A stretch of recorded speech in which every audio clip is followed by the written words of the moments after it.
Patrice Nisbet of the Nevis Reformation Party received 65 votes. There were no spoilt ballots, and there were 3 rejected ballots, for a total of 188 votes cast. Therefore, of the 4,005 voters assigned, Alexis Jeffers of the Concerned Citizens Movement received 1,107 votes, that's 1107. Patrice Nisbet of the Nevis Reformation Party received 910 votes.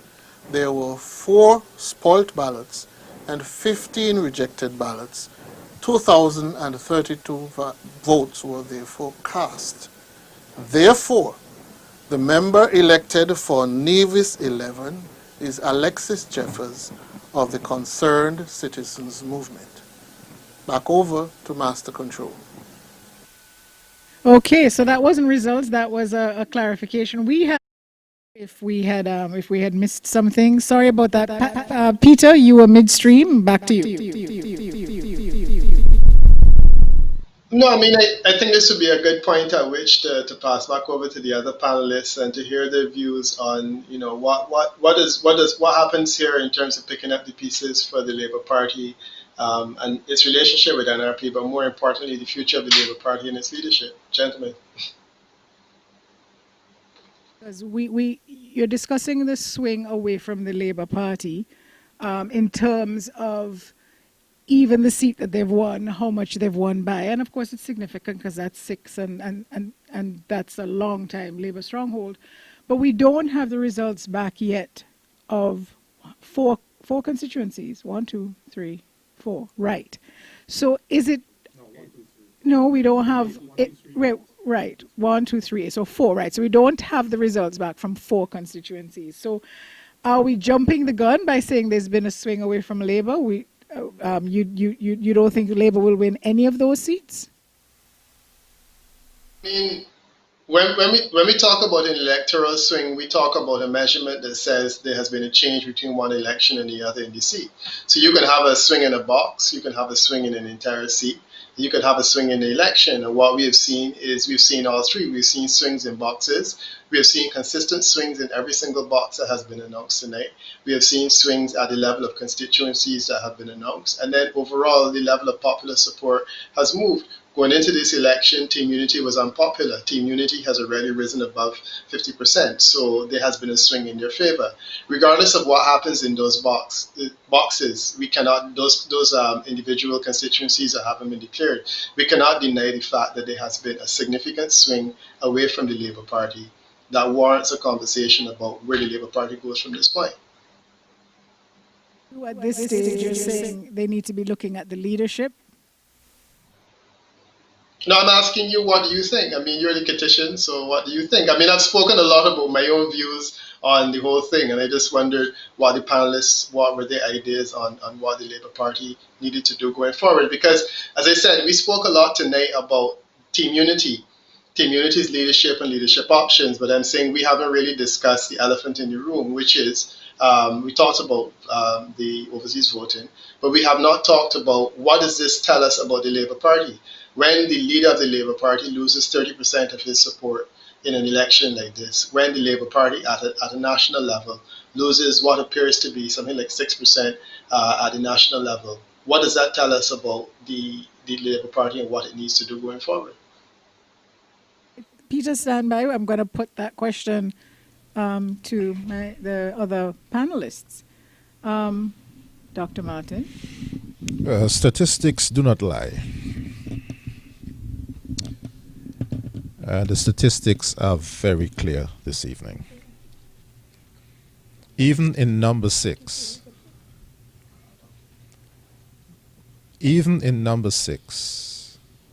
there has been a decline in the support for the Labour Party candidate, Dr. Denzel Douglas, and the PLP candidate, first name? Kevin Williams doubled the take of 2015. So you have doubled the take in red country. That's one. Two, this is going to sound a bit cold, but statistics don't lie. People who are part of a decline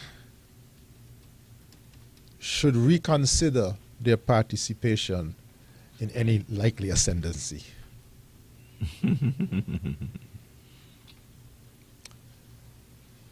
I say that with the greatest of respect for my colleague in terms of medical practice, Dr. Denzel Douglas, whose contribution to the development of the country is undenied. But the people have spoken, and when the people have spoken, you heed.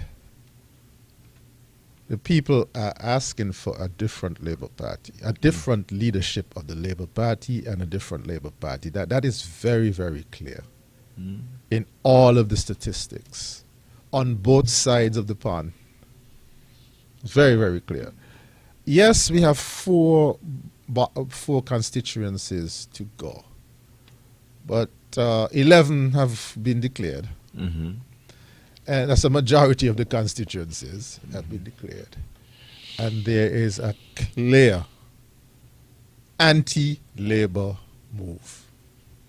I hope I'm not overplaying the words, but it is what it is. It is what it is, and the quicker that realization sinks in, the better it is going to be for all concerned. Not the least of whom the thousands, the tens of thousands of Labour Party supporters. That's 2. 3. This election was about those who are in. Look at it. Nevis is painted blue. And then you have from constituency 4, 5, 6, and 7 already declared. You have nothing declared from Keon to Bastia. So that's what we waited for right now. Peter's threw us something that we do need to address. The leadership. The leadership. Okay, so and had Dr. Douglas had I suppose it could. Oh no, it can't happen. As a matter of fact, I think that first we need to talk about the fact that the unity is, well, assuming that Brantley takes his seat. And there's no reason to believe he won't, because of the kind of margin he won by last time, and if he's following the pattern, maybe even with a bit of an uptick, then unity is back in, which means that Dr. Douglas won't be able to. I think he would have liked to have retired from politics on a high, as you know, I imagined that had he become the Prime Minister again, he probably might not have even served his term. I imagined he would want to get in, do some lovely things, have this wonderful legacy. And I mean, who wouldn't? That's not a criticism. I would do the same thing. And then retire, possibly before the end of his term. So the reality is, even Labour supporters were discussing really who would be next. Transition. Because they knew that even if he was to get in, he wasn't going to stay for the whole term, and that is a biggie. That's a biggie. So are we willing to talk about that? Well, first, I don't believe that. I don't believe that he would have bowed before the end of his term. I heard people saying that, but I really don't believe it. Well, I was one who said it.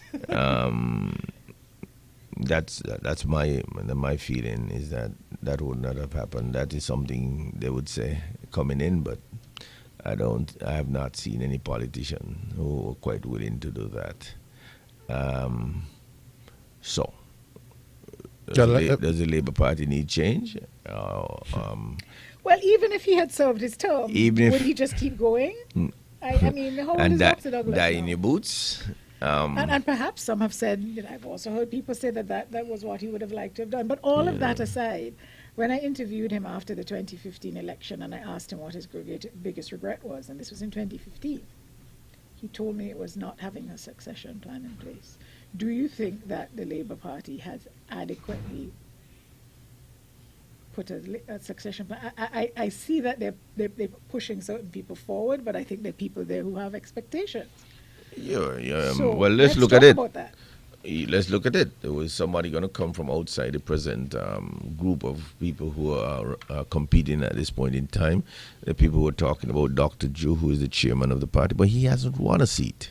He has to win first, so he has to probably win constituency number 8 before you can say, well, Dr. Drew is the presumptive or whatever leader you think is coming. Certainly, to me, being groomed. You agree Right. he's being groomed, yes? Yeah, but Congress is there, and Congress also would want to be part of that. He has been in Parliament. He has experience. You look at him as well. Now, does the party want to do something different and say, hey, we're going the female route and we're going for a woman? Marcella has been there. Can she hold on to her seat and lead the party as a lady and be the first female prime minister of St. Kitts? That sort of thing. That could be appealing as well. But her age might be the one thing that people might be looking at and say, at her age, we don't think that we can ask her to want to lead the country as prime minister. So those are the variables. Those are the options. Before we get into the specifics of the candidates, I just, as a woman, have to just object to your... And, you know, Marcella is there, and, you know... What are you objecting to? That the inference that, well, you know, maybe we could go that route and put a woman there. No, I'm simply saying when I look at the fact when that you were discussing it was a neutral statement. I did not find it was neutral. It was value neutral. Like, should we go that route? No, I'm not questioning should. I'm not saying should we. In terms of her service in the parliament. I am saying to you. Before she was in the parliament, she was a speaker. So hold on. Even to suggest, She has. don't get me wrong. She has experience. I'm not saying she doesn't. I am saying to you. No, I'm talking to you. If you're moving from Denzel Douglas, who is at a certain age, and you look at well, this is what I'm saying to you. You look at all of the variables. You gotta have to look at her age and say, do you want to go that route? But I believe that it is. You said, do you want to go that route and put a woman in there? No, the A is. No, but he said that. That's it's not what I recorded, heard. you know. It's Well, recorded. go and play it back. Yeah, go play it back. He said, would you want to go that route and put a woman in there, and maybe she could be the first female prime minister? And then he said the thing about her age. She's erupting. But She's all erupting of like the those volcano. variables on the table. Tony, I am putting them back on the table. I'm simply saying to you, Marcella is the deputy. She has served. She has served. She has the experience. If she can hold on to her seat, she's definitely. When I said, "Do you want to go that route?" I wanted to say, "Listen, when I said, do you want to?" I really mean the issue of our first female prime minister. That's where that tagline came from. Even that, you're taking a hole for yourself. It has something that is different. No, I'm telling you. What is different? What is different? Forget the fact that because we have never had a female prime minister. That should be incidental. What you should have said first is, this is how it should have gone. They're grooming Dr. Drew and blah, blah, blah. But Congress, let's be honest, the Maynard family. Why are you telling us what to say? I don't know. Okay, this is what I'm telling. How I. But let me say something because you said something. He said something. No, but I wasn't finished saying this. Neither was he. Neither was he. Okay, finish your something. I thought he was finished. No, he wasn't. No, he wasn't. He finished the Marcella thing by talking about the age. He was talking about the variables on the table. Right. And then when he was finished, I would have preferred, as a woman, you prefer it. for it to have been said was that. So you mentioned you talk about. It got under your skin, man. It did. Then you talk about Congress, and then you say, however, you do have Marcella. She is the most seasoned. And then he said a comma. Then there was a comma. The speaker. Then you mentioned the woman thing, and then you mentioned the age thing. And then there was a maybe comment. it's just me. Maybe I'm being overly sensitive. Maybe I am dyslexic and I put what's supposed to be backward, forward. You understand? But I meant all of it. You know, I meant all of it. Okay. So my view is it's not unfair. The order in which it was. Well, the order meant something to you. Sorry. At this time of the morning, I might not get my order right. I disagree with your assessment. I'm outnumbered, but I can handle myself. Anyway, to make a long well, we story knew short, that. We knew that. We have Dr. who is the golden boy. Very charismatic. I need to say something on this matter. Long time. And then the seasoned one. Okay, no, we're not, I'm finished. No, you're not finished. No, because I was making the point about the You're woman not thing. finished, Okay, because I'm going to say something that is going to get under your skin. I agree with Chesley that the Labour Party has to do something different and bold. How else are you going to capture the imagination of a public that has said to you, we don't like where you're going? As the statistics have pointed out, you don't continue the same. What did Einstein say was the definition of insanity? Insanity is doing the same thing over and over again and expecting a different result. So the Labour Party has to heed Einstein. And so in order to get a different result, you cannot be doing the same thing over and over again. You've got to do something bold. Okay, Peter wants to weigh in on the leadership thing, and we're going. Yeah, I want to thank the gentleman for being so frank in terms of offering their views. So this is my perspective, and I want to start with this whole gender argument. And I am sorry, I need to take, Tony, I can't take your side on this thing. We need to speak to the issue of gender in a very mature way, and I think we have to appreciate that for the Labour Party in St. Kitts and Nevis, you have not treated well to women in politics over the years, and I think that this is one of the negatives that's associated with the Labour Party. So certainly, whenever you talk about rebuilding, I think that definitely the question of looking at the possibility of a woman as leader is something that you ought to do. Female leadership carries a certain nostalgia. The idea that you could make a person the first female leader of the opposition, the first female prime minister, there's a nostalgia that comes with it. And I know that from Barbados because we did just that a few weeks ago. And in the United States of America, you know, there was a nostalgia. Could you make Hillary Clinton the first female president? It's not a question of tokenism, but I think it's a question of saying, what are some of the more attractive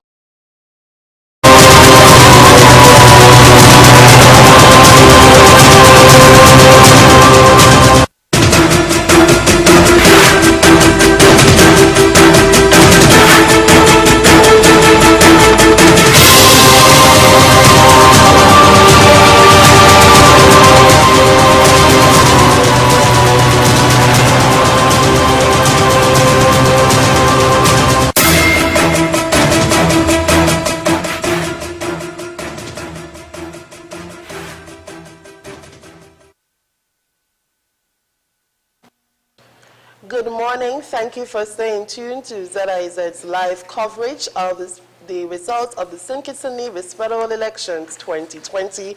I'm your moderator, Patrice Harris. We have received results for several constituencies. Important to note that we have not received any results for constituency 8, nor have we received any results for constituency 3. So hopefully we'll be able to get some results for these two constituencies.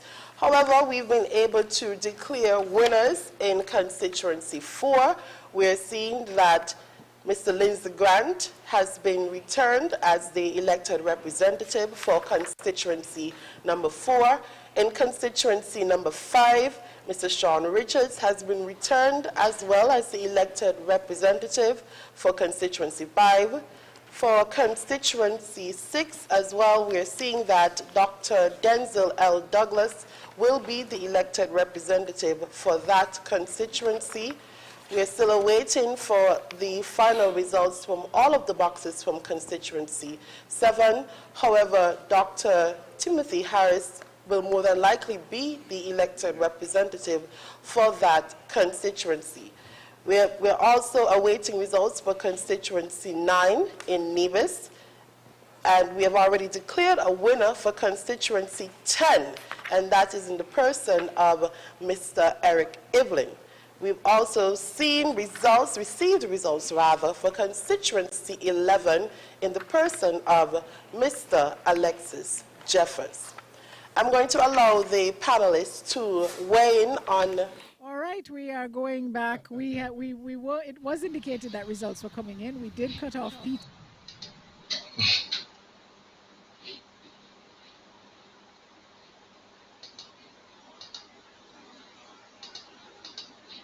So do I go ahead?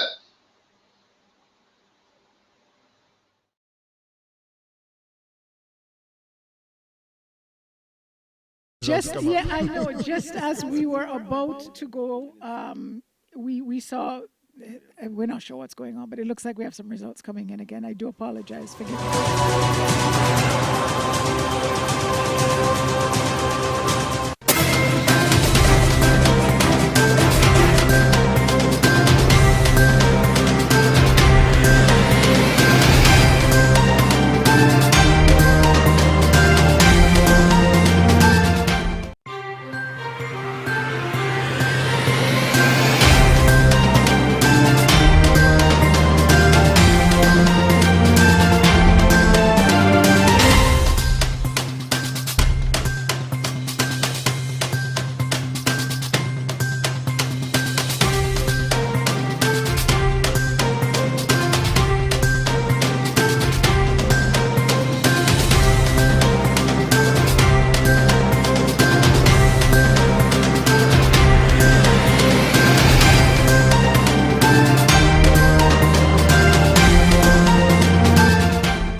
Voters were assigned.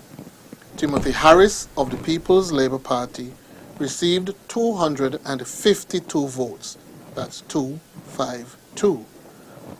Leon Nathan-Nelson of the St. Kitts Nevis Labour Party received 97 votes, 9-7.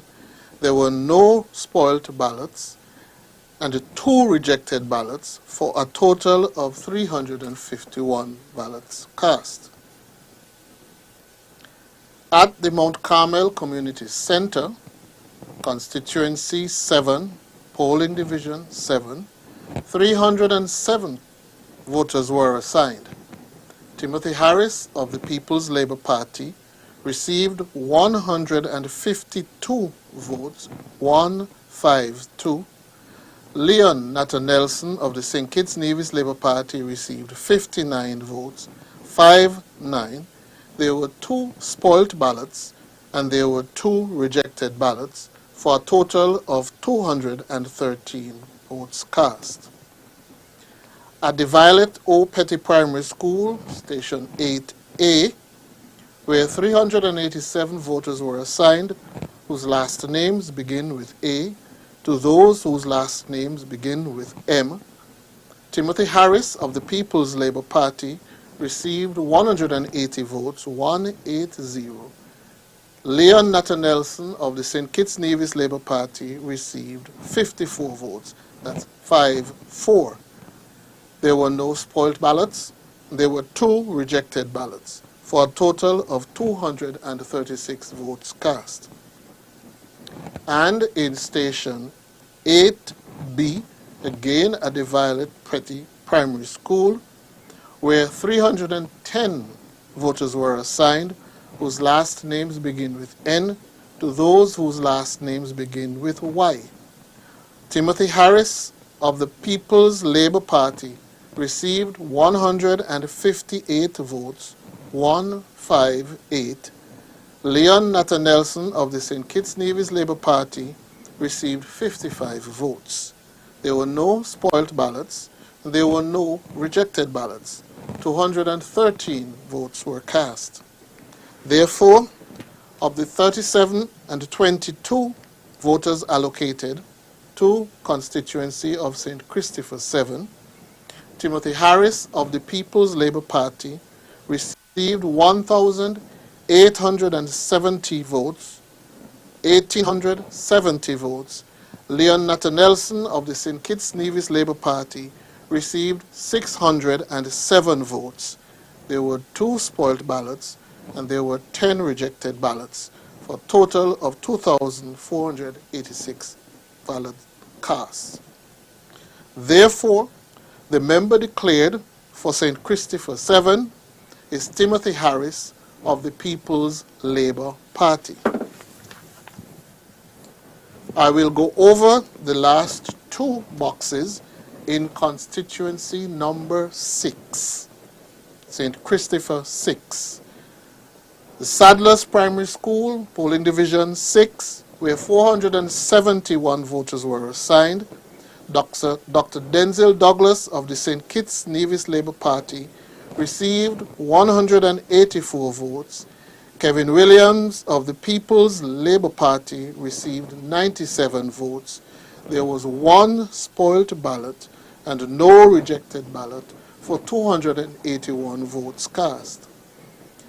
Number 7, polling division 7 of constituency of St. Christopher 6, again at the Sadler's Primary School, 339 voters were assigned. Dr. Denzel Douglas of the St. Kitts Nevis Labour Party received 148 votes. Kevin Williams of the People's Labour Party received 47 votes. There were 2 spoilt ballots, 1 rejected ballot for 198 votes cast. Therefore, of the 3,205 voters assigned, Dr. Denzel Douglas of the St. Kitts Nevis Labour Party received 1,563 votes, 1,563. Kevin Williams of the People's Labour Party received 476 votes. There were 5 spoiled ballots and 1 rejected ballot. 2,035 votes cast. Therefore, the member elected for constituency 6 is Dr. Denzel Douglas of the St. Kitts Nevis Labour Party. And in constituency of St. Christopher 1, polling division 2A, where the candidates are Dr. Jeffrey Hanley of the St. Kitts Nevis Labour Party and Ian Patches-Liebert of the People's Action Movement. There were 392 voters assigned whose last names began with A to those whose last names began with F. Dr. Jeffrey Hanley of the St. Kitts Nevis Labour Party received 122 votes. Ian Patches-Liebert of the People's Action Movement received 109 votes, 109. There were no spoilt ballots, 3 rejected ballots. 234 votes were cast. In polling station 2B, there was 415 persons assigned whose last names began with G to those whose last names began with M. Dr. Jeffrey Hanley of the St. Kitts Nevis Labour Party received 124 votes, 124. Ian Patches-Liebert of the People's Action Movement received 117 votes, 117. There were no spoiled ballots and 1 rejected ballot. Total of 242 votes were cast. In constituency 2, polling division 3, 3A at the Wesleyan Holiness Church, where 536 voters were assigned whose last names began with A to those whose last names began with D. Marcella Liebert of the St. Kitts Nevis Labour Party received 140 votes, 140. Jonelle Powell of the People's Action Movement received 160 votes.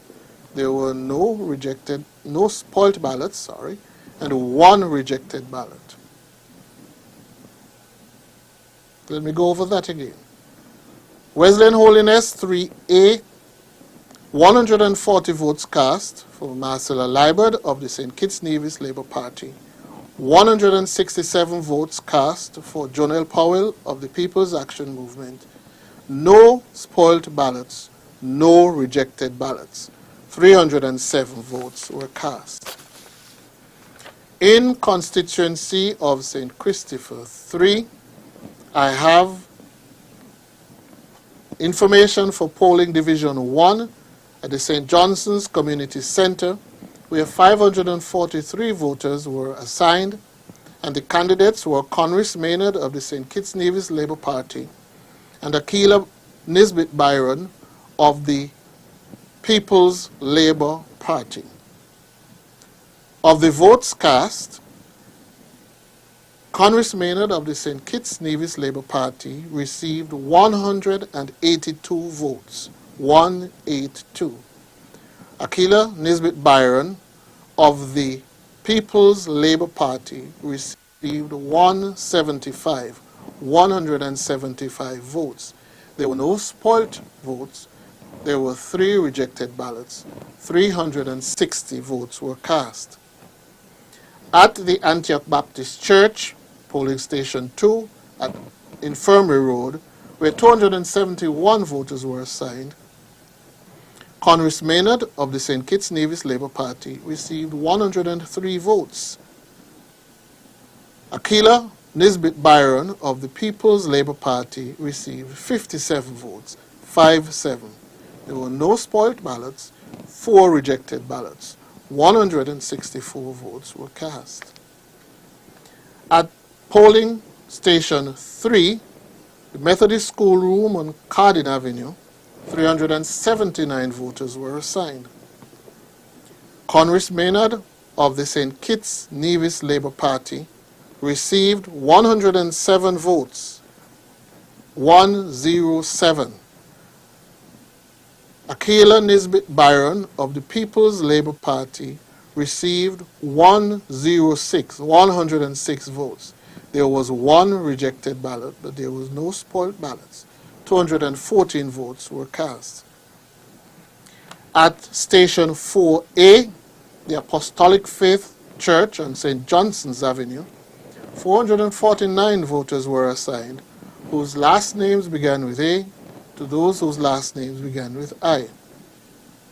Conris Maynard of the St. Kitts Nevis Labour Party received 165 votes, 165. Akila Nisbet Byron of the People's Labour Party received 137. Let me go over that again. Conris Maynard of the St. Kitts Nevis Labour Party received 165 votes.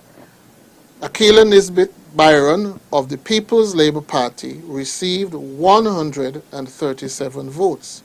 There were no spoiled ballots and 2 rejected ballots for 304 votes cast. Station 5, 4B, which again is the Apostolic Faith Church on St. Johnson's Avenue, where 482 voters were assigned, whose last names began with J, to those whose last names began with Y. Conris Maynard of the St. Kitts Nevis Labour Party received 153 votes, 153. Akila Nisbet Byron of the People's Labour Party received 158 votes. There were no rejected ballots and no spoiled ballots. 311 votes were cast. Polling station 5A at the Antioch Baptist Church, where 365 voters were assigned whose last names began with A to those whose last names began with G. Codris Maynard of the St. Kitts Nevis Labour Party received 97 votes, 9-7. Akila Nisbet Byron of the People's Labour Party received 106 votes. There were no spoiled ballots and 2 rejected ballots for a total of 205 votes cast. For constituency of St. Christopher 8, at the Keon Daycare Center, polling station 1A, where 355 voters were assigned whose last names began with A to those whose last names began with J. Terence Drew of the St. Kitts Nevis Labour Party received 76 votes, 7-6. Eugene Hamilton of the People's Action Movement received 147 votes. There were no rejected ballots and there were no spoiled ballots for a total votes cast of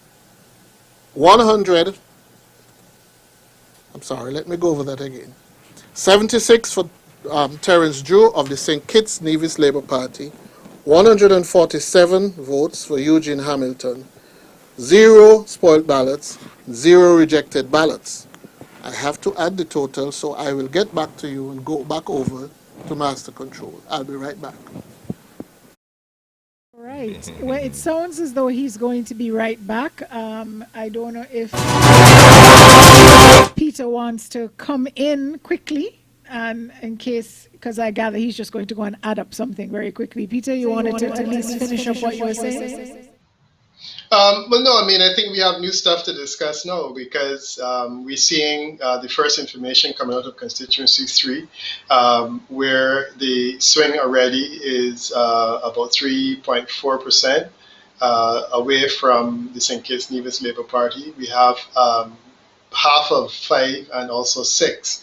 And in 5, you would remember that the lead was 54 versus 45 in relation to the Labour vote. 6 is actually the only one that the PLP would have won in the past. So that one is on 55%. The question is whether that margin would be enough to be able to pull her over. But that is a nail-biting finish in number 3. It's difficult to call it. Clearly that there is some improvement on her part, but the question is whether that improvement will be significant enough to take her over the line. I mean, from what we can see in terms of the other one that we were just looking at, which is number 8, I am still not seeing that one moving. Already, we've seen that there is deterioration in terms of the fortunes of the Labour Party over last time. In the one box that they've counted, they moved from 117 to 76 votes, from 26%. They have, 34% now. I'm inclined to think that this one will probably stay with the People's Action Movement, which really means that the conversation now is all about 3. That really is the conversation that we're having now about where that is going. And maybe we can get back to leadership after the declaration of results is finished. All right. Well, we're going to let these guys here have a weigh in. So what do we have declared right now? We have the country. We have 4, 5, 6, 7, 10 and 11.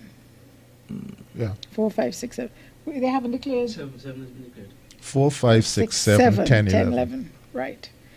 Okay. And number 3, too close to call at this point in time. The percentages are you call 9-2. 48% to Akila Nisbet, 52% to Convis Maynard. And a lot of boxes to go. Not a lot, but the all-important Bronte Welch Primary School. Because they were Sam people. That is those boxes that it's so Convis did not. So did they go back with Sam, or Convis did not do as well in the village. as he normally does. But you see, Miss Nisbet really worked the village. You know, she was. But also, you have to remember that she comes from a Labour family as well, eh? Let's just look at the numbers, man. Okay. It's a Labour stronghold, y'all. It's okay to say What's she saying? Sam didn't come from a Labour family. Point. Okay, my point was weak. The strength was no, it was good. It was good. I just happened to go through it. But speaking of the Sam thing, so a lot of the people from Boyd's and so on were his big ardent supporters, and I think they supported him, and he lost. The question is, did they follow him when he went back to SKNLP? Well, that's the big question, but you have to understand that tonight when Peter Wickham started out, he did not call constituency number 3 for Labour or Labour stronghold. So his data had to be showing him something or telling him something, and that's why I kept saying I was waiting to see what's happening there, because he put Peter put Nevis 11 in the safe column, and that didn't hold.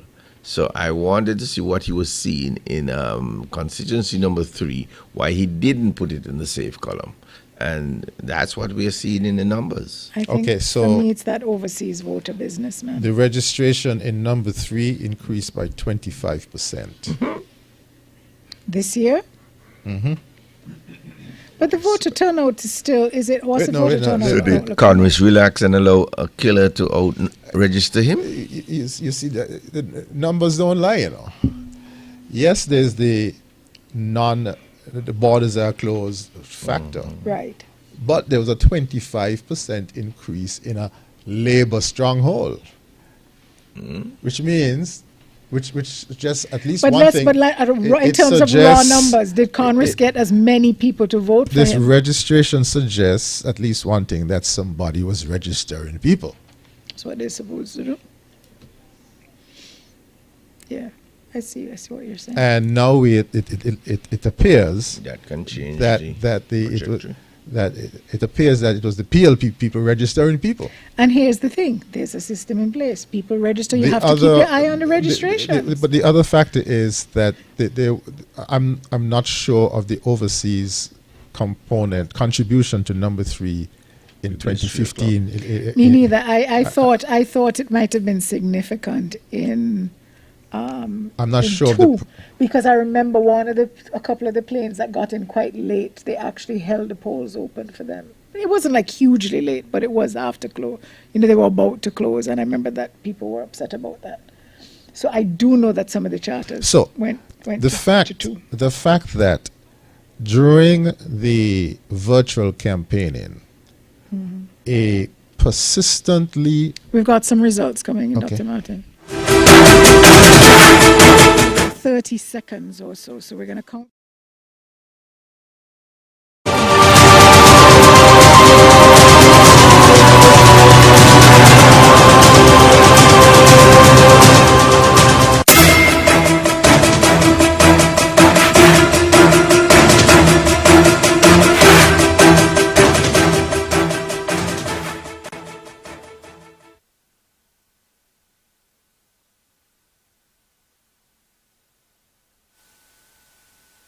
And we're back.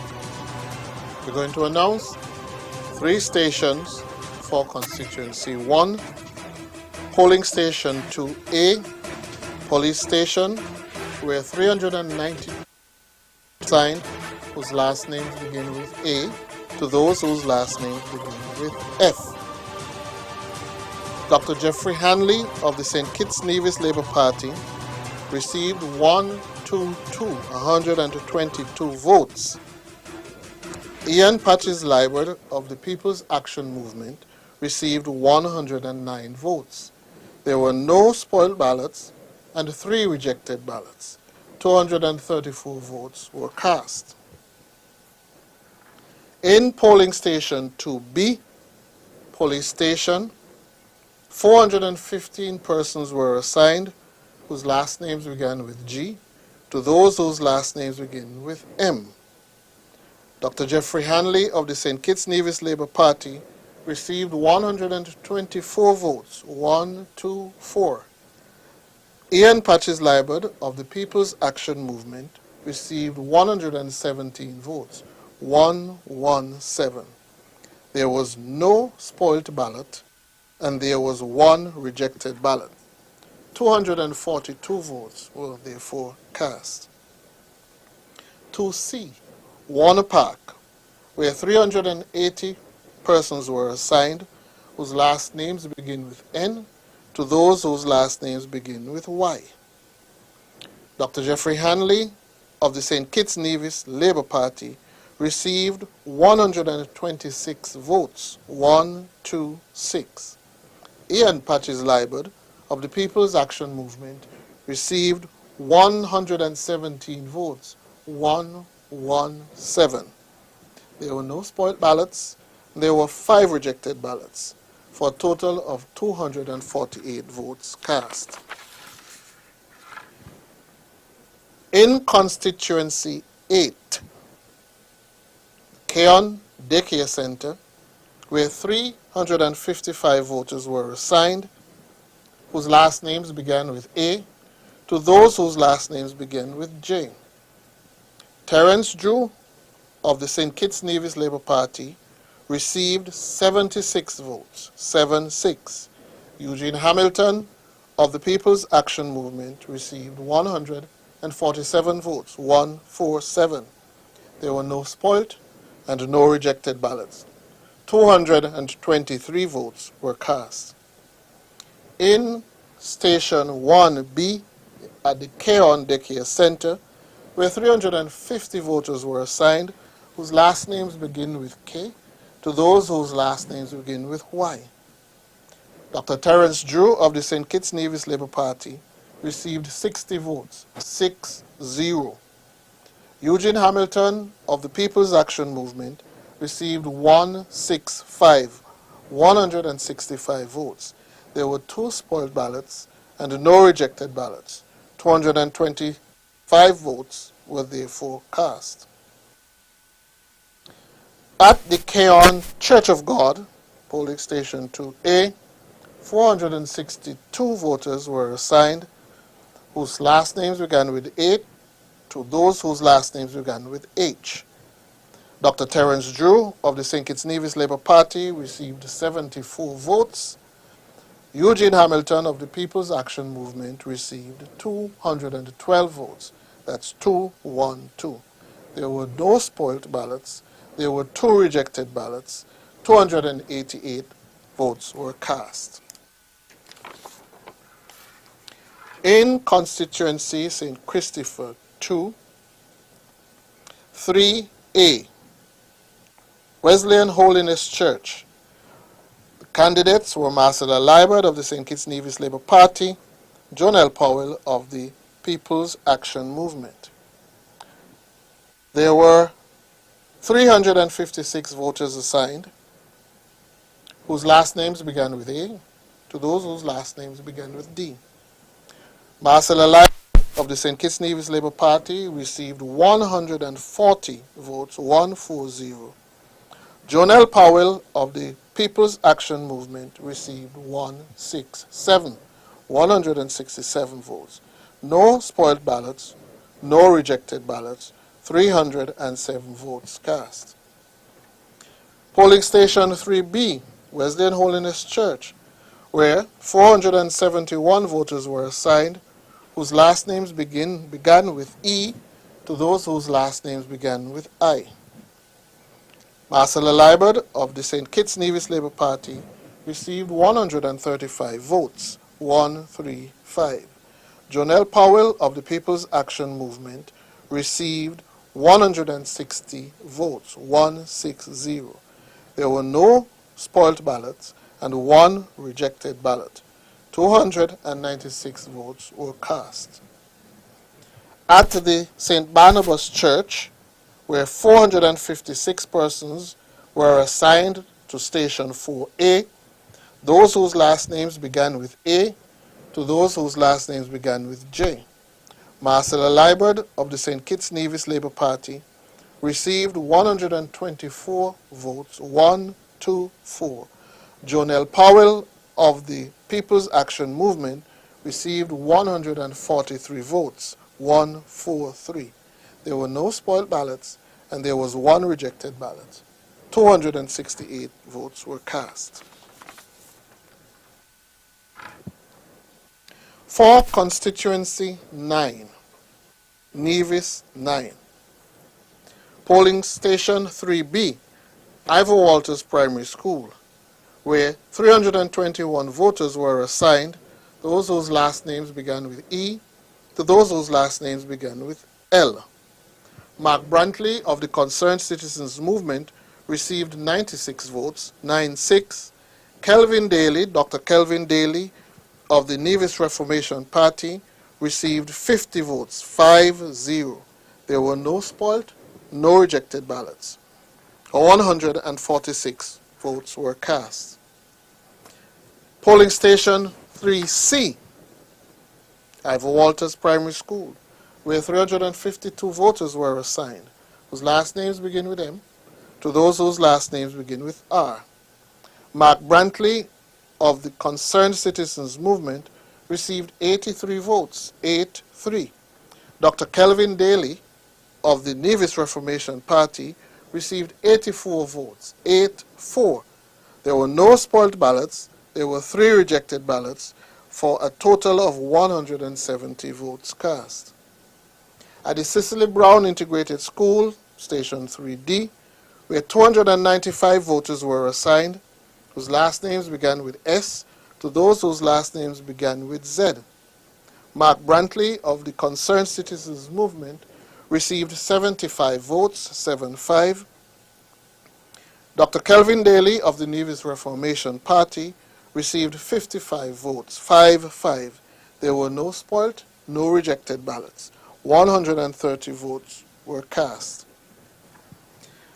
Polling station 8A, the Charlestown Primary School, where 433 voters were assigned, whose last names begin with A, to those whose last names began with K.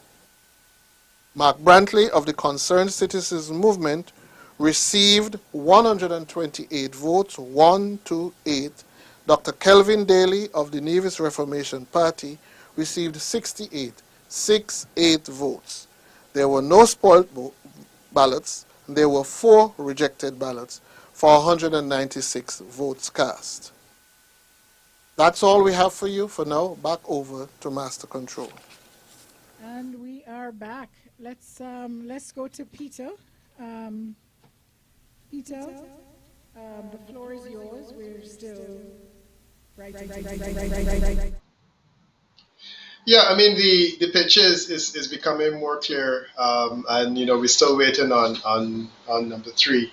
I wanted to say a bit about the registration in number 3 because I was hearing a conversation about the suggestion was being made that it didn't seem to benefit from a large overseas vote in 2015.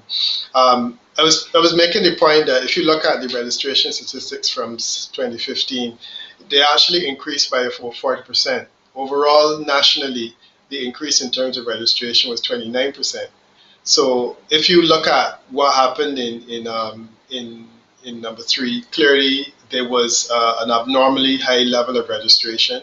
And remember, I was making reference also to Sam Condor's comments when he received the list, an indication that there were lots of names on the list that he wasn't familiar with. So the presumption is that these were people who were shifted into the constituency at the last minute. That to me says a lot about the level of registration. And what I think we're seeing in terms of the 25%, which I agree is also abnormally high, is perhaps a further effort to shore up that constituency in terms of maybe people who were being registered from elsewhere in St. Kitts that were being relocated to constituency number 3. So the 25% is high, but as I said, the year before it was 40%, which was phenomenal.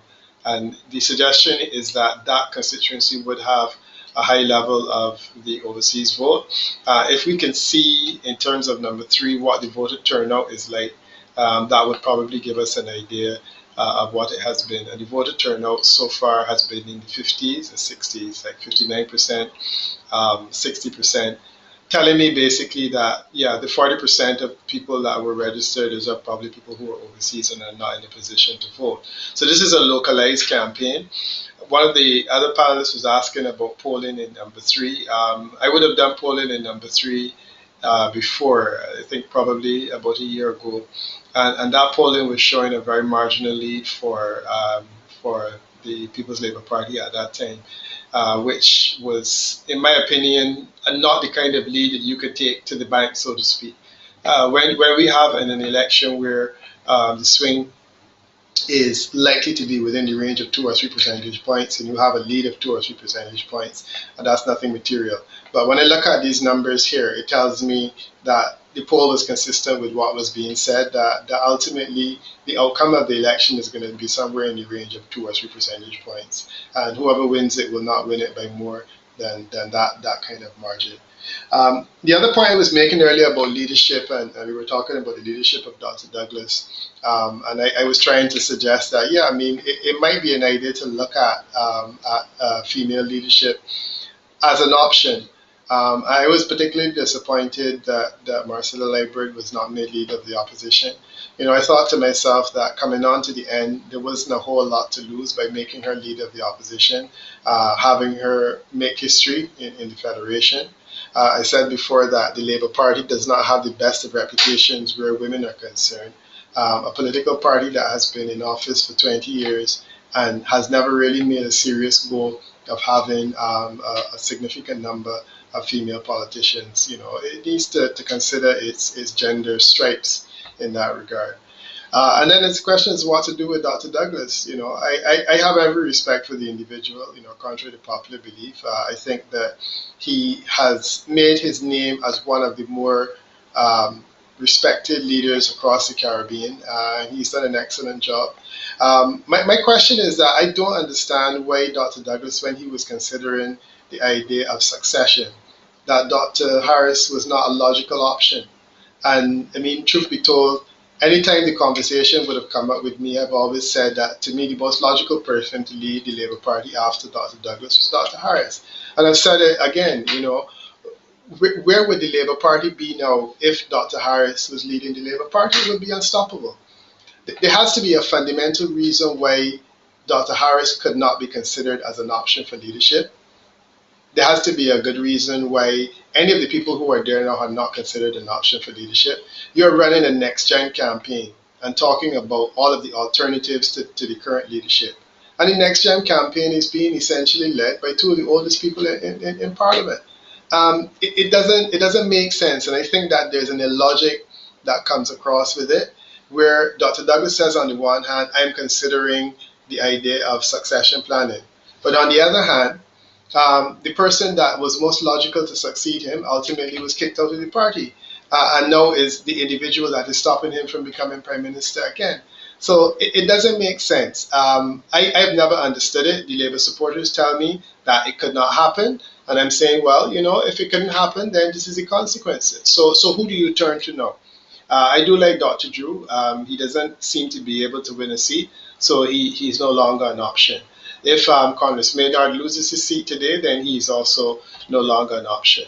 I believe that right now, Marcella Lightbird does not represent the future of the Labour Party. Marcella Lightbird is the same vintage of Denzel Douglas. So then where is this next gen youth, and what are you going to do to get it going? Are you going to use Major Carty? I don't know whether he is the option. And then what does Dr. Douglas do now? Because I've heard talk about him not serving out the term. Quite frankly, I thought he would. I have every expectation that he would, and I don't think that he's planning to retire in a hurry either. Because anyone who knows the individual understands that, you know, retirement is not something that he's likely to contemplate in a hurry. So what will happen over the next 5 years? Will he sit and take up a bench in Parliament on his own and serve out that time? Or alternatively, will he call an early by-election and let's see whether there's somebody else that can take on the task of rebuilding the Labour Party? It's 10 man and one, I'm told. But ultimately, the rebuilding of the Labour Party after this is going to be an awesome undertaking, and one that would need to be approached with some seriousness and with some, well, fairly soon. So those are my thoughts on the issue of leadership, and I do hope that within relatively short order we will hear of some plan. What I suspect, however, will happen is that we will have a series of court challenges to the outcome of the election. And Dr. Douglas will do what he always does, is that he will get down into the trenches and he will fight. I do think that the St. Kitts people this election result is telling me that the St. Kitts people are tired of all of the fighting and the back and forth and the Sam Condor and Denzel Douglas and Astafan. I honestly think that this election result says that people are finished with that and they want a new political discourse. And let's see if the Labour Party can step up to the plate. All right. Well, Peter, stand by, because I think we're going to be. I'm suddenly feeling quite wide awake. I got to tell you, because this is becoming these tight results are really making us sit up. What time is it, by the way? Okay, I just have to explain to Peter. Peter, the reason why your mic is off all the time and you can't just jump in is because there's a feedback when yours is on and ours. So that is why I have to let you in. But we're connected otherwise. So just give me a shout if you want to jump on in. Wickham said, where would the Labour Party be if Dr. Harris was the leader? There's another question. Where would the Labour Party be if in 2015 the Parliament was not dissolved before the gazetting of the new boundaries? And they had remember, this election, 2020 election, is contested on old, obsolete, and unfair boundaries. But having said that, everybody fought on the same boundaries, and the Labour Party said, whatever boundaries you send, we're going to contest them. All right? So, in 2015, in January... have been the boundaries ever since. In January 2015, a sequencing mistake was made. You remember that, Tony? I do. A sequencing mistake was made, which prevented fairer boundaries from being used in a general election. And the Privy Council told us what to do. That matter stayed in the court for 5 years, 5 years and counting. And I don't understand why the opposition never did anything about it. Well, I got a very good answer from somebody in the studio. And I will not steal his thunder. Give credit. But he was saying something to the effect that the two sides, the two parties to the injunction were the same people. Because it was the government. The government. You understand that? The government had actually brought the matter against the... I was eating... That's true, though. I was eating a raisin roll when he told me that. Well, the claim was filed against the government. But right. Oh, okay. Andre's asking a question. The NRP still went to court. Well, he has to ask the NRP that. I'm just telling you what Chesley Hamilton told me. I just that's let why him. You didn't want to say I just let him out. I called him up. I said, Chesley, you're a bright fellow from Keon, By the way, you want to explain that to people who mayn't have heard the original statement. Which original statement? That the injunction was brought by opposition members, not the party, opposition members against the government. And now it is a case that the government is now made up of those same people who had brought the case. You see how you're going to confuse me again? Sorry. What Chesley said to me is what the two parties to the injunction were the same people. Okay, but that's what I said as well. I was just... Really? I was just... okay. I understood it, with all due respects to you, I understood it the way in which he framed it. For a juvenile mind like mine, but you had to explain why. You can say it, but then somebody would say, but how did they get to be the same? They got to be the same because so is the case. See, the teacher in you is coming out now. You see? You have to explain. That's what the children understand. I'm a child. There you go. There you go. So, which one sounds better? The way in which you put it, or the way in which he put it? Sounds clever, okay. But people would still want to tell you, and that's what I remember. Point. And the way in which you put it, I had a difficulty. You see, you will pass the multiple choice and do bad on the long answer. Gee, but you diagnosed me already? I would have had a difficulty with you. I had difficulty with teachers who didn't frame things using imagery I could understand. The two people... Nowadays, we do all of it. That's why nowadays we're teaching we're having fun. The way in which he put it to me, the parties to the injunction were the same people. Yes. So I said to him, well, why the Labour Party couldn't do anything about it? He said, well, I just told you the answer. they were not the party to the injunction. No, not to the injunction, and that isn't what I meant, though. I didn't mean do anything legally. I mean raise the matter in the public. The public was caught off guard. I contend that if people started making noise about it 4 years ago, it could have become a groundswell, and people would have started asking questions. You see, that is what I meant when I said they did nothing about it. I don't mean legally. I mean start making noise. I didn't understand why Junie brought you on until just now. You know? It was Andre, but Junie and I are good, so it's all right. You know, Junie would have still had to say, the way in which you put things, you're right. In politics, timing is everything. It is, though, you know. And if you have, and I'm bigging you up, you know, Tony, because I'm going to take it, I think. But I'm waiting for I'm telling you because I'm going to say something now about Vladimir Lenin, not Putin. Wow. Lenin, the original guy. Lenin said, statue and everything. Lenin said, a lie told often enough becomes truth, which suggested to me that there is merit in pushing the same line for a long time. It might get some traction. Get some traction. I'm saying this to you because there was some people asking what's going on with that injunction. You know, the boundaries are not fair, you know, and stuff like that. And quite frankly, I thought there was some cockiness about it. Well, that whatever boundaries are brought, we're going to beat them. And, you know, quite frankly. And maybe there was a point to prove, though. Maybe you wanted to win and say, see? So you don't know. We don't know. We'll never know. But I have always contended that a constituency like number 8, that is split between St. Mary's and St. Peter's, with Connery and Keys being the keys to victory, you know, and the count always starts in Upper Keon.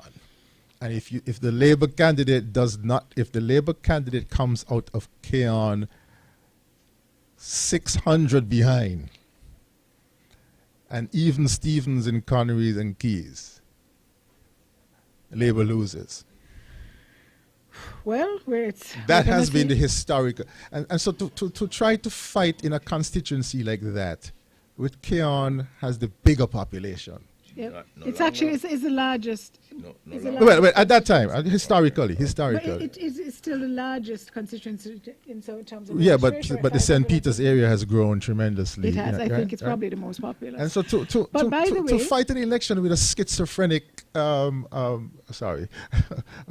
constituency like that, I thought was boldness beyond boldness.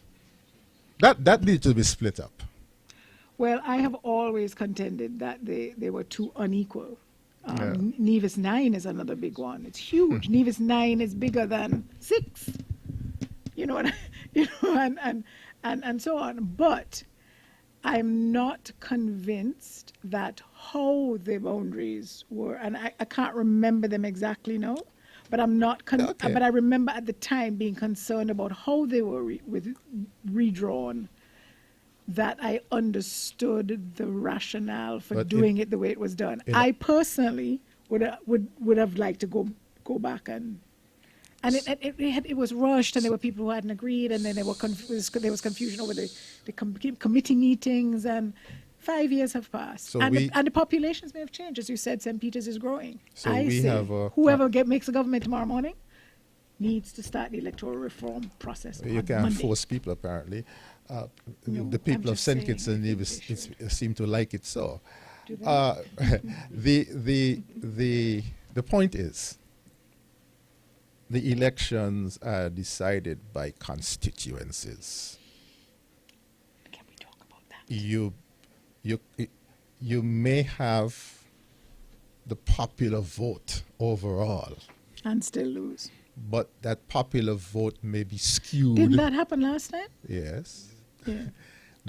Your numbers may be in one or two areas of a constituency. And those persons can make a lot of noise at a rally or in a motorcade. Or you might have people winning nice little tiny constituencies You have to, and getting a lot of... In this politics, you have to count from 1 to 11. So let me throw this one out. Is it 1 to 48,000 or 1 to 11? Is it time for first past the post? In St. Kitts and Nevis. We have that. Oh, we have some results coming in. 30 seconds.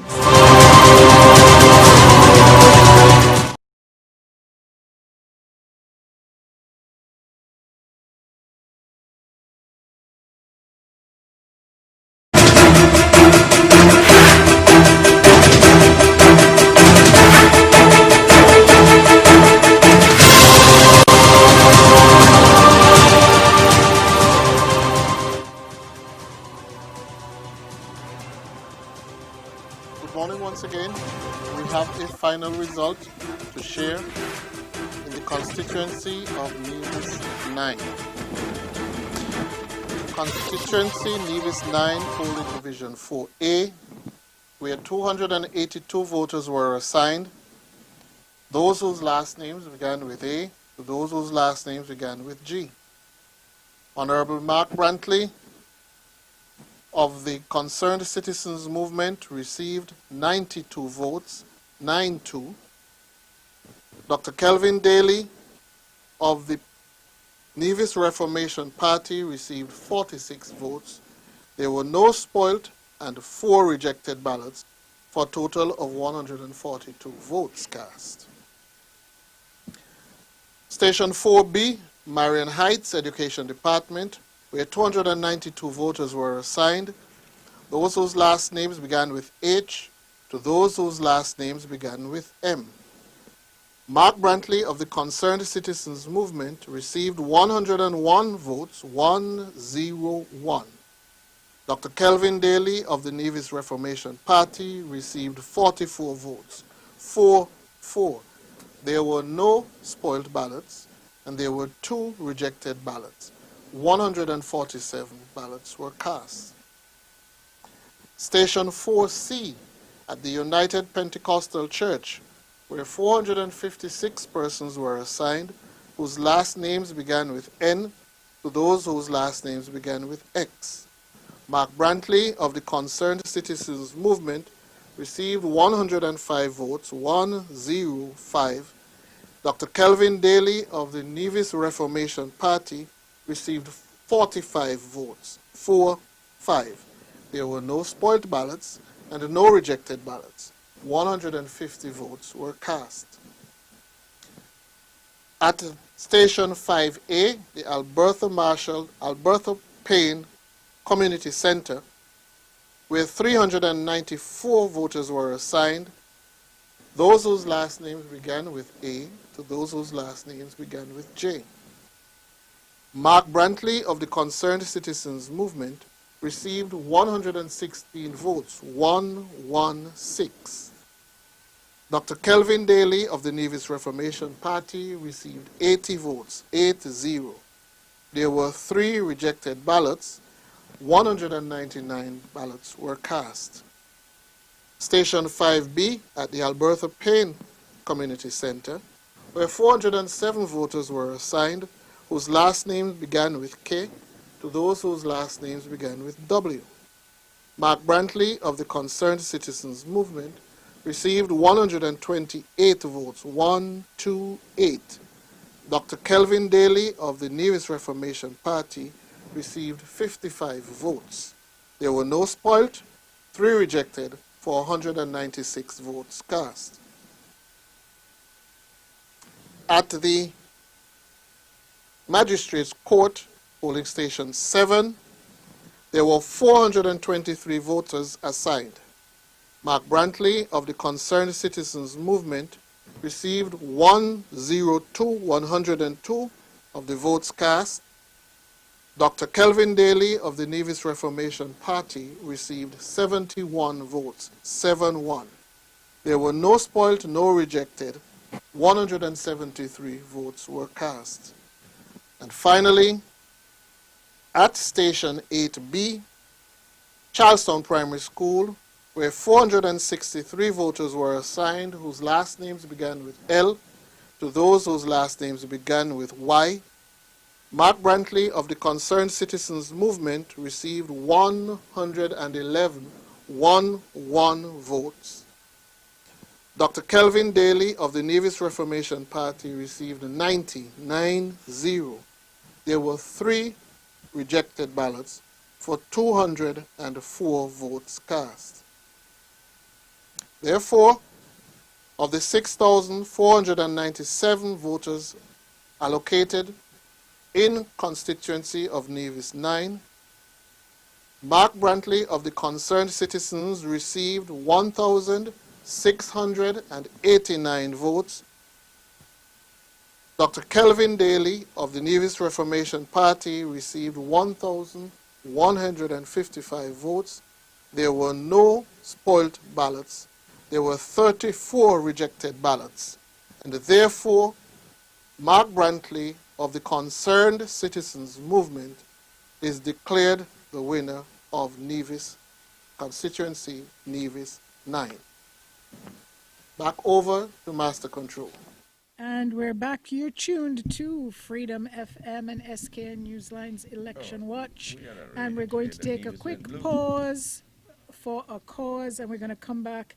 The Concerned Citizens Movement having swept the election in Nevis. Coming right back after these important messages.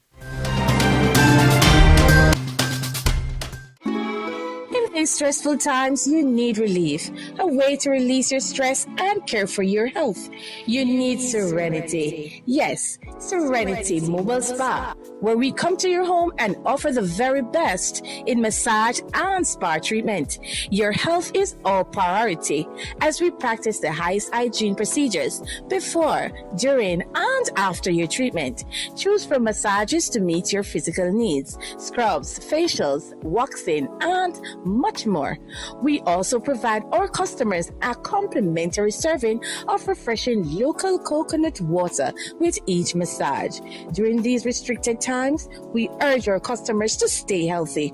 We will come to you. Call us at 762-0157 or 760-8899.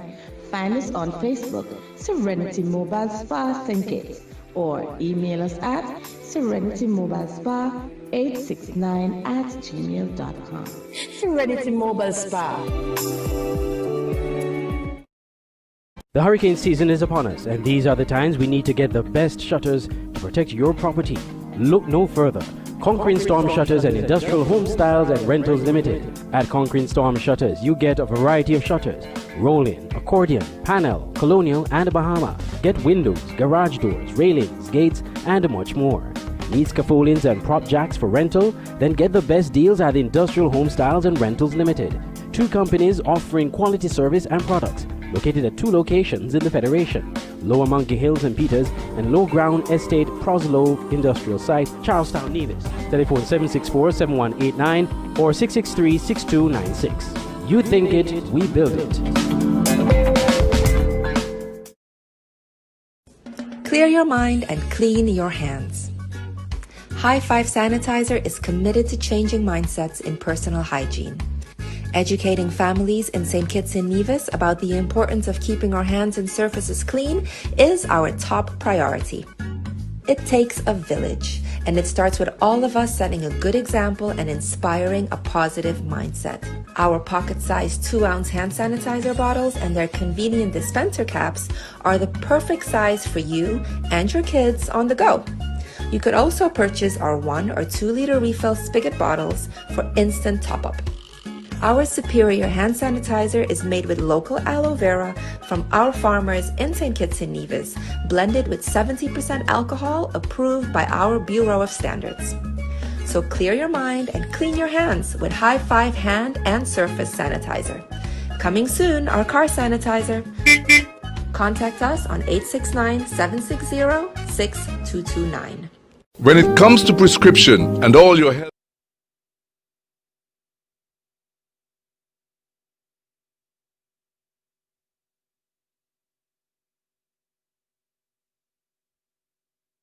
needs, that is the new Paris Pharmacy, located on Westbourne Gut Bastille near Skilek, offering the following services: a full and computerized prescription filling service, drug interaction monitoring, extended opening hours, 9 a.m. to 9 p.m. during weekdays, open 6 hours on Sundays, holidays, and available for emergencies, a wide range of medicines at reasonable prices and top quality. We are not the largest, but try the hardest to please you. Paris Pharmacy, always there taking care. Reach us on Facebook, WhatsApp, or call direct 465-8569, 762-7919, and 763-9142. Paris Pharmacy, that's all that matters.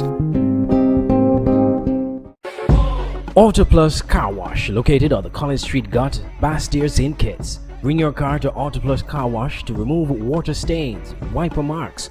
Get your doors, roof panel cleaned, seat floor mats, buffing, headlights, and engine wash. You get quality service at the best price at Auto Plus Car Wash. They really care for your car. Call 765-5140 or visit them on the College Street Gut, Bastille, St. Kitts. Auto Plus Car Wash, where the service is number one.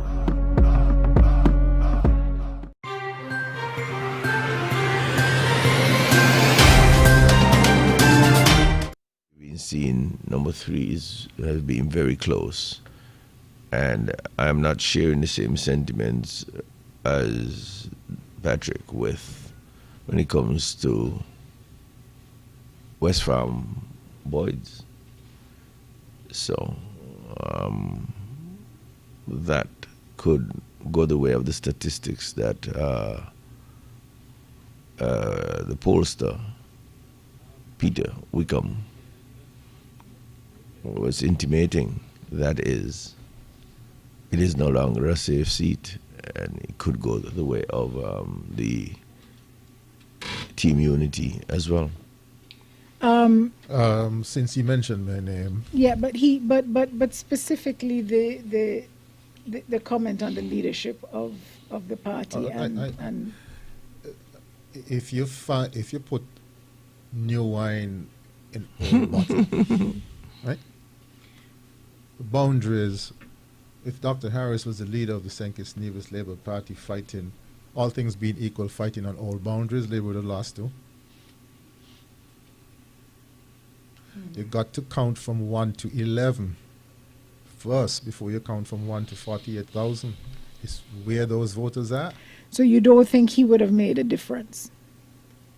And I suppose the party in its wisdom chose, and I respect an 83-year-old party's decision-making process. I'm also of the strong view that Sam Conder's resignation in support was the clincher. Oh, for PLP in 2015. I agree with you. So, thank you. So, thank you very much, teacher. But that's 2015 news. This is now 2020. Obviously, PLP did better homework, obviously. And this point was brought out by Chesley very early when he reminded us that Lindsey Grant said he's going to win by 300 100 plus. And Chesley also brought up the 170 something that were taken off the list, which means that some shrewd list management was undertaken. What are you suggesting?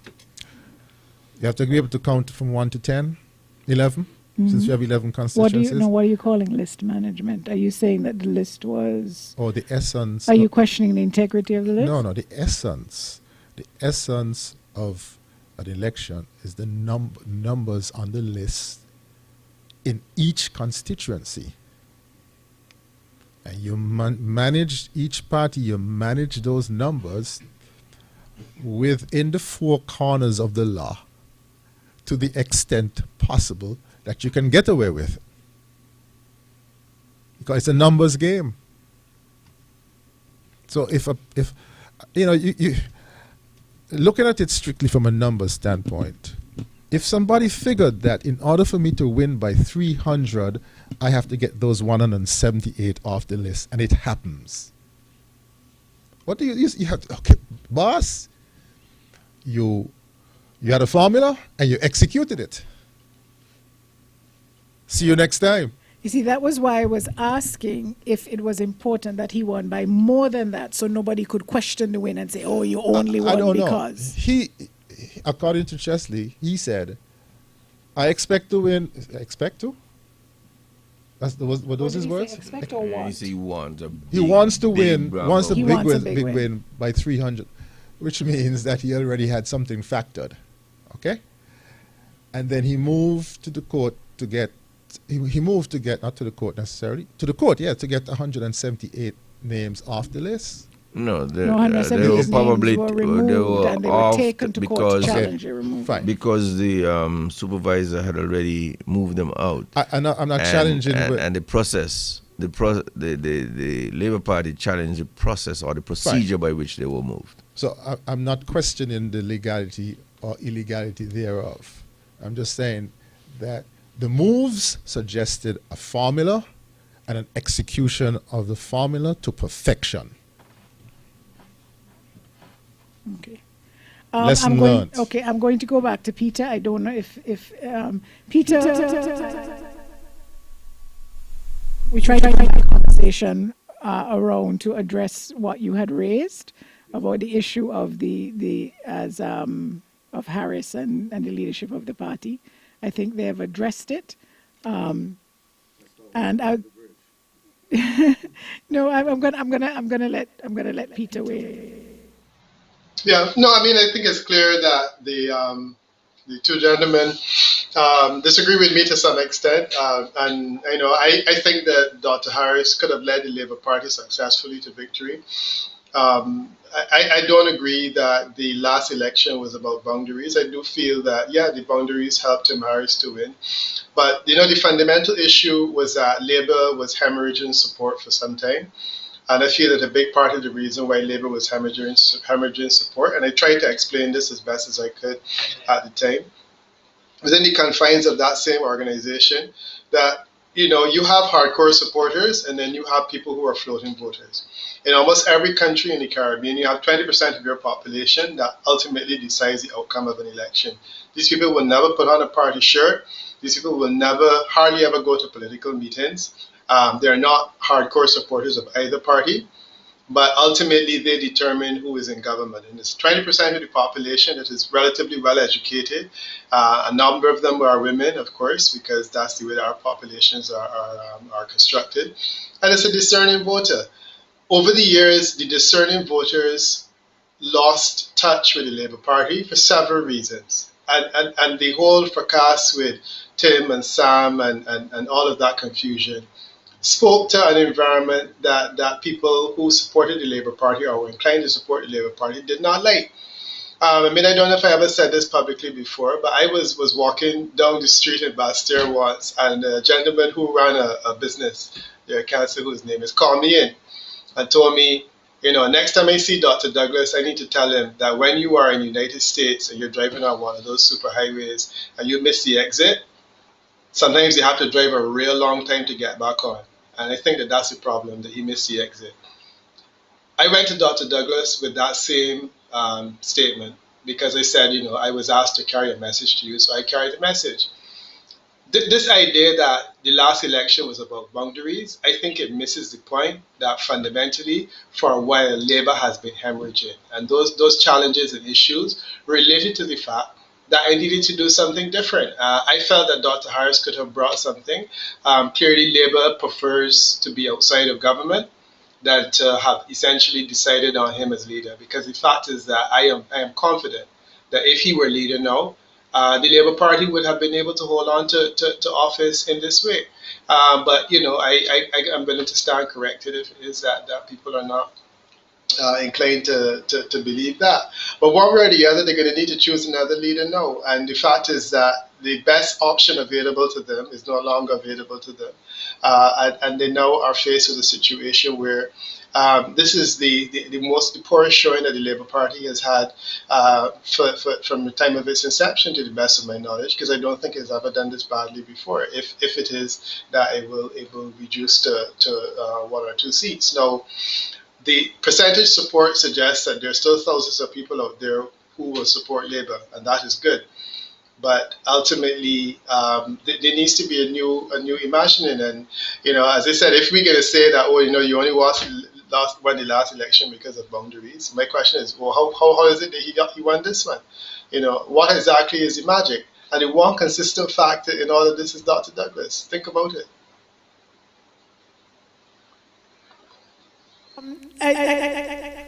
Sorry, can't have all these mics on at once. Well, I can't really say, no, we don't have any results. For me, Peter, I can't say if Dr. Harris had stayed, if it would have been the same dynamic. Dr. Harris's leadership came out of an agreement with other people, within the coalition, and it was like, look, we'll do the 2 terms and then we'll hand over to somebody else. I don't know that. No, I think it was 2. Or that they wanted to try and pass that as being the maximum length that somebody could serve as prime minister. But I don't know that the means by which he became the leader of the coalition and then was the prime minister that it was the same process or the same sense of oneness as it would need to be within a single party. As Dr. Martin said, it's not what the party wanted. And some of the issues I think that they had with him, why they didn't think he was suitable, they still have those issues with him now as prime minister. They're saying, look, we told you so. We told you if he had been the leader of the party and become the prime minister, these are the issues. And those are the issues that they have concerns about now with him as the prime minister. So even today, I don't think that people within the Labour Party would say, oh, we made a mistake in that regard. Your thoughts on that, Dr. Martin?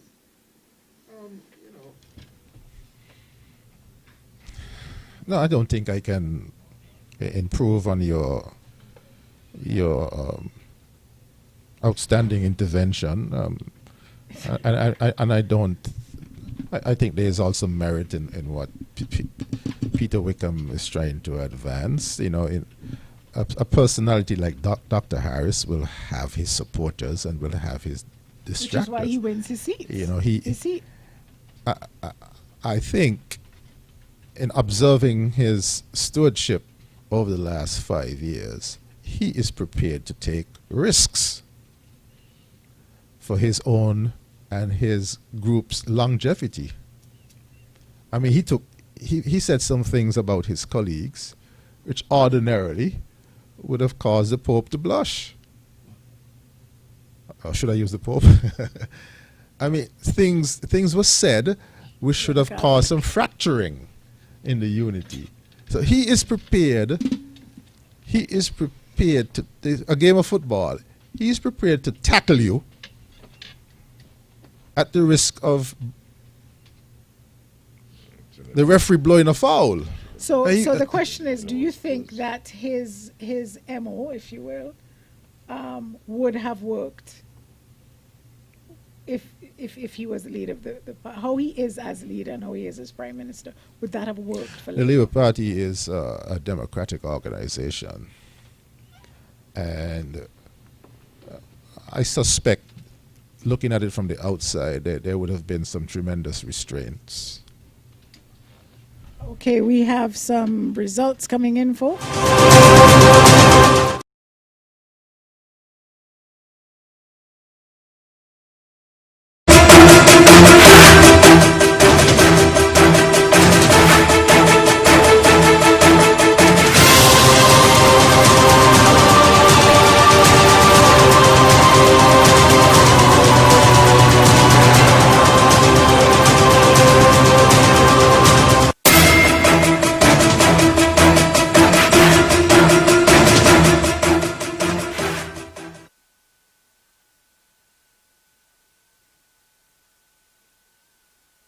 Good morning once again. We have additional results to share with you. From constituency of St. Christopher 1, we have 2 additional results. For the Tucker Clark Primary School, polling station 3A, where 517 voters were assigned, those whose last names began with A to those whose last names began with W. Dr. Jeffrey Hanley of the St. Kitts Nevis Labour Party received 209 votes, 209. Ian Patches Libert of the People's Action Movement received 107, 107 votes. There were no spoiled, no rejected. Total of 316 votes were cast. At Kim Collins Stadium, polling station 3B, Dr. Jeffrey Hanley of the St. Kitts Nevis Labour Party received 103 votes, 103. Ian Patches Libert of the People's Action Movement received 111 votes, 111. There was 1 spoiled ballot and no rejected ballot, for a total of 225 votes cast. In the constituency of St. Christopher 3, polling station 5B, where 407 voters were assigned, those whose last names began with H to those whose last names began with N. Conris Maynard of the St. Kitts Nevis Labour Party received 129 votes, 129. Akila Byron Nisbet received 140. That's Akila Byron Nisbet of the People's Labour Party received 140 votes. There were no spoiled ballots, and there were 3 rejected ballots, for a total of 372. And in polling division 5C, Conris Maynard of the St. Kitts Nevis Labour Party received 105 votes, 105. Akila Byron Nisbet of the People's Labour Party received 104 votes. There were no spoilt ballots. There was 1 rejected ballot. There were 210 votes cast. We have a result from constituency of St. Christopher 2A, where 385 voters were assigned, those whose last names begin with A to those whose last names begin with I. Marcella Libert of the St. Kitts Nevis Labour Party received 108 votes, 108.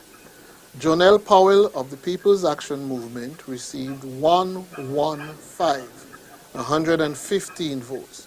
There were no spoilt ballots, and there were 2 rejected ballots, for a total of 225 votes cast.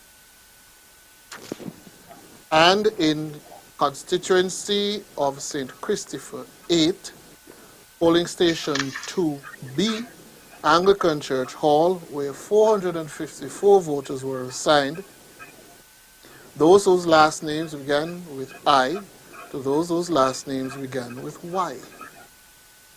Dr. Terence Drew of the St. Kitts Nevis Labour Party received 88 votes. 88.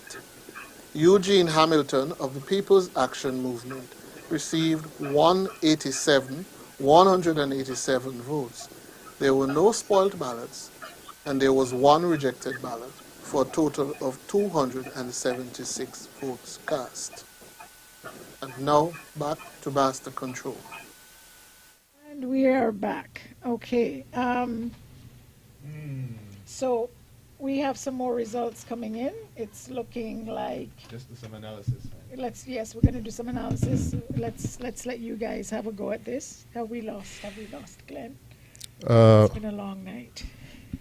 He's going to be in the early morning round. Right? I'm like you. I'm all perked up because this is historic. This really is. Okay.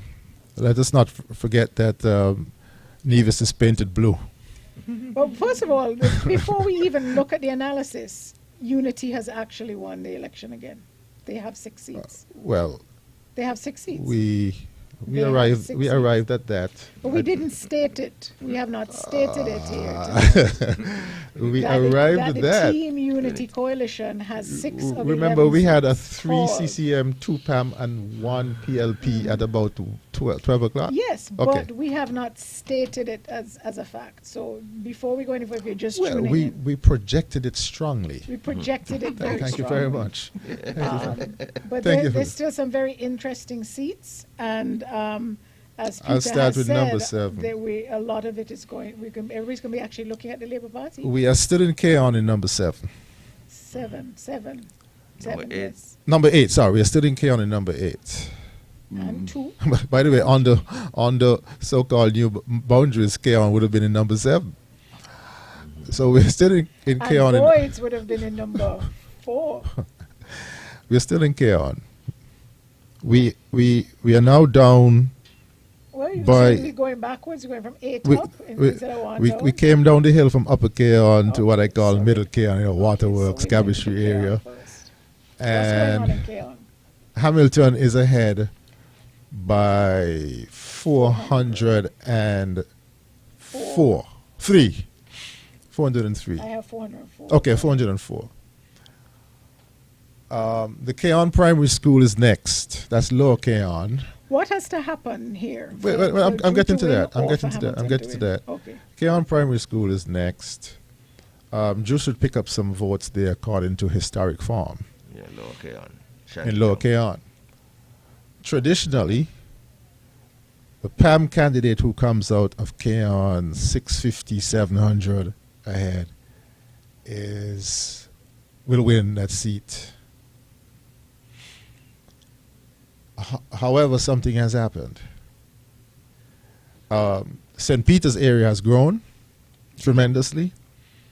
This constituency, there were 1,100 new voters registered. A 21% increase, 1,195 new voters. So we don't know what St. Peter's holds for the candidates. They know. I asked myself, who is registering these voters? Who is registering? Which side is registering? Do you know? The one who has wind in his sail, or the one who was under a bit of a cloud? And so I'm seeing here that if the next two boxes out of K-On Primary School will tell us who is going to win this constituency. Even though you don't know what St. Peter's holds. Again, you have to, the PAM candidate has to come out of K-On close to 700 ahead. Okay, because last time Drew won St. Peter's by 500 plus. But Mr. Hamilton had won by 700 something, yeah. Okay, all right. So, but you have said that you don't know who these 1,000 new voters. I suspect that the Drew campaign, because it had more energy in it, with no meaning, no disrespect to Eugene Hamilton. I don't know the traditional component of overseas, quote unquote, overseas voters in number 8. Yeah. But the trend so far is that Drew has picked up some support in K-On. Can we look at the numbers for those boxes from 2015? Okay. So I have this year's numbers so far. So if you pull up, so you said you okay, right. So call let's one. look at 1A. So last time it was 161 Hamilton, 63 Drew. Drew picked up. It's 147.76. 1B. Last time 168 Hamilton, 54 Drew. Drew picked up slightly. 165 Hamilton to 60. 2A. Hamilton 232, Drew 74. Okay, Drew still has 74, but Hamilton has lost some ground. He has 212. So some people didn't vote. So 2B. That's the last one. Eugene Hamilton 202, Drew 88. Drew has those same 88 people, but Hamilton has lost some, 178. So what we're saying is that Drew is holding on to his people, but Hamilton has lost ground. So you want to talk about, I could tell you what happened in, just as a sneak preview, what happened in Lower Keon. Sure, let's, how did that work? Lower Keon has two boxes, right? 3A, 3B. Last time, Hamilton 173, Drew 130. It started to get close. As we were saying that, Labour usually picks up in Lower Keon. And 3B, Hamilton 167, Drew 80. It was like 330 to just under 200, to 210. Okay. In Lower Keon. So you keep it close. If you're the Labour candidate, you keep it close. As close as possible in Keon. And then you're usually winning keys. And then it's smooth sailing for you. Well, you have to see what Connery does. Connery and parts of Half Moon. More results? No, okay. No, I'm just keeping an eye on that. Okay, so that's 8. That's 8. 1. Boy, you're just jumping all over the place. Well, after okay, 8 1. comes. Remember, we painted Nevis blue already, Right. So, Okay. 1. Well, Hanley is in the lead by way more than Libert won by last time.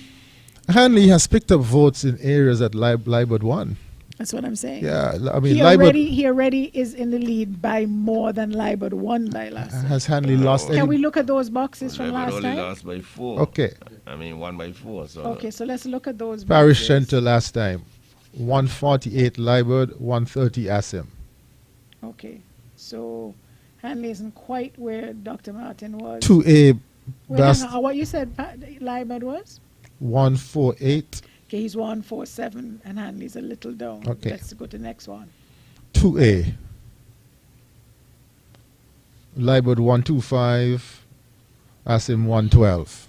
Okay, so it's Libert 109, so he's dropped. So no, but he flipped that. And Hanley flipped that. 122. Hanley flipped that. He did, because Hanley picked up what Libert lost. Right, almost. so you have to go from 112 to 122. Right. Okay, so. Right, so Libert lost about just something teen.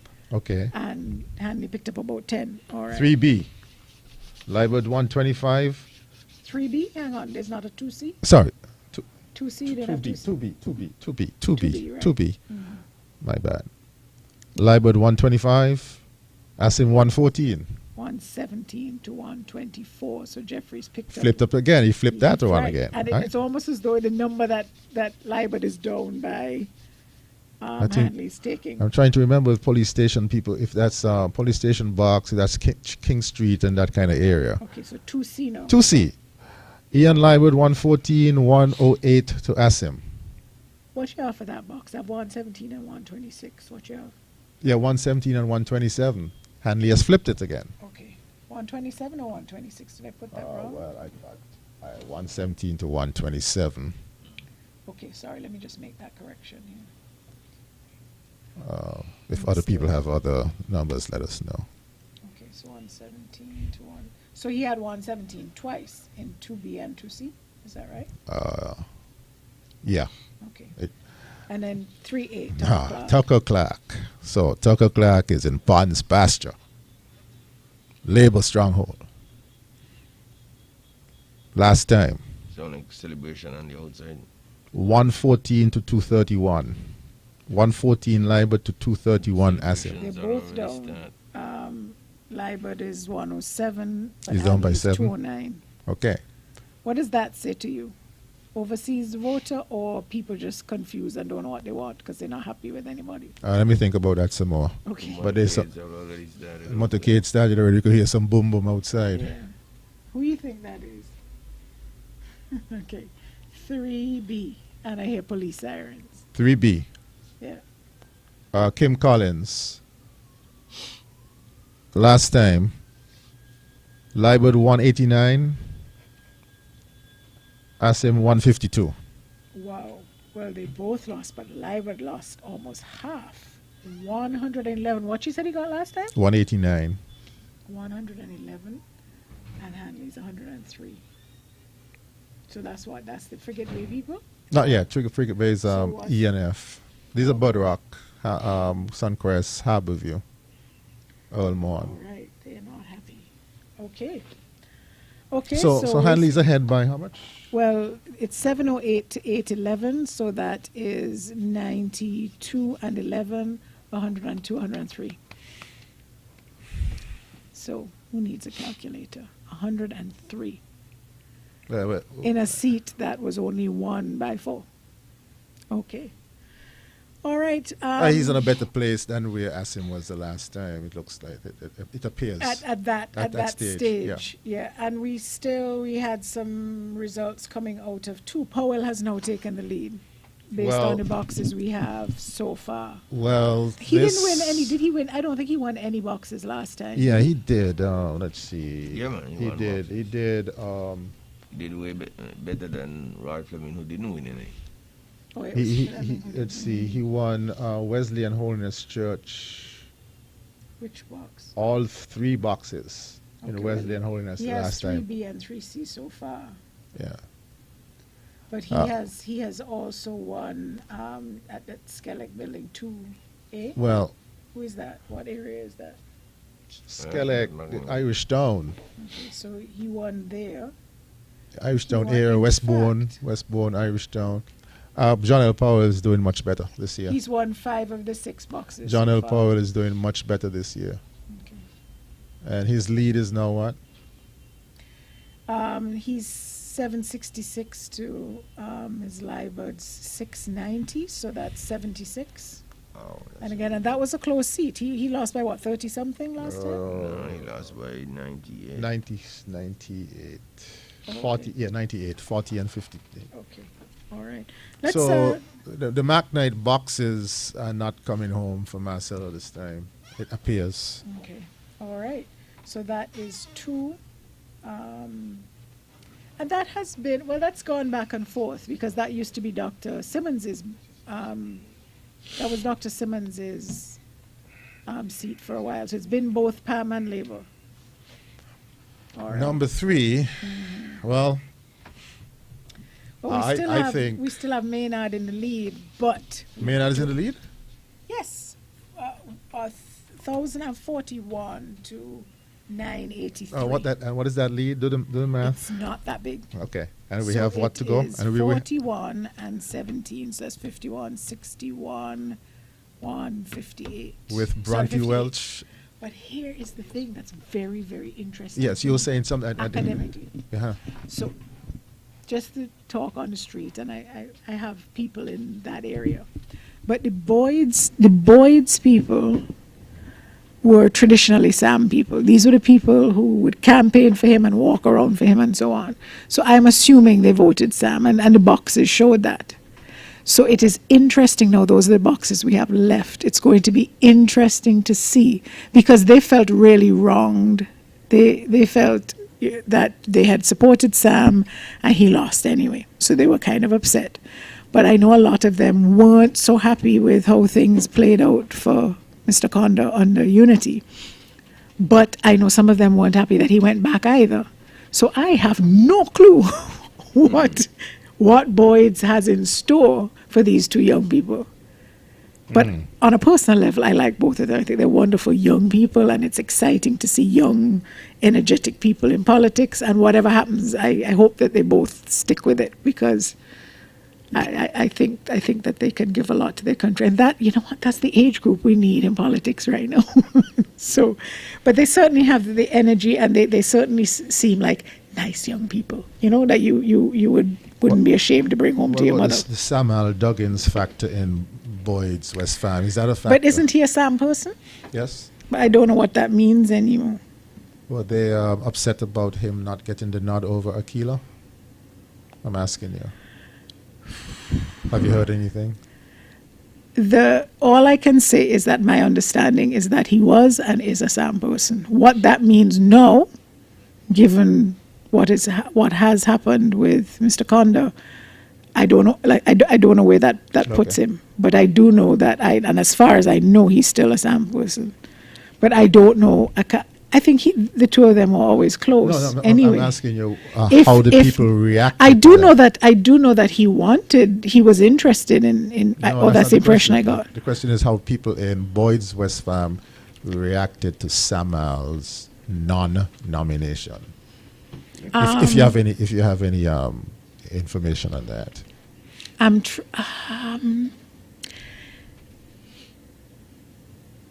When I think about it, there was kind of a gap. It's sort of like nothing happened. There was a bit of a gap, and they didn't know what was going on. It wasn't a sudden replacement. It's like he just was faded out, and she was slowly faded in. So I don't think it hit anybody that hard. Or all of a sudden they looked around and said, "Oh wait, hang on a second, what happened?" That, by the way, is just my perception. I haven't had no conversation with anybody about that specifically. But I'm saying, even from an outsider's point of view, that was kind of the perception. It happened gradually, and at one point you weren't really sure: are they all in this together? Everybody seems to be getting along, and so I don't know. I guess we'll have to ask them. But should we call up somehow? Based on the trends tonight, based on the trends tonight, it is not looking good for Marcelo, neither for Marcelo nor Congress. Not looking good. You think even for Congress? You think Boyd's holds that much? How many people are we talking about? We're talking about another 800 votes or so. Let's see what. Well, 800 registered voters. The other thing that I think could be interesting. The other thing that I think could be interesting, by the way, Doc, is I don't think, and this is just anecdotal, I have no statistics to back up my perception, that there was a huge overseas vote in those boxes. That area, those people were born there, they were raised there, they still live there. Everybody, you know your neighbors, everybody went to school together. It's a real community once you get past. In 2015, past camps. Sam Conda got 268 to Congress Maynard's 214. In Boyd's? In Boyd's West Farm. 268 to 214. So it was close. Well, I mean, he won. He did win. What's the current lead now that Congress has? 40 something, you said? Yeah. Oh, I see what you're saying. But we don't know. We don't know if they're still in the unity camp. And were they even in the unity camp, or were they just Sam supporters? I thought you had that. No, that's what I don't know. Pressing I'm telling you that a lot of the people who voted for Sam in Boyd's voted for Sam Conda. If Sam had said he was running as an independent, they would have voted for him. I think. I think. That's my perception, just talking to people on the road. So, with that said, I don't know what that means now. We will find out after the first box. I guess we will. You're tuned to SKN Newsline and Freedom FM's Election Watch. We're in the studios. We're done, right? That's all that's left, right? 8, 1, 2, 3. Yeah. 8, 1, 2, 3. But just what you're hearing from 8. Is it still going the way we've said? I think Drew is doing what he needs to do in Keon, but could he do what he has to do in St. Peter's? I don't know. Why is it St. Peter's? And I don't know. He took St. Peter's handily last time. Right, but he has to do it this time. Remember, there's no overseas vote, and he needs numbers. You know, he needs to be able to make his win bigger than Eugene's win in Keon. Gotcha. So because he had a substantial win in that area. Winning is not the issue. It is winning substantially without the use of the overseas vote. So that's and we that's also the don't challenge. know that who You- those 1,100 new you- registrations were. You know Eugene is winning in Keon. So you do know Eugene is taking care of business. However, the percentage is different in that last time around, Eugene won. He got almost 70% of the vote coming out of Keon. Joe is holding more like a 40-60 split this time. And therefore, if you could fast forward that to St. Peter's, Joe has to win by a bigger margin, just not in terms of a percentage, and he also have to get more votes in terms of the actual number. Now Keys, he needs to win in Keys as opposed to trailing in Keys, and let's see how Connery is. There have been some interesting information coming out of Connery, people going back and forth and so on, and there's word that certain certain things were done in Connery to make sure to secure the vote. Let me put it decently. So either one of those things, Drew has to deliver big and major in St. Peter's in order to secure that seat. All right, Hanley is leading. I think that one is going to go to Hanley. But I don't know. Still don't know if that trend continues. Yes, but if you're winning where you need to win, then in some other seat, some other box, you look making sure that the swing that is happening in all the other constituencies don't affect one box and tilt the balance. If it continues the way it is, Hanley will be declared the winner, and then you go to the one with Maynard. That is exciting. That is absolutely for a lot of reasons and interesting. And when you bring the analysis that you brought just now in terms of, well, it's one thing if you could say the Labour vote would be this way, but with Conda not being with Unity, does it have an effect now that he goes back? He has returned to Labour. Again, you will only be able to read it from the statistics and the numbers. And again, in addition, let me use another word. When it comes to the turnout, were you able to buck the trend and turn out more votes in a particular area? It's all about your machinery, working hard, getting every vote to the poll, and making sure that every vote counts.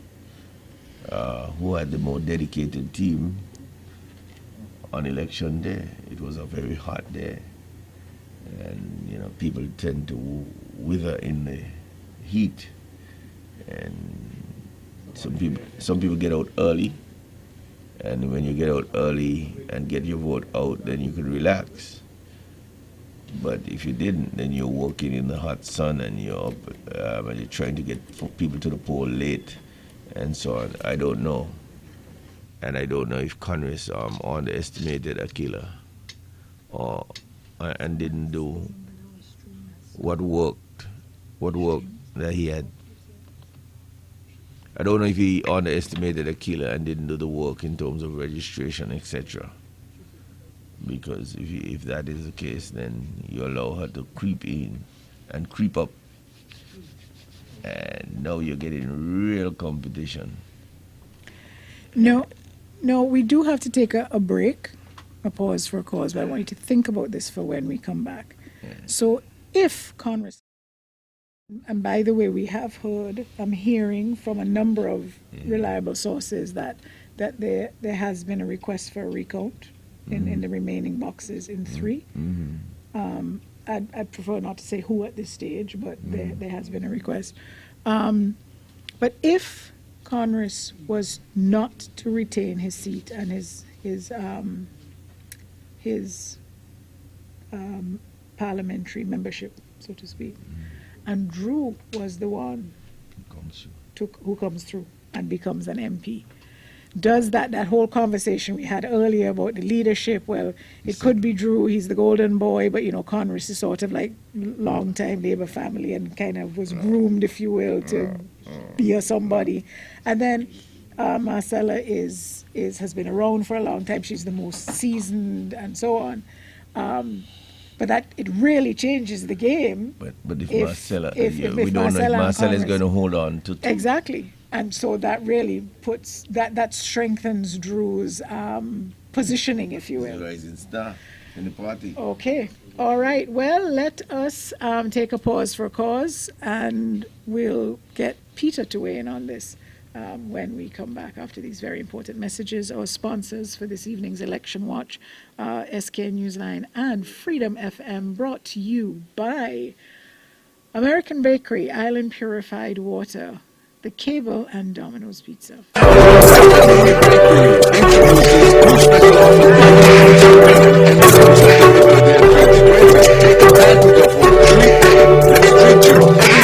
Saturday from 11 a.m. to 2 p.m. Choose one treat when you spend $20 or more, or choose 2 treats with every $40 or more spent on bakery items. Delight in your favorite treats from a list of tasty pastries, ice cream, and wine.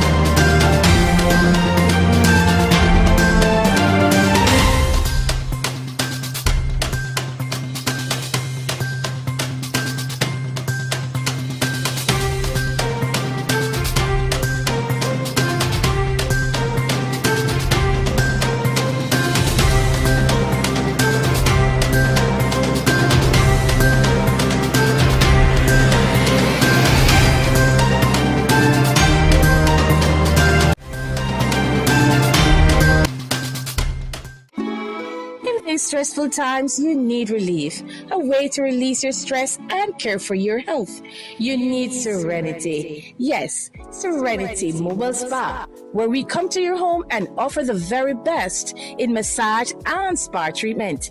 Your health is our priority as we practice the highest hygiene procedures before, during, and after your treatment. Choose from massages to meet your physical needs, scrubs, facials, waxing, and much more. We also provide our customers a complimentary serving of refreshing local coconut water with each massage. During these restricted times, we urge our customers to stay healthy. We will come to you. Call us at 762-0157 or 760-8899. Find us on Facebook, Serenity Mobile Spa Think It, or email us at serenitymobile-spa869@gmail.com. Serenity Mobile Spa. The hurricane season is upon us, and these are the times we need to get the best shutters to protect your property. Look no further. Conquering Storm Shutters and Industrial Home Styles and Rentals Limited. At Conquering Storm Shutters, you get a variety of shutters: roll-in, accordion, panel, colonial, and Bahama. Get windows, garage doors, railings, gates, and much more. Need scaffoldings and prop jacks for rental? Then get the best deals at Industrial Home Styles and Rentals Limited. 2 companies offering quality service and products. Located at 2 locations in the Federation: Lower Monkey Hills and Peters, and Low Ground Estate Proslow Industrial Site, Charlestown, Nevis. Telephone 764-7189 or 663-6296. You think it, we build it. Clear your mind and clean your hands. High Five Sanitizer is committed to changing mindsets in personal hygiene. Educating families in St. Kitts and Nevis about the importance of keeping our hands and surfaces clean is our top priority. It takes a village, and it starts with all of us setting a good example and inspiring a positive mindset. Our pocket-sized 2-ounce hand sanitizer bottles and their convenient dispenser caps are the perfect size for you and your kids on the go. You could also purchase our 1 or 2 liter refill spigot bottles for instant top-up. Our superior hand sanitizer is made with local aloe vera from our farmers in St. Kitts and Nevis, blended with 70% alcohol, approved by our Bureau of Standards. So clear your mind and clean your hands with High Five hand and surface sanitizer. Coming soon, our car sanitizer. Contact us on 869-760-6229. When it comes to prescription and all your healthcare needs, that is the new Paris Pharmacy, located on Westbourne Gut Bastille near Skilek, offering the following services: a full and computerized prescription filling service, drug interaction monitoring, extended opening hours, 9 a.m. to 9 p.m. during weekdays, open 6 hours on Sundays, holidays, and available for emergencies, a wide range of medicines at reasonable prices and top quality. We are not the largest, but try the hardest to please you. Paris Pharmacy, always there taking care. Reach us on Facebook, WhatsApp, or call direct 465-8569, 762-7919, and 763-9142. Paris Pharmacy, that's all that matters. Auto Plus Car Wash, located on the College Street Gut, Bastille, St. Kitts. Bring your car to Auto Plus Car Wash to remove water stains, wiper marks. Get your doors, roof panel cleaned, seat floor mats, buffing, headlights, and engine wash. You get quality service at the best price at Auto Plus Car Wash. They really care for your car. Call 765-5140 or visit them on the College Street Gut, Bastille, St. Kitts. Auto Plus Car Wash, where the service is number one.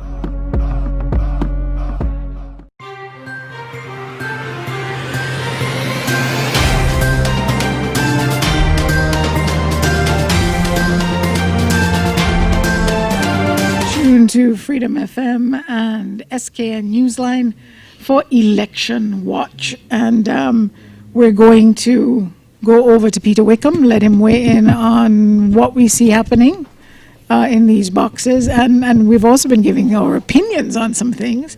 And he's been observing what's going on in St. Kitts and Nevis for many years. So let's hear what he thinks about what we think. Peter?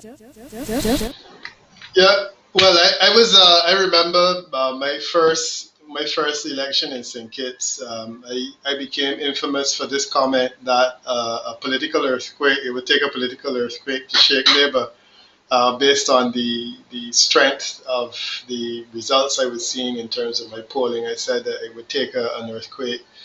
And I remember revisiting that comment when I was in your studio last year.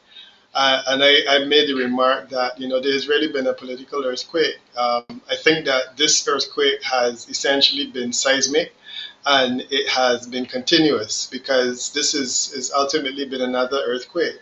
I'm actually working on a major piece of work in which I'm looking at landslides across the Caribbean and to see what the quintessential definition of a landslide is. And I mean, this is clearly fitting the bill of a landslide. Even if it does not result in a removal of all the seats, I mean, this is seismic in terms of the shift that it has created in terms of the politics of St. Kitts and Nevis. So it's an interesting one to analyze. And it's interesting also to have been part of the conversation that started when Labour was very strong. And we have watched essentially see the lead being whittled away over time to the point now where Labour was in opposition. And I always argue that if you look at the politics of the Caribbean, generally speaking, a party will win and then they will have a decline right after. Labour had an interesting history in that the first election was not the strongest because their landslide election was their second election. And it takes a special type of leader to be able to do that. Of course, Denzel Douglas was part of that movement. But now we're seeing 15 years on what has happened. And ultimately, it's almost a reverse where the best performance for Team Unity, or the better performance, was ultimately its second round performance, in which it has done better than the first. It doesn't happen very regularly in the Caribbean. It has happened in Dominica, Barbados, here in St. Kitts, a few places. But generally speaking, you would normally find that after the first term, the party would lose support. What's happened is after the first term, this party has gained support. So for me, the conversation really is about number three. I do a swing analysis, which I believe you probably heard me speak about. And I spoke about the swing that's needed for seats to be lost. Clearly, Team Unity is not losing any seats tonight. It doesn't seem that way. And even though there are some of them that may be looking that way, if any of Labour's seats were lost, it would certainly be highly unusual. And I think it would be patches that we would be looking at. if it is that there is momentum on Labour, and I'm seeing on the mainland swings of up to 7%, it should be able to essentially take number three as well.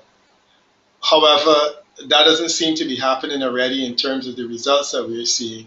But my sense is that a 7% swing ultimately will take number three, because number three is requiring a 6% swing.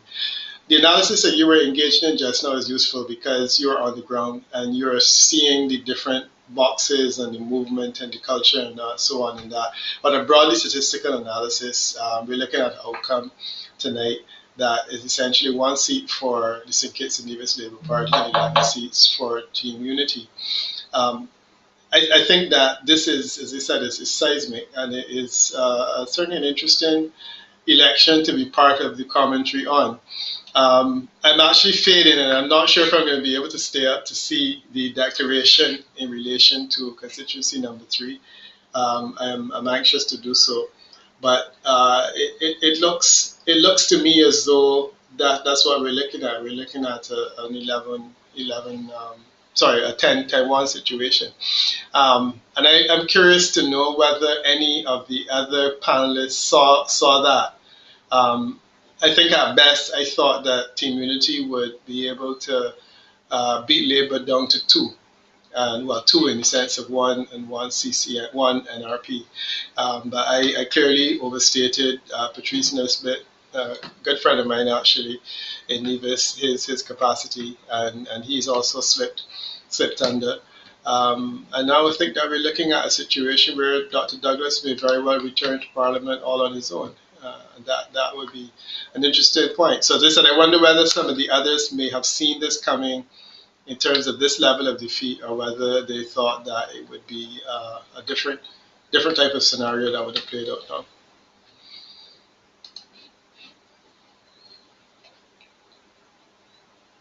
And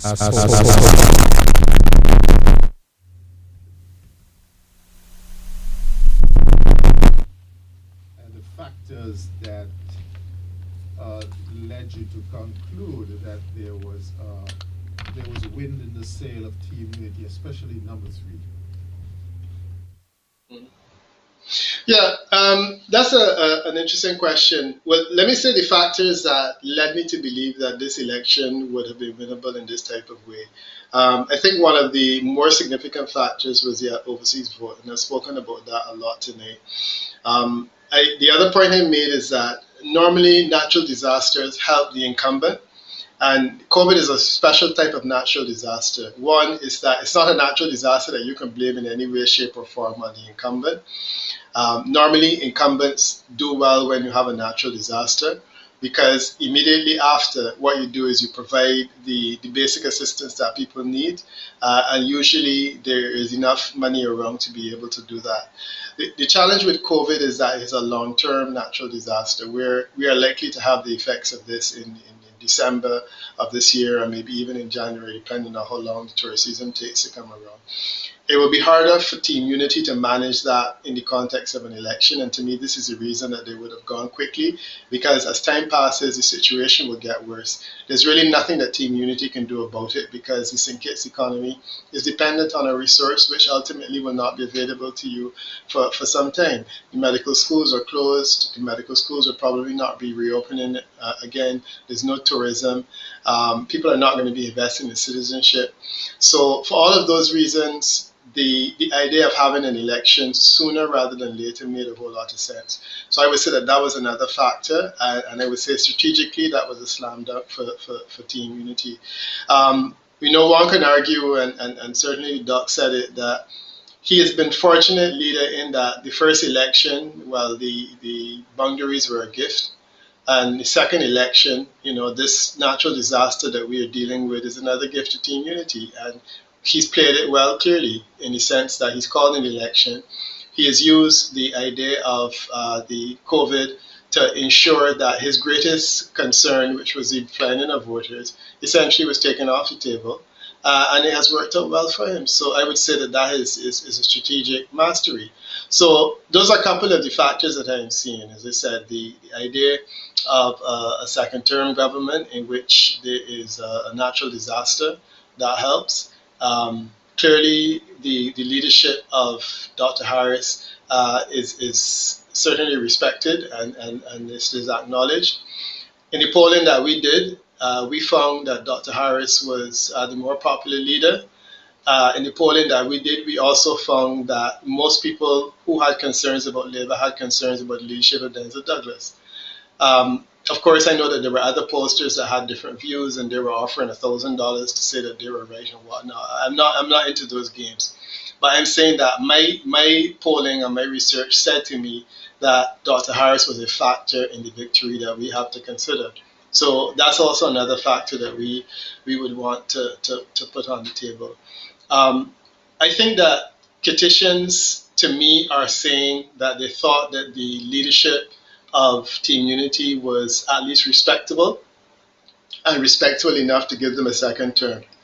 Generally speaking, in the Caribbean, you get 2 terms. I mean, 3 is a bit more challenging, but certainly you would get 2 terms.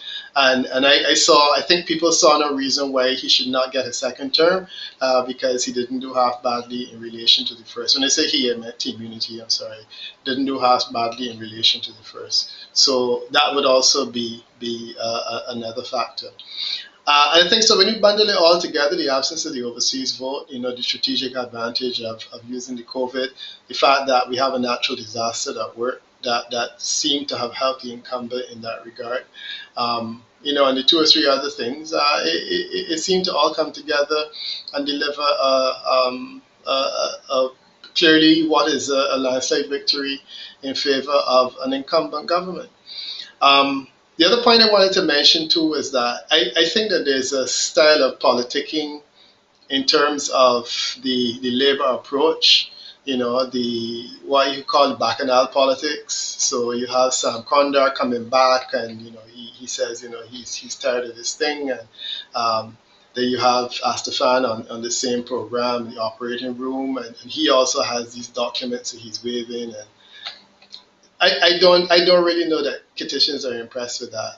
The whole Jonelle Powell thing, which and I was saying from my polling, I didn't get the sense that people really cared, but that became a political issue. And these things are thrown as though these are the issues that people are concerned about, when people are really concerned about more bread and butter issues.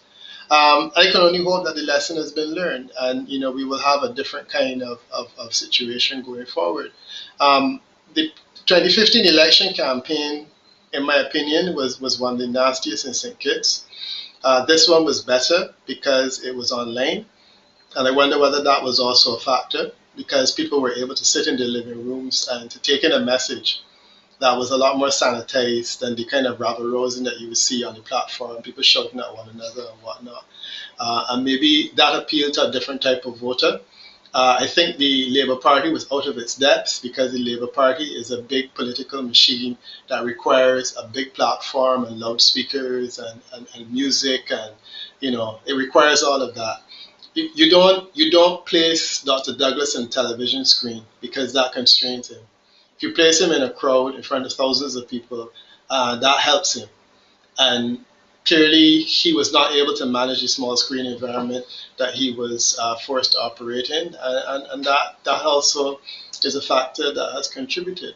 So I would say that those were the factors that I am seeing as contributing to what we're seeing. As far as number 3 is concerned, maybe the Sam Condor impact would have been something significant, because it seems to have been something that has waxed and waned, gone back and forth. Maybe the fact that he came back and there was more confusion again, maybe that was one of the things that helped push her across the finish line. But I'm not sure whether she has won. I don't know if I would want to stick my neck out at this stage and say she has won. But what I would say is that the swing that we're seeing nationally, if she can perform as well as the party at that level, then she has it. Even narrowly, she has it. And we're back to a situation where we have an opposition of 1.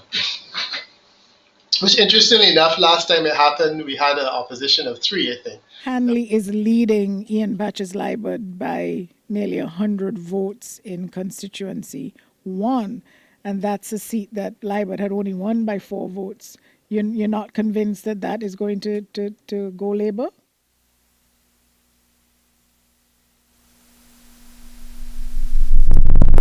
relation to, because we have still 4, 5, and 6, which have not yet been declared.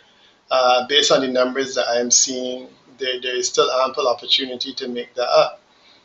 The other thing is that there has been movement away from Labour in some of the boxes that we have seen already being counted. So I would be surprised if that one doesn't go the way of the team unity as well. If it doesn't, it would be odd because it would be inconsistent with the general movement that we're seeing in the entire country.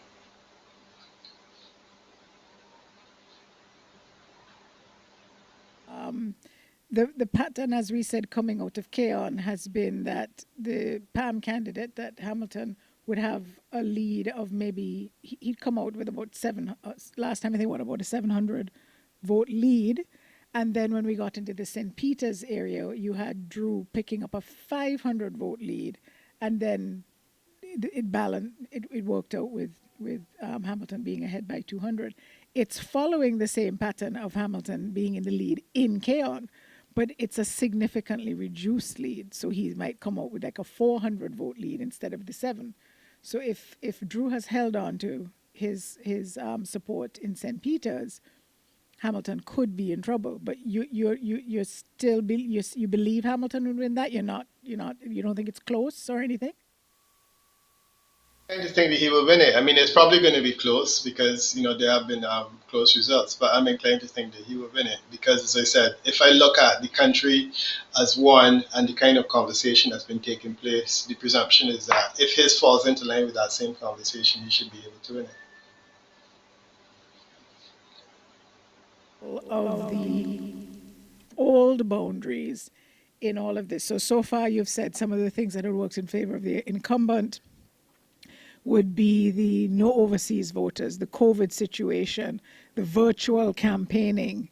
Talk to me, 2 things actually, the old boundaries, but also not just the virtual campaigning in terms of the public meetings and so on, the technology, social media. This is a different campaign. Everybody is online. Everybody is using Facebook and WhatsApp. And for weeks and months, they've been producing videos, really professional videos, and a lot of propaganda stuff. But it's a very, they are coming to you in your house now, on your phone, while you're on the bus. Talk to me about the role of that, the technology, and the boundaries matter. Yeah, well, let me do the boundaries first. I am inclined to agree with a lot of what I've heard about the fact that the boundaries are uneven. I mean, when I look at them, the laws of St. Kitts and Nevis say that the boundaries are supposed to be almost equal.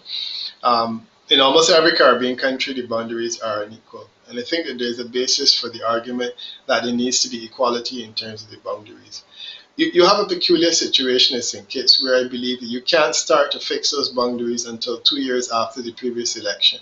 I think that that's normally the rule, which basically means that when a government is settling down to handle its affairs, it then has to start a process where they're looking to fix boundaries and you have a 2-year period. My inclination is that it may be easier to do that now because if you have an opposition of 1, then it is perhaps easier for you to forge ahead in relation to fixing a boundary matter. And one would like to think that particularly the People's Action Movement or Team Unity would have sufficient political capital now to say, okay, I'm going to risk fixing of the boundaries. So on principles, they need to be fixed. There needs to be equality.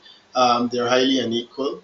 The challenge is always how do you approach it in a way that is transparent and that allow both parties to be able to feel that they have come out, with at least what they have gone in with. And it's a difficult situation to address in that type of way. So that's the boundaries matter. Perhaps it will be done, as I said, but once you have to wait 2 years, it means that it's delayed. The other thing you were asking about is the technology. In this regard, Team Unity clearly had an advantage because Team Unity ran a technology social media campaign in 2015, not because it wanted to, but because it had to, because in 2015 they didn't have the resources that they had now.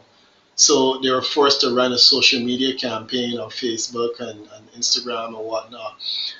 So in a sense, they had a head start when this COVID thing came around because they ultimately were doing the same thing that they always did.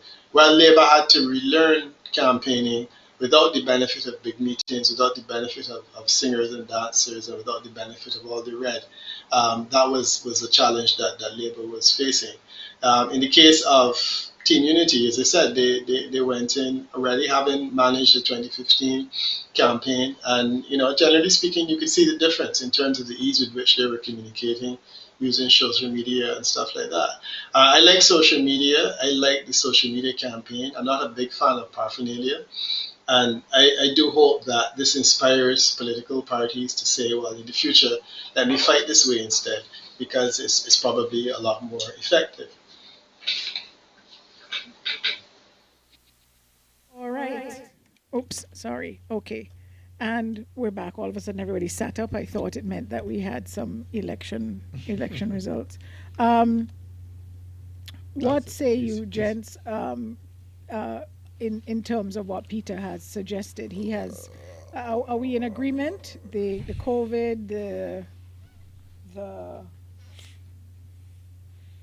I'm trying to remember. The lack here. of right, the overseas voters, the COVID, the virtual campaign, boundaries. Well, we think that the boundaries had a role to play. Don't you think? But Peter would know those variables and know what effect or what percentage to give them in terms of the matrix he's looking at, and I have to respect that from a pollster. And because those are the kind of things that inform your decision making when you want to have certain target areas in your campaign. So if he's saying that those are some of the variables, you'll have to take those on board. But again, even anecdotally, it appears that way to me as well. And I like the fact that he's speaking about the difference between some issues and the bread and butter issues. But the outtake that I would like to give, that if Timothy Harris pulls his deputy across the line in what is was normally a stronghold of the Labour Party in constituency number 3, then I don't think that anybody could even think that even though Mark painted Nevis blue, that somebody else is going to be prime minister. Oh that question was if so even if the St. Kitts, if the coalition only had 2. But even if Dr. Martin was being facetious, I think he has to roll that back. Oh no, we had said 3. We had said if it was a 3-3. Yeah. But the fact that if Nevis is painted all blue, there were those who were already saying, well, we're going to have a change in prime minister, because they were thinking, well, Timothy will have one and he could be isolated in some way. But if Timothy Harris happened to pull his deputy across the line in constituency number 3, then... Oh, you're referring to Ms. Nisbet as his deputy? Well, it is his deputy in terms of PLP. Yeah, you mean the PLP deputy? It is his deputy. Gotcha. In the party, and then you have Lindsay, Sean, perhaps Janelle.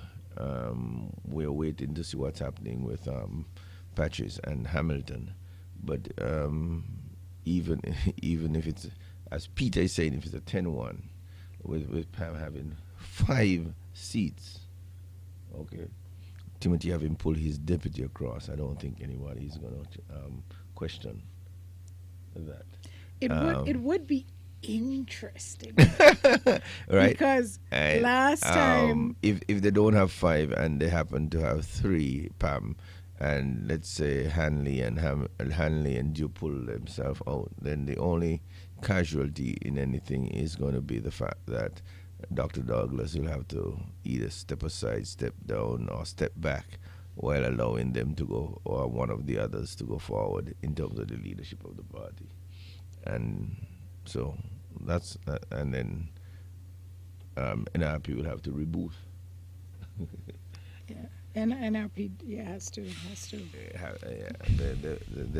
They will have to reboot. When is the local election? Is not next? Is it next year? See, this 2017 plus 5, 2022. Yeah, you see, this is the thing with these staggered elections. Nevis people are constantly in election mode because right away they have to start campaigning for 2020. It is not good for health. But here's the thing that is interesting. I have heard with my own two ears, both the Brantley and Nisbet at different times in Parliament suggesting that we needed to have a single election day. It is what the current and the thing is, the premier is the one who makes that decision. So what is to stop well, it's too late, but what at any point is to stop the premier from the next time there's a general election saying, you know what, we'll just call ours 2 years early, let's line these things up. All it means is that when you go to the polls, you have a ballot sheet for the local, like in the States, you have a ballot sheet for the presidency, and then you have one for the local Supreme Court, and then one even the pound, the dog catcher is a voted office. So you get all of these ballots. So it's just one day you go in and you have your 2 ballots for your local and your thing, depending on where you live, and you just vote, and it's cheaper as well. A 10-1 scenario was a nightmare scenario. Okay, we're going back. Yep.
So, we're still keeping on the same track that we were seeing before. Hanley is still leading Liebert, and while in 1, and in 8, while Hamilton is leading Drew, it is not by as much as he did last year for those boxes. Is that right? Correct. We still have one more box out of Keon.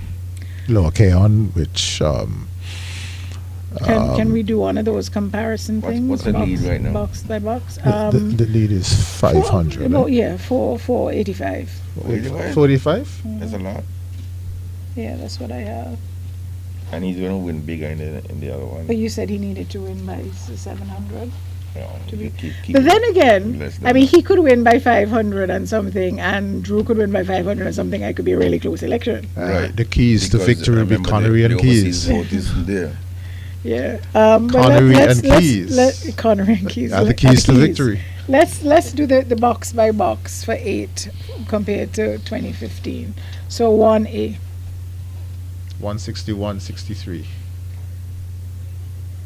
Who had 160? We're talking number 8. Number 8. Yeah, 161 Hamilton, 63. Oh, 161 and 63. Yeah. Okay. Oh, we did those. We did We those did numbers already. already. Right. Oh, yes, we So did. we're down to 3A and 3. Yes, so 3A. Yes. How did Dr. Drew do last So time? it was 173 to 130. 173 Hamilton. Okay. Well, he has 178 this time, so he's picked up a couple, and Drew has actually lost a few because Drew only had 88 this time around. Okay. And so the next Keon Primary School box, K to 3A. Z. It was K to Z or A2?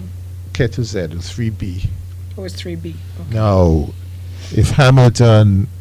So we haven't got 3A yet? Sorry. Yes, we just had 3A. Sorry, my bad.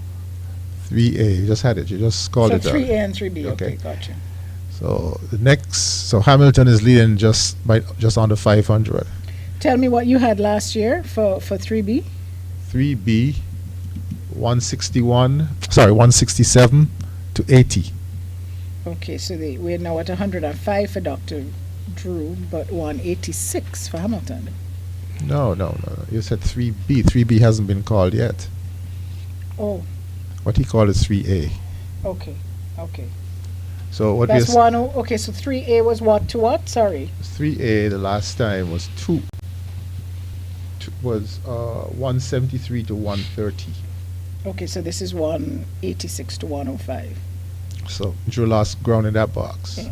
Okay, gotcha. So what we're saying to you, the next box, the next Keon Primary School box, K27, 3B, K27. Hamilton wants to be able to have a 100, over 100 lead there. Okay. Going into Connery. Okay. Why? Because the keys to victory. Keys. Connery and Keys. Okay, you're tuned to Election I'm Watch. saying that because I hope nobody has to work tomorrow. Is a good thing. Tomorrow is a Saturday. Yeah, well. Doc, I hope you're not seeing patients tomorrow. Cancel those appointments. No, don't worry about it, man. Don't worry about it. Should I tell you the time? I know the time. It's 5 o'clock. I know the time. It's a minute to 5. Is I know the the sun time. coming up out there?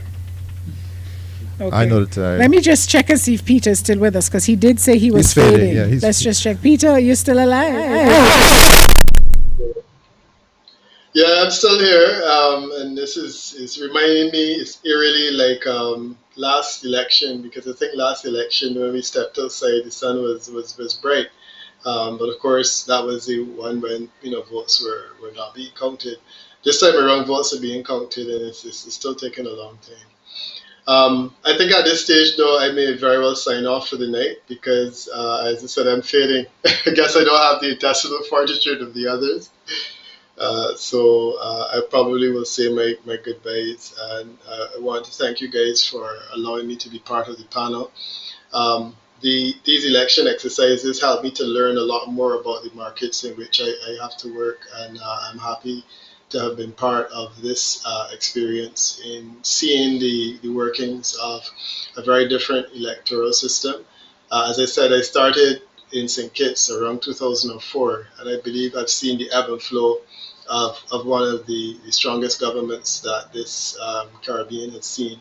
And I was happy to be a part of this commentary. I hope that I can be part of the next commentary whenever the bell is rung another time. So thanks again. And also thank you, gentlemen, for your learning, because I do appreciate that the people who are on the ground in the Huskins and so on, like you are, can give a perspective that I can also learn a lot from. Thank you very much. Chesley, I'm going to send him my bill via social media. Okay, that's a joke. There was a question.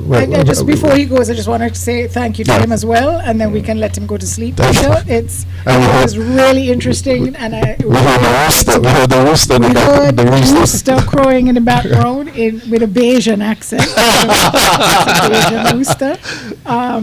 But thank you very, very much, and it was really good to get the perspective of somebody who has been observing for such a long time, who has some statistics, who has been looking at patterns and trends and so on, and you actually know the players, so to speak.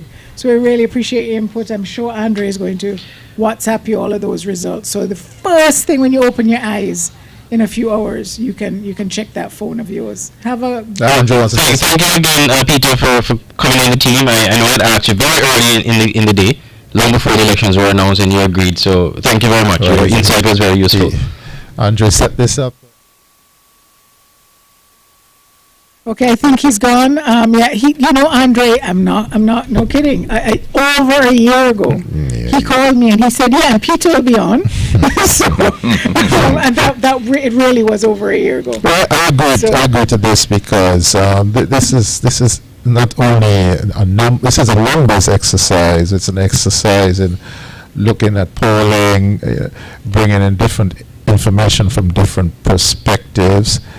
And I thought I knew the St. Kitts crowd. I did not have 10-1 in my fact. But by the way, I'm still not convinced it's going to be. No. That is the. But it wasn't one of them. That is the outside scenario now for Team Unity. It's either going to be 8-3 or 10-1.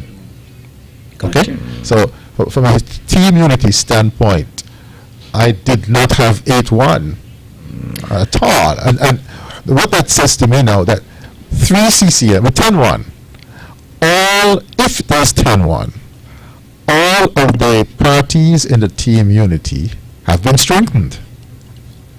So I have a question. You heard Chesley. Chesley's 10-1. The leader of PLP would have brought his deputy leader across the border. And then with 10-1, you have General Powell now joining Grant and Richards. Right. PAM has been strengthened. But not if it loses one, not if it loses one. So PAM number 5. Right. No. Yeah.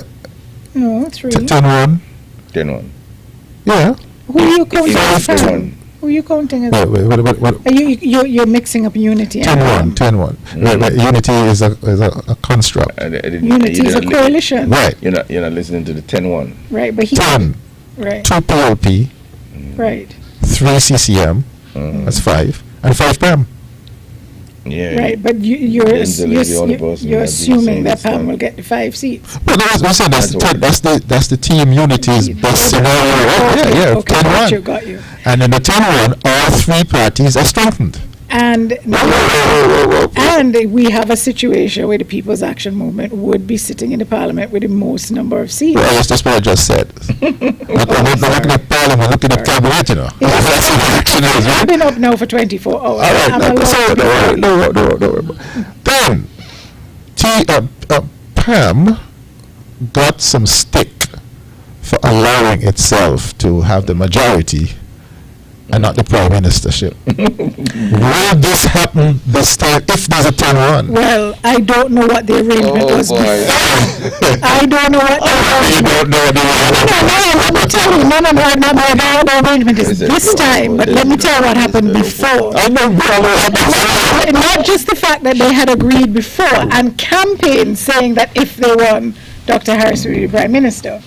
I remember a few weeks before, I asked live on the air, I asked Mr. Richards, I asked Sean. It's 5 o'clock. I know, 6. Live on the air, I said to him, by the way, I didn't think it, at the time, I didn't know if it was doable.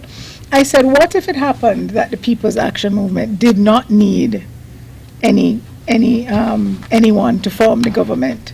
Would you still form the government with the PLP and allow Dr. Harris to be the leader. And without skipping a beat, Sean Richards said, absolutely, because that is what we agreed on. And if the people elect us, they're electing us, and that is what they're asking Tony, you have that in writing somewhere? No, but it's recorded somewhere at Win FM. But he said what? What he said yesterday? He said it again? That Pam will defer with 5? Wow. Okay, so they have already agreed that he would.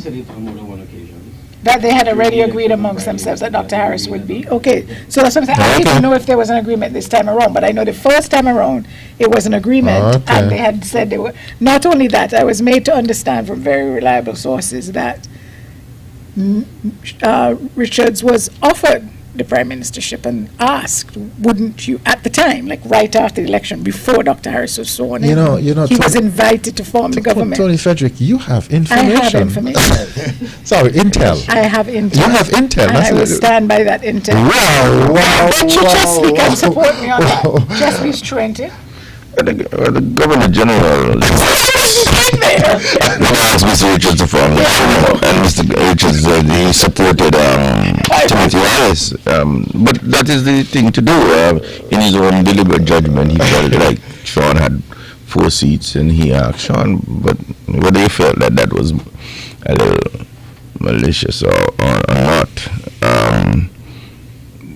because Team Unity ran as a team. The truth is that Team Unity is not on the ballot.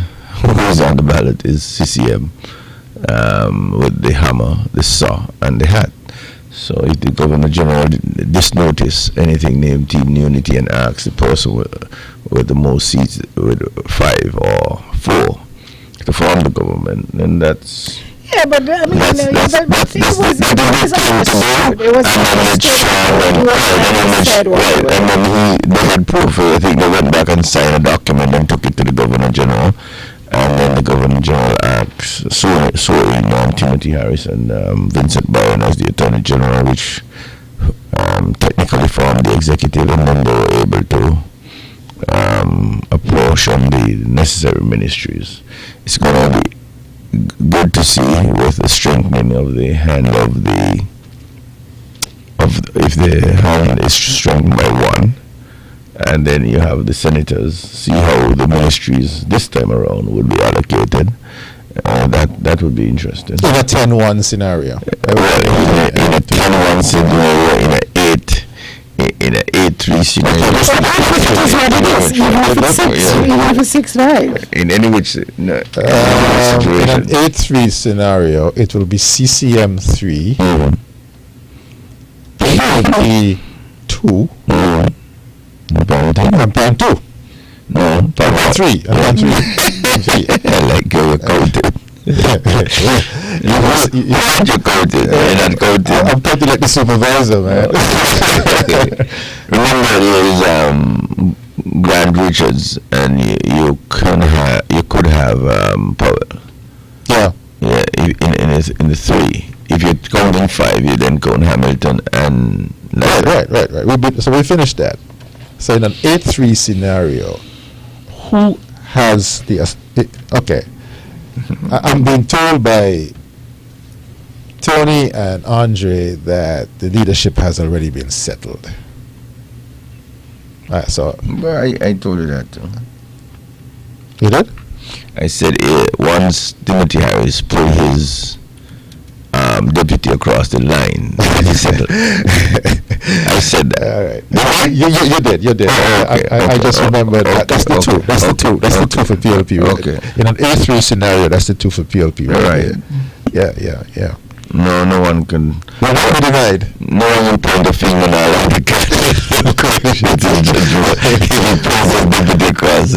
Okay. Okay. What he's saying, Tony, is that the Blue is not in any position to demand anything because of the need of budgetary support. That's what Chesley is saying to me. You can't have both. You can't have budgetary support and prime ministership. That is what I'm hearing from Chester. The problem is the allocate what you want.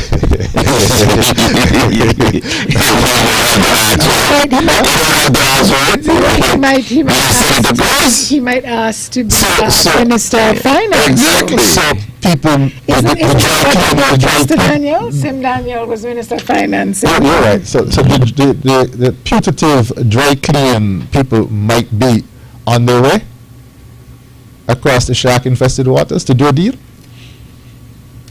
It's gotten quiet in here. Oh, sorry. It hasn't gone. Now we're looking at, okay, all right, that's on 8-3. The next 24 hours will be very interesting. Our projection isn't 10-1. There's someone in Canada asking me, why is the projection 10-1? Projection is not 10-1. Peter Wickham is saying, in order for Labour to sustain the shift of a 7-point shift in the electorate, that the more natural outcome would be 10-1.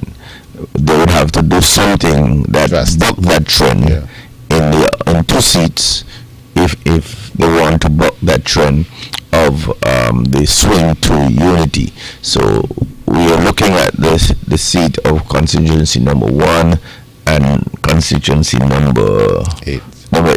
Could they buck the trend and see unity dropping those seats, or if they continue with the same shift in the electorate, the same percentile, then that would mean that it's a 10-1 sweep. Because Dr. Douglas has already been declared. So that was what we were looking at in terms of the possibility in the trends if that shift in the polls continue throughout going into the other boxes, then it will take with it Congress Maynard, it will take with it Marcel Lyman, and then we're looking at Eugene Hamilton and Patches Lyman also be swept up with that tide. That is something for any Labour candidate to win. They have to buck that trend of the 7-point shift that will be seen towards team unity, and especially when they are incumbents. So that is what we're looking at when we talk about the 10-1 situation. The polls may tell us differently, and that's why we went as far back down as a 8-3 situation as opposed to a 10-1. Well, I'm glad you explained that, because I know sometimes when panelists are discussing scenarios, people mix up scenario thinking with a call with a conclusive, definitive statement. So we're just looking at the possibilities. Anywhere between 10-1 and 8-3. That's where it is right now. Yeah. And Peter asked the question, did any of us think that would have happened yesterday this time? The answer is I didn't think so.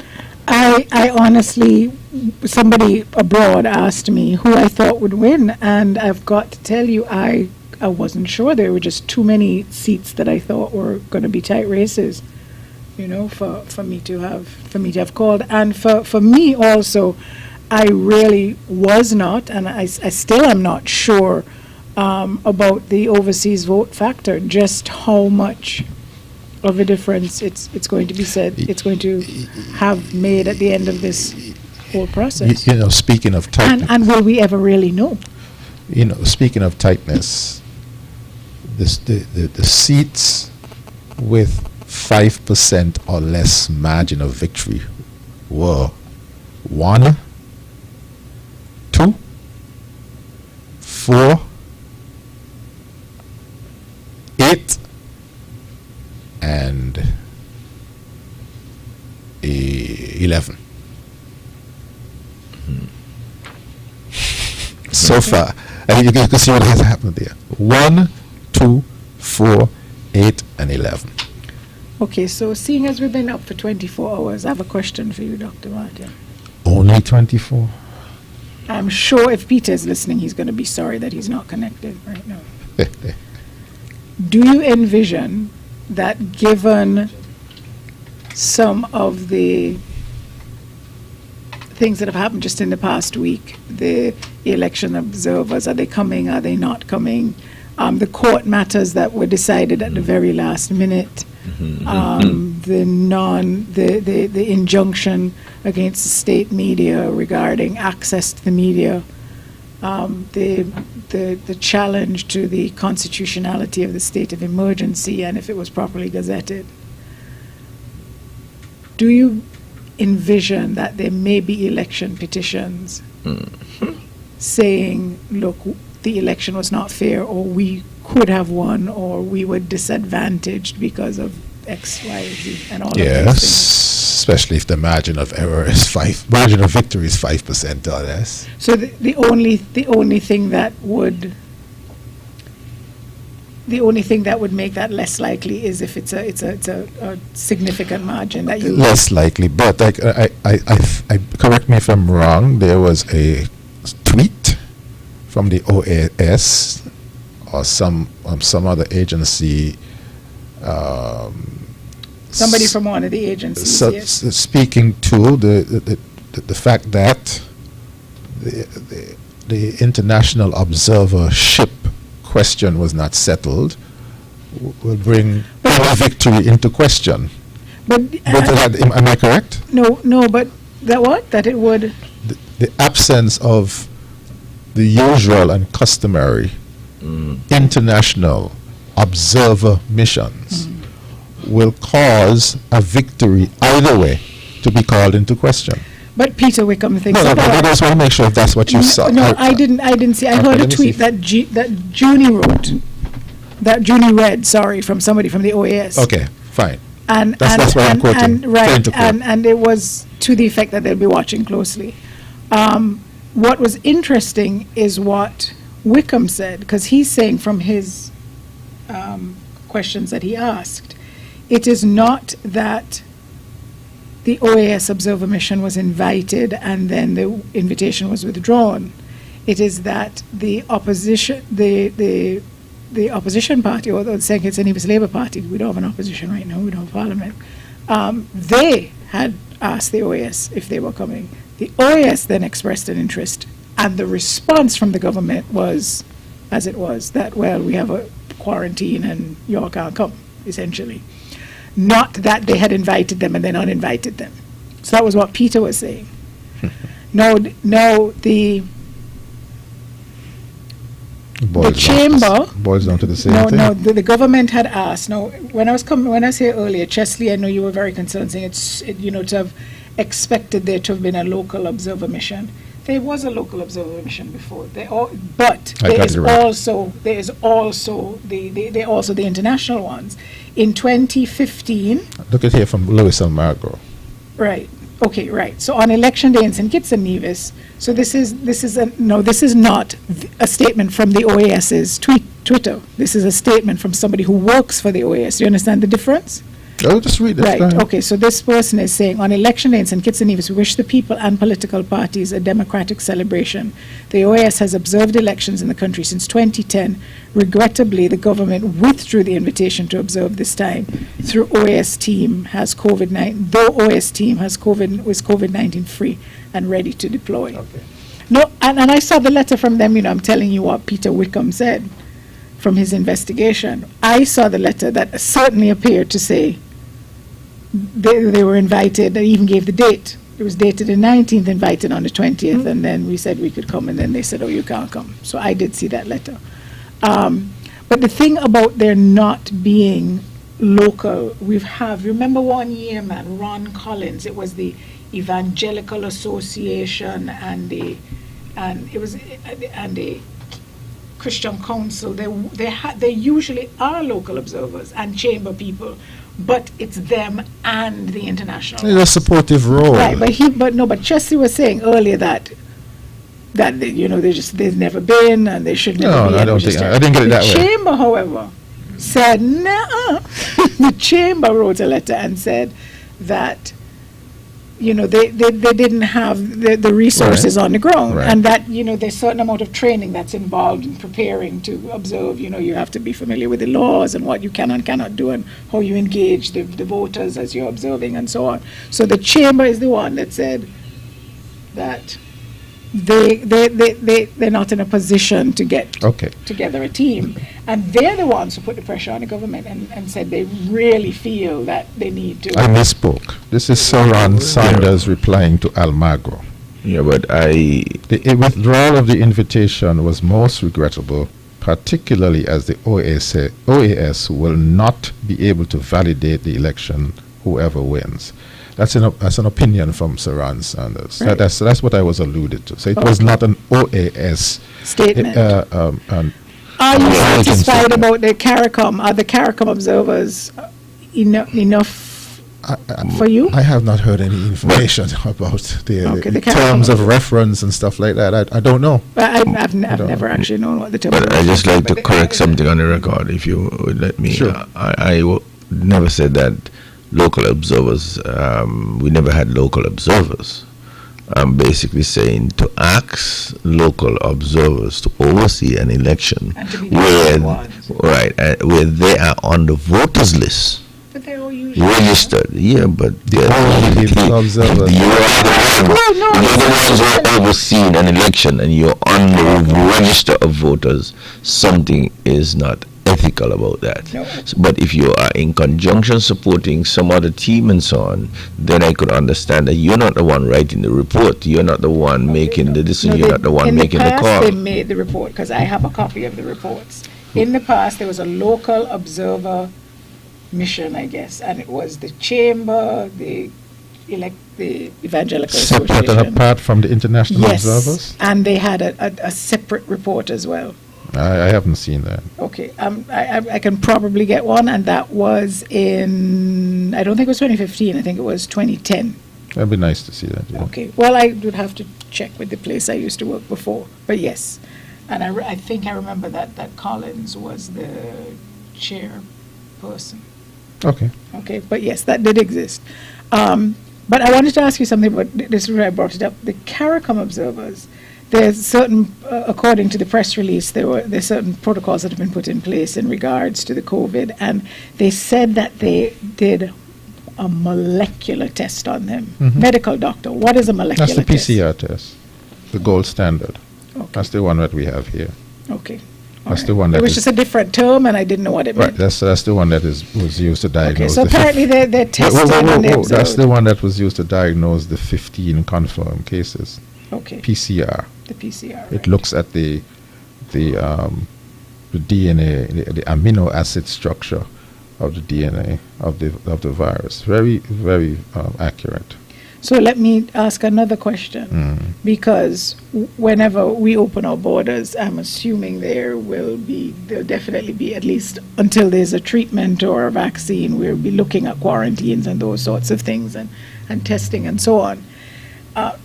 If somebody is tested today and they test negative, how long after you have been in contact with the virus before symptoms manifest? Is there a period of time where you may not yet test positive? So in other words, yes. If I test today but I test negative, it doesn't mean I could have contracted it last night. So a week from now I could still get sick. So that's why in your testing strategy you have serial testing. And that's why you have the quarantine period. Plus quarantine, because quarantine means that you sequester persons who do not have symptoms. Right. That's quarantine. Because even though they test negative, it doesn't mean they don't have it. Isolation means you sequester those that have symptoms. Or have tested positive. Symptoms. Symptoms, just the same. Symptoms that are consistent with. Yes, but you could also have people who test positive who have no symptoms. They could be asymptomatic and test positive. You have to isolate them too, yeah? If you're asymptomatic but positive, you would have to yes, you have to. The reason I'm asking, you have to put them in quarantine for sure. The reason I'm asking these questions is because, Antigua is welcoming back 189 people. 150 of them are returning nationals, and they have to pay the government, by the way, $100 a day for their quarantine. And the other 30-something are going to be at a resort. They're tourists, and they're saying, well, the resort is a separated area.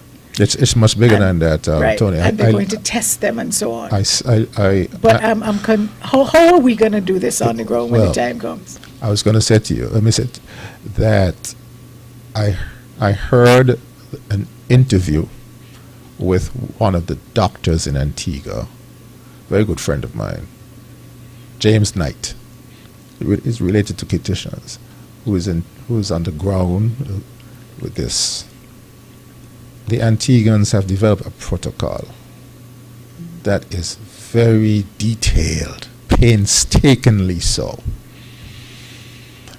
to address persons arriving at VC Bird who have to come off with masks on, and the assessment they get even before they hit customs, and using certain factors to determine who is going to get advanced testing, and having a testing apparatus at the airport that can do multiple tests, and transporting people to quarantine in designated vehicles, and checking Airbnb and other accommodations to ensure that they meet the specifications that the Antiguans have laid down, subject to guidance from WHO et al. It is. When I listen to that, as a former CMO, I said to myself, boy, I will be up 8 days out of 7 managing that process. But this is what I'm saying. I mean, it doesn't sound feasible for any significant number of people coming in at any one time. Like let's open our doors to tourists. Antigua how many people at a time can you allow in to have to go through all of that to then go and stay in a resort where, by the way, the workers of the resort could possibly be exposed? We will be best served by studying the Antiguan approach. So let them try it first and see how it it's called a pilot, right? And that's I jokingly said that. No, go ahead and do it. I want to see how it works. No, I mean, we went and did CBI, right, and then bam. So and that's what we do. That's what we do in the OECS. If somebody's out the gate first, you watch to see what happens. Okay. And people share information. But I was very impressed in the way in which the Antiguans have set out their opening up logic. Because not opening is not an option. No, I understand. I do understand, and maybe you can, promote sort of exclusive tourism where you go and you stay on this isolated resort. Not opening is not an option. And a matter of fact, the WHO daily situation reports from what today is. So from Wednesday, the WHO put up the South African way forward. And this is what something stuck out of me, a sentence. Lockdown is non-viable. When you start from that premise. I do understand. And it concerns me because I permanent lockdown is non-viable. Sorry. I understand that. I'm just concerned about even that process, as admirable as it is. There will be casualties. Exactly. There will be risks. And one of my disappointments, which means that we still have to walk around in a mask. One of my disappointments with our response is that we have not communicated robustly enough. There has been some communication, but we have not communicated robustly enough that permanent lockdown is not viable, and that when we open up, there will be casualties. There is a risk. That part, the opening up part. There's a risk, but and this is how my friend in Antigua put it. People in Antigua and Barbuda have to understand that life is about risks. And the communication from the second wave has to be spot on. And I know my colleagues in public health will be learning not only from WHO, but also from next door in Antigua and other places. So that was a short answer to that poignant question you asked me.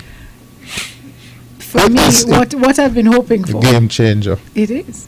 And even what you're saying, like I said, it sounds wonderful. It also sounds expensive. So it has to be paid for, you're right.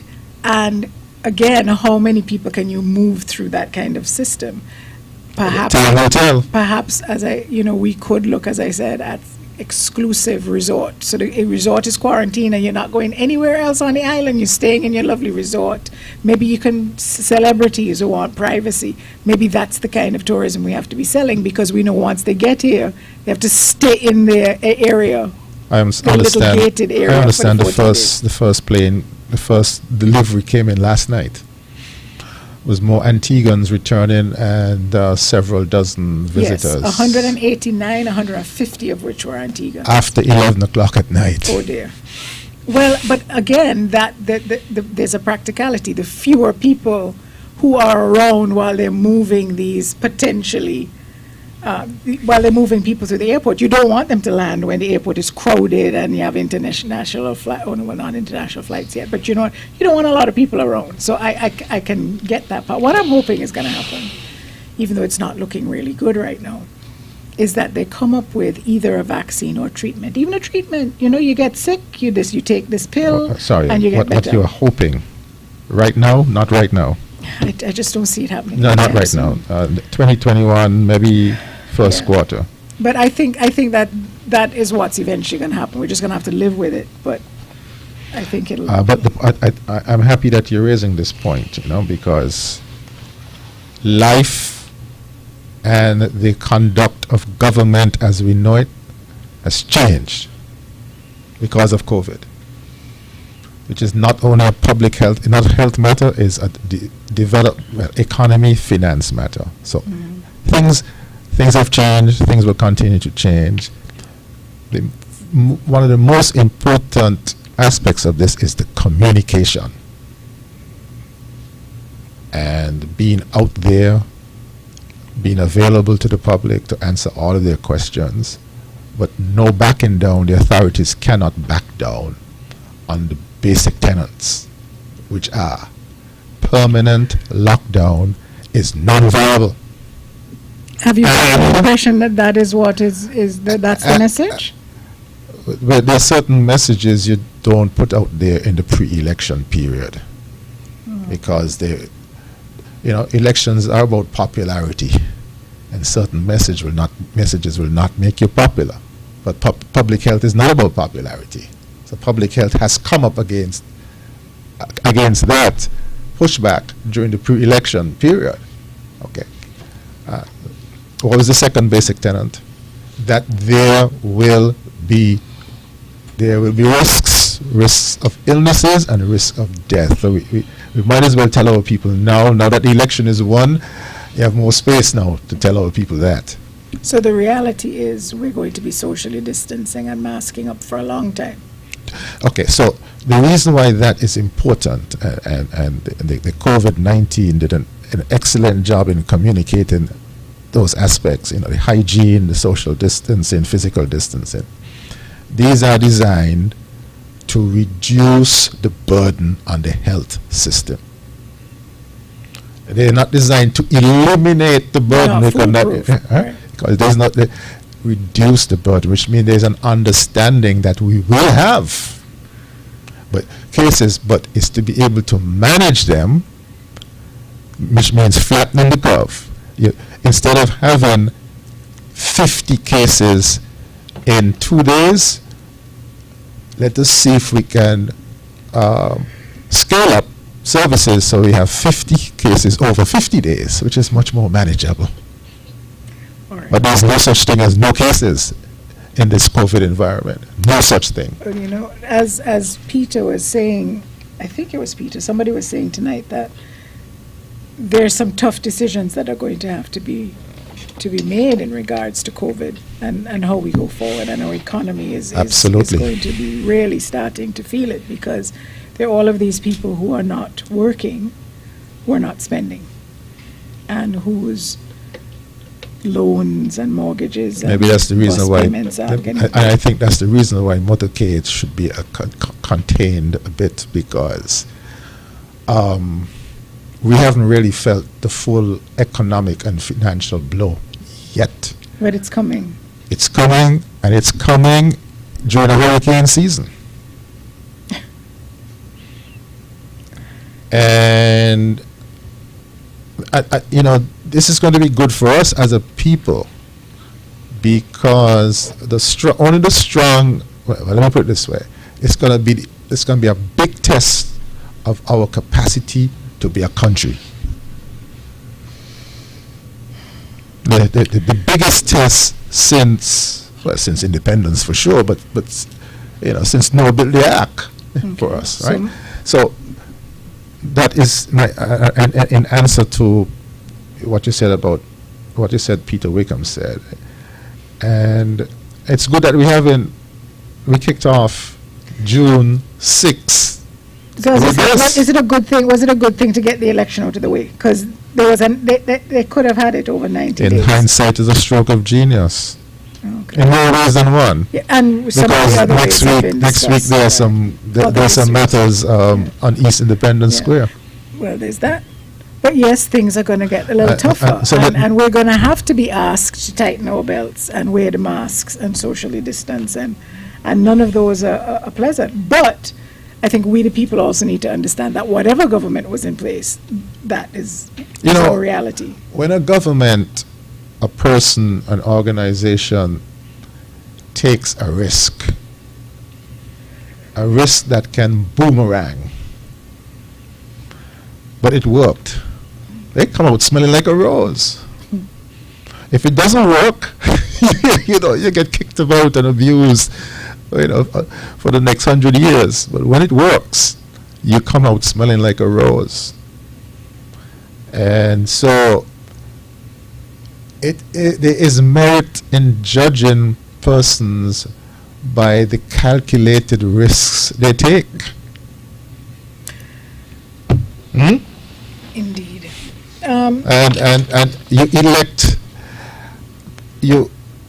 what kind of persons do we want in our government? Persons who are timid, or persons who are bullish without being hubris? You're using some very big words on Martin. And because we are the smallest country in the Western Hemisphere, how do we survive in this environment? To survive in this environment, you need some leadership that has some testicles. Leadership not only in the government, but also opposition, faith community, and Chesley's favorite people, the captains of industry and commerce. Is he still awake, Chesley? And Tony, I'm happy that I think it's a stroke of genius that Joni got you on, because you've brought up some topics today that only Freedom FM, in collaboration with SKN Newsline, can bring up on the dawn of a new day as you look outside. It really is dawn. Because yes, the election is won. Yes, there are fireworks and celebrations and motorcade, but what we are facing in hurricane season are threats that amount to 10 hurricanes in one. All hands on deck. All hands on deck, and I can see that your hand is up. Chesley hand is up. The only thing I can do is follow in your footsteps. Okay. I did just want to let our listeners know, while they were listening to our gripping conversation, that is he still the prime minister? Until the prime minister is sworn in. So the prime minister apparently was continuous. Right. The prime minister was on ZIZ a short while ago, predicting a win for Janelle and Ms. Byron Nisbet. So there are no results, but he is predicting. He made a statement and he's predicting a win there, and I don't know if we're able to get a recording of what he has said. I don't know if he knows something we don't know.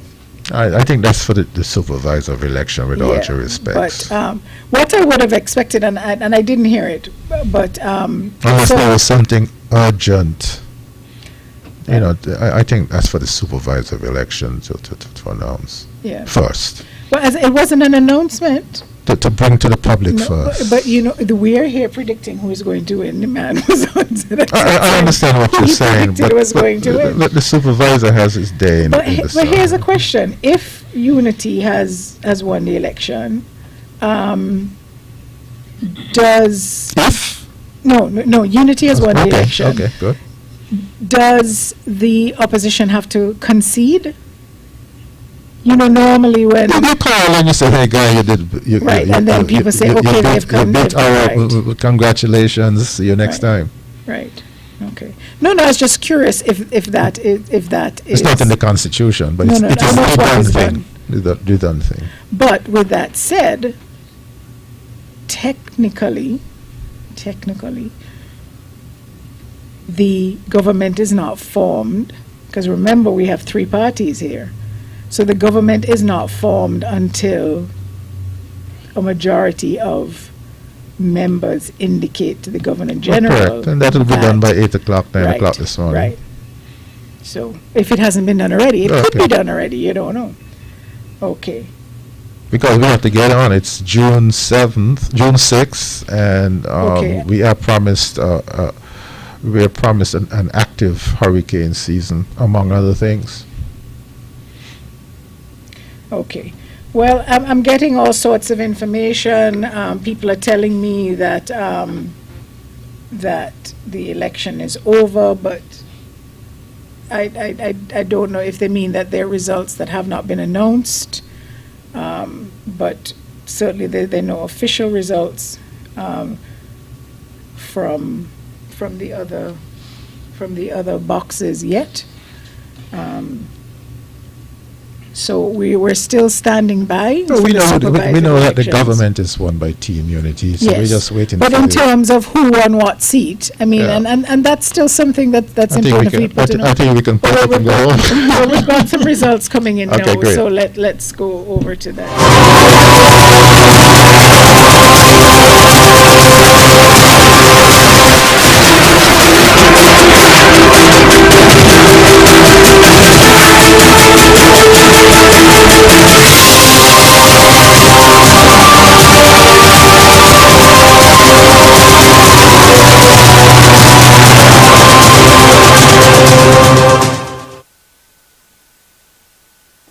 And I have the final results for constituency of St. Christopher 3, where the candidates were Conris Maynard of the St. Kitts Nevis Labour Party and Akila Byron Nisbet of the People's Labour Party. In polling division 6A at the Bronte Welsh School, where 399 voters were assigned, those whose surnames began with A to those whose surnames began with J. Conris Maynard of the St. Kitts Nevis Labour Party received 91 votes, 9-1. Akila Byron Nisbet of the People's Labour Party received 195 votes, 195. There were no spoilt ballots, and there were 2 rejected ballots, for a total of 288 ballots cast. And in the final box, box 6B, also at the Broadwell School, where 403 voters were assigned, those whose surnames started with K to those whose surnames started with Y. Conris Maynard of the St. Kitts Nevis Labour Party received 121 votes, that's 121 votes. Akila Byron Nisbet of the People's Labour Party received 164 votes, 164. There were no spoiled ballots. There were 2 rejected ballots for a total of 287 votes cast. Therefore, for constituency of St. Christopher 3, where there were 4,078 voters assigned, Conress Maynard of the St. Kitts Nevis Labour Party received 1,253 votes, 1253. Akila Byron Nisbet of the People's Labour Party received 1,342 votes, 1342. There were no spoiled ballots. There were 20 rejected ballots for a total votes cast of 2,615. Therefore, the member elected for the constituency of St. Christopher 3 is Akila Byron Nisbet of the People's Labour Party. For the results, constituency number 2, box 2B at Skelett, candidates were Marcella Liebert of the St. Kitts Nevis Labour Party and Jonelle Powell of the People's Action Movement. At that box, Marcella Liebert of the St. Kitts Nevis Labour Party received 92 ballots, 9-2. Jonelle Powell of People's Action Movement received 115, 115. There were no spoiled, no rejected ballots for a total of 207 votes cast. At 5A, Clarence Fitzroy College, where 286 voters were assigned whose names began with A to those whose last name began with L. Marcella Liebert of the St. Kitts Nevis Labour Party received 63 votes, 6-3. Jonelle Powell of the People's Action Movement received 99 votes. There were no spoiled ballots. There were 3 rejected ballots for a total of 165 votes cast. In constituency of St. Christopher 2, polling division 6 at the former CPU building, there were 408 voters assigned. Marcella Liebert of the St. Kitts Nevis Labour Party received 118 votes. Jonelle Powell of People's Action Movement received 84 votes. There were no spoiled ballots. There were no rejected ballots for a total of 202 votes cast. In constituency 1, St. Christopher 1, polling division 3F, 372 voters were assigned, those whose last name began with L to those whose last name began with Z. Dr. Jeffrey Hanley of the St. Kitts Nevis Labour Party received 84 votes, 8-4. Ian Patches Liebert of PAM People's Action Movement received 67 votes. There were no spoiled ballots, but there were 14 rejected ballots for a total of 165 votes cast. And in St. Christopher 8, polling division 3B, Keon Primary School, where 384 voters were assigned, those whose last name began with K, to those whose last name began with Z. Dr. Terence Drew of the St. Kitts Nevis Labour Party received 73 votes. Eugene Hamilton of the People's Action Movement received 134 votes. There was 1 spoiled ballot for a total of 207 votes cast. And that has been the report thus far, and back to Master Control. All right, and we are back. We're getting some more results, and constituency 3 has been declared now for Akila Nisbet, deputy leader of the People's Labour Party. So we have young female as a new member of Parliament. I wonder if she's one of the youngest. How old was Conress when he went into Parliament? Okay. But that might be interesting to look at. So the constituency number 3 has been declared for Akila Byron Nisbet of the People's Labour Party. She's the deputy leader of that party. And she won that seat by some 89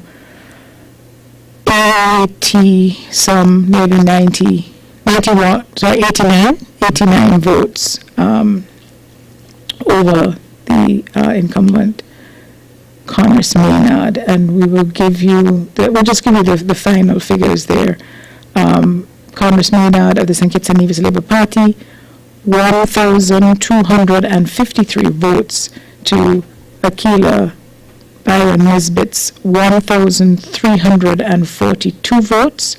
We had been talking earlier about the Boyd's West Farm area and how much sway they could or couldn't have, because it was very tight waiting for those last two boxes.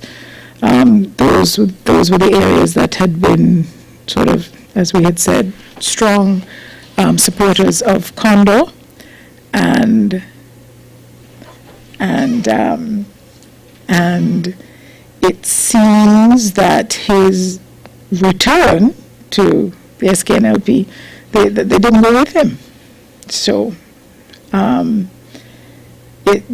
that's been an interesting development there. I have learned that Congress Maynard was 31 when he first got elected to Parliament. That grey hair fools me, but but it's been 5 years already. But as a matter of fact, I was teaching when he was in high school, so I should have been able to figure out his age 20 years ago. But I'm uncertain of Ms. Nesbitt's age, but she's probably around the same age. But still, I am all in support of having more young people becoming involved in politics. Certainly, I think this will just, give Congress more drive for 5 years from now. And I expect to see him in the political arena in the years to come. I don't think this is by any means the end for a young man of only 36 years old. So, well, congratulations to. Well, congratulations to. And this is. And actually to all the folks. It's terrible that I haven't congratulated the folks who have won so far. But this was an interesting one. Upsets. It is, because this is a Labour stronghold, but these were two Labour parties going up against each other. So you could still argue that it's still a Labour stronghold. The order of all upsets. It's still a Labour constituency. They're still voting for Labour. Well, it depends on how the boundaries are drawn. Which comes back to that discussion we had several hours ago. But still, it's she sort of came from nowhere and was on the ground, and congratulations. And in fact, to all the folks who have so far been declared winners in their constituencies, and I guess we can do that now. There might have actually been people who went to sleep at midnight and haven't got a clue what's going on. So who have we got? So 3 has gone to PLP and Team Unity. 4 has gone to PAM and Team Unity. The PAM holds. Right. So that one, the Lindsey Graham from the People's Action Movement had 1,284 to Rensford from the SKNLP's 933.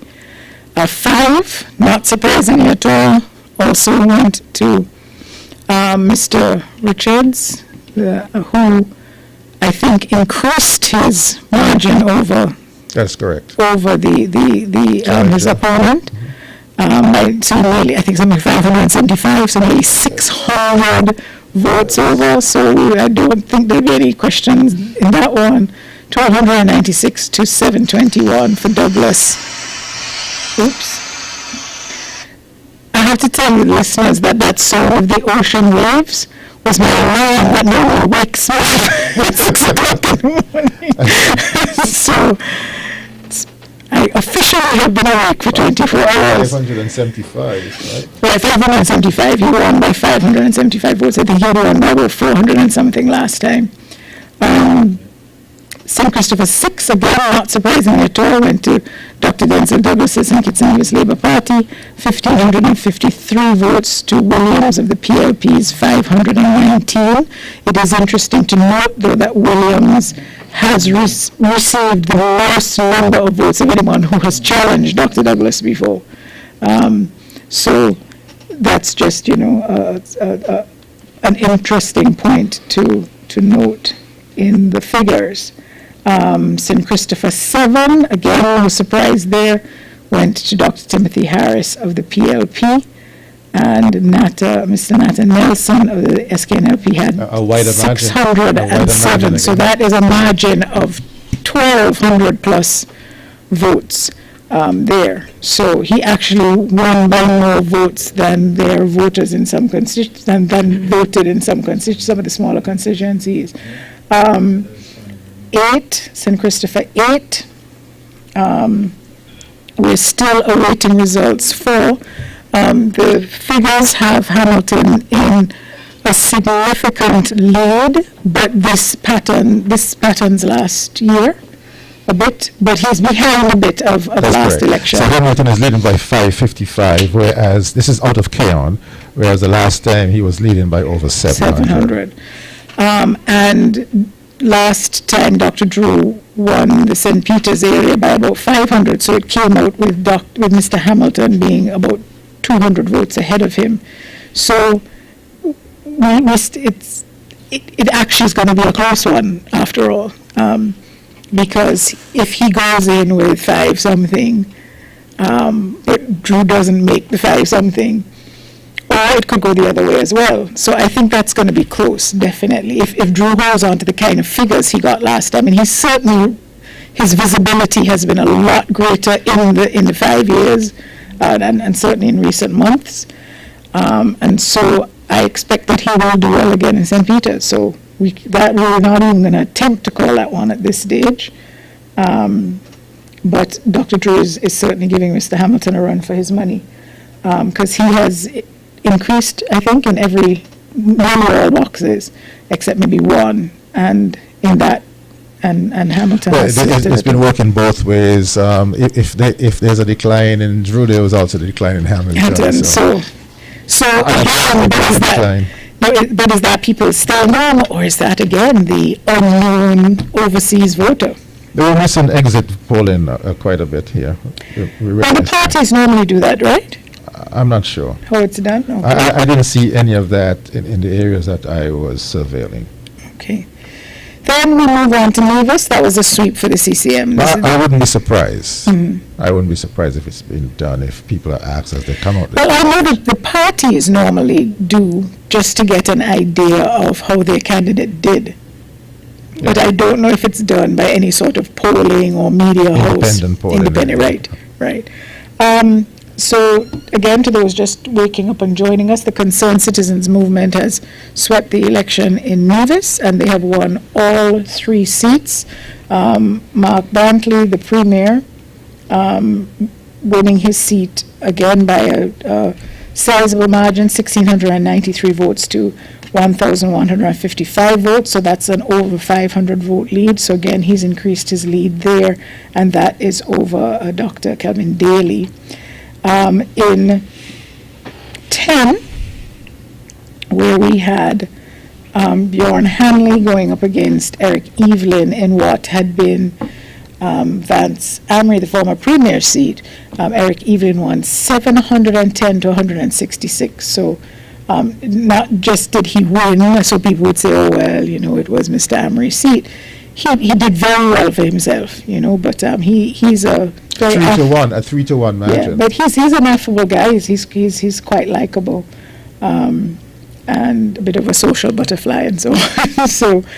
And then we had this other personality in the form of Alexis Jeffers, who, of course, is a minister in the NIA, and what an upset. I think this is the upset of the night. No.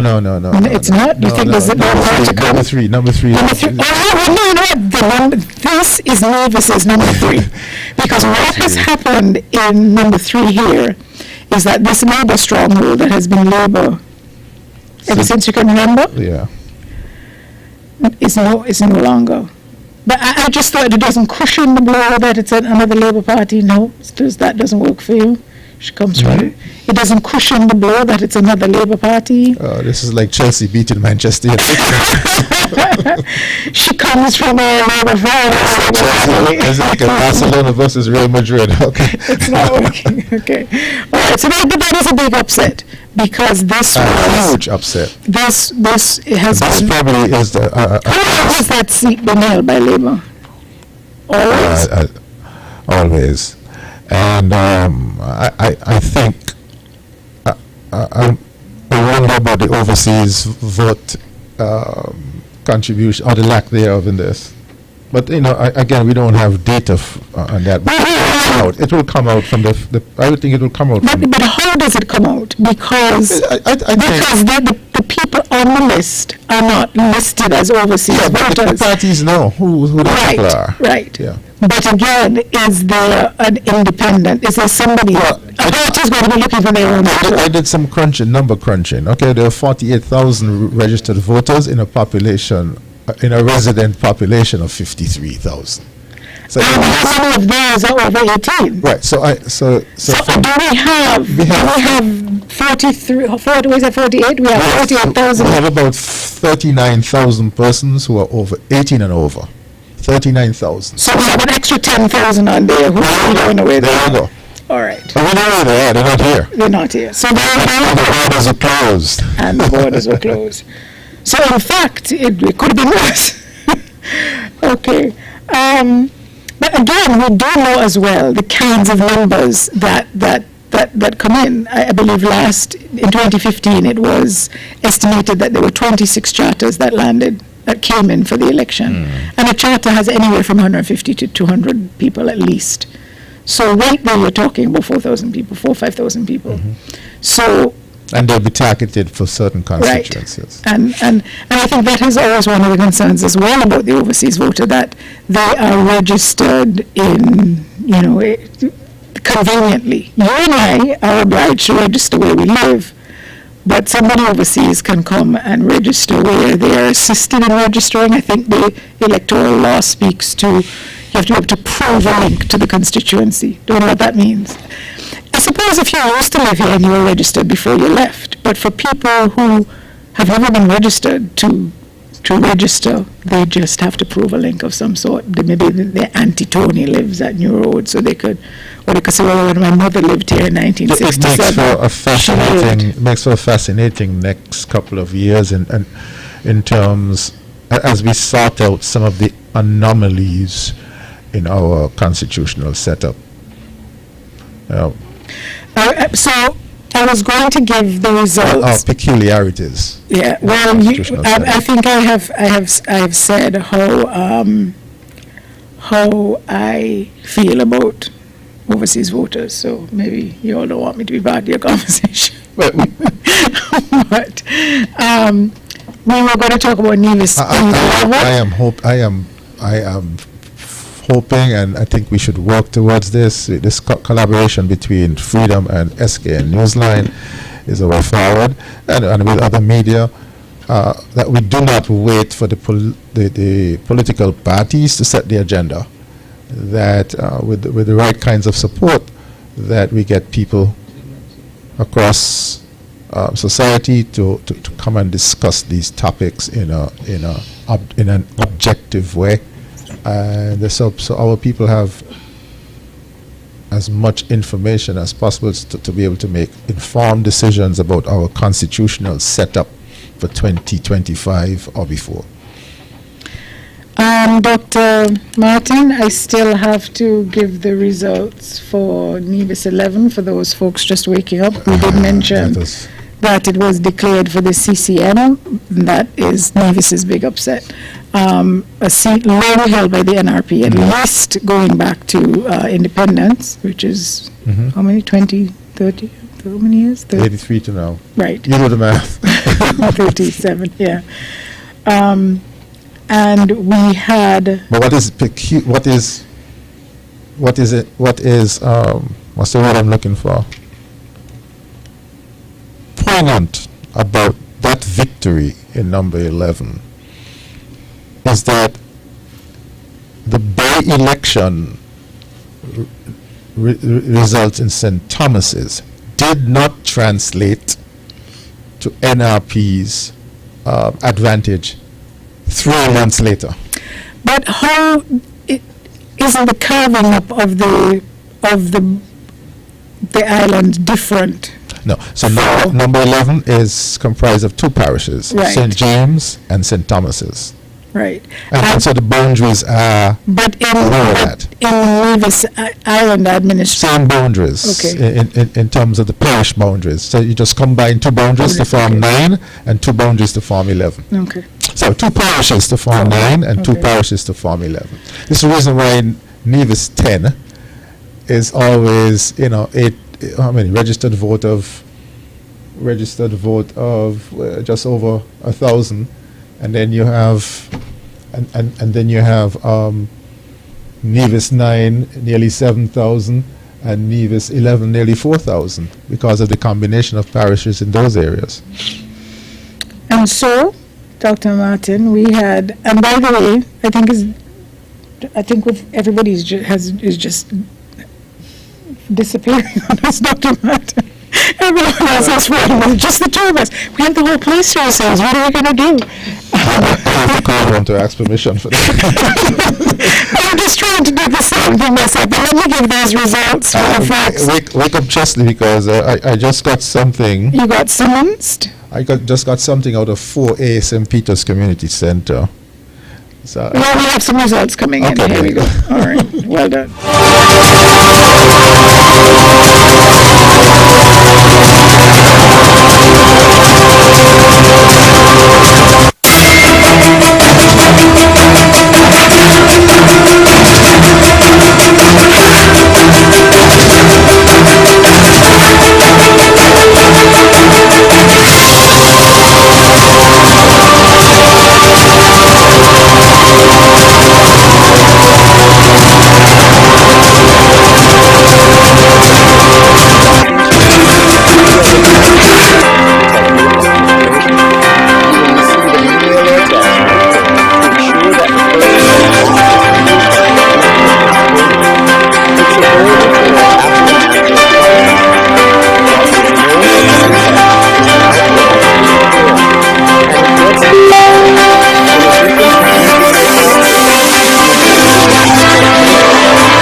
In stressful times, you need relief, a way to release your stress and care for your health. You need Serenity. Yes, Serenity Mobile Spa, where we come to your home and offer the very best in massage and spa treatment.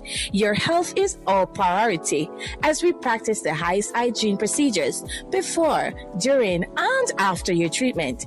Choose from massages to meet your physical needs, scrubs, facials, waxing, and much more. We also provide our customers a complimentary serving of refreshing local coconut water with each massage. During these restricted times, we urge our customers to stay healthy. We will come to you. Call us at 762-0157 or 760-8899. Find us on Facebook, Serenity Mobile Spa Think It, or email us at serenitymobile869@gmail.com. Serenity Mobile Spa. The hurricane season is upon us, and these are the times we need to get the best shutters to protect your property. Look no further. Conquering Storm Shutters and Industrial Home Styles and Rentals Limited. At Conquering Storm Shutters, you get a variety of shutters: roll-in, accordion, panel, colonial, and Bahama. Get windows, garage doors, railings, gates, and much more. Need scaffoldings and prop jacks for rental? Then get the best deals at Industrial Home Styles and Rentals Limited. Two companies offering quality service and products. Located at two locations in the Federation: Lower Monkey Hills and Peters, and Low Industrial Site, Charlestown, Nevis. Telephone 764-7189 or 663-6296. You think it, we build it. Clear your mind and clean your hands. High Five Sanitizer is committed to changing mindsets in personal hygiene. Educating families in St. Kitts and Nevis about the importance of keeping our hands and surfaces clean is our top priority. It takes a village, and it starts with all of us setting a good example and inspiring a positive mindset. Our pocket-sized 2-ounce hand sanitizer bottles and their convenient dispenser caps are the perfect size for you and your kids on the go. You could also purchase our 1 or 2 liter refill spigot bottles for instant top-up. Our superior hand sanitizer is made with local aloe vera from our farmers in St. Kitts and Nevis, blended with 70% alcohol, approved by our Bureau of Standards. So clear your mind and clean your hands with High Five Hand and Surface Sanitizer. Coming soon, our car sanitizer. Contact us on 869-760-6229. When it comes to prescription and all your healthcare needs, that is the new Paris Pharmacy, located on Westbourne Gut Bastille near Skilek, offering the following services: a full and computerized prescription filling service, drug interaction monitoring, extended opening hours, 9 a.m. to 9 p.m. during weekdays, open 6 hours on Sundays, holidays, and available for emergencies. A wide range of medicines at reasonable prices and top quality. We are not the largest, but try the hardest to please you. Paris Pharmacy, always there, taking care. Reach us on Facebook, WhatsApp, or call direct 465-8569, 762-7919, and 763-9142. Paris Pharmacy, that's all that matters. Auto Plus Car Wash, located on the College Street Gut, Bastille, St. Kitts. Bring your car to Auto Plus Car Wash to remove water stains, wiper marks. Get your doors, roof panel cleaned, seat floor mats, buffing, headlights, and engine wash. You get quality service at the best price at Auto Plus Car Wash. They really care for your car. Call 765-5140 or visit them on the College Street Gut, Bastille, St. Kitts. Auto Plus Car Wash, where the service is number one.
Watch SKN Newsline for Election Day coverage. Starting at 6:30 a.m., SKN Newsline will provide 24-hour Election Day coverage on our website, www.sknewsline.com, or Android mobile app and our Facebook page. We'll present you features, profiles, and analysis on all 11 constituencies in St. Kitts and Nevis on Election Day. Our reporters will be on site at the various polling stations to give live and on-the-spot reports. Then, from 7 p.m., SK Newsline and Voice of the Caribbean Radio, in collaboration with Freedom FM 106.5, will provide election night coverage all night until the last count. Our commentary team will provide analysis as the results come in live from the election center. Join political commentators Dr. Patrick Martin and Chesley Hamilton in the Freedom FM studio and political poster Peter Wickham live from Barbados with hosts Tony Frederick Armstrong, Junie Liburd, and yours truly, Andre Huey. It's 24-hour Election Day coverage on SKN Newsline, Freedom FM, and Voice of the Caribbean Radio, your Election Day coverage powerhouse.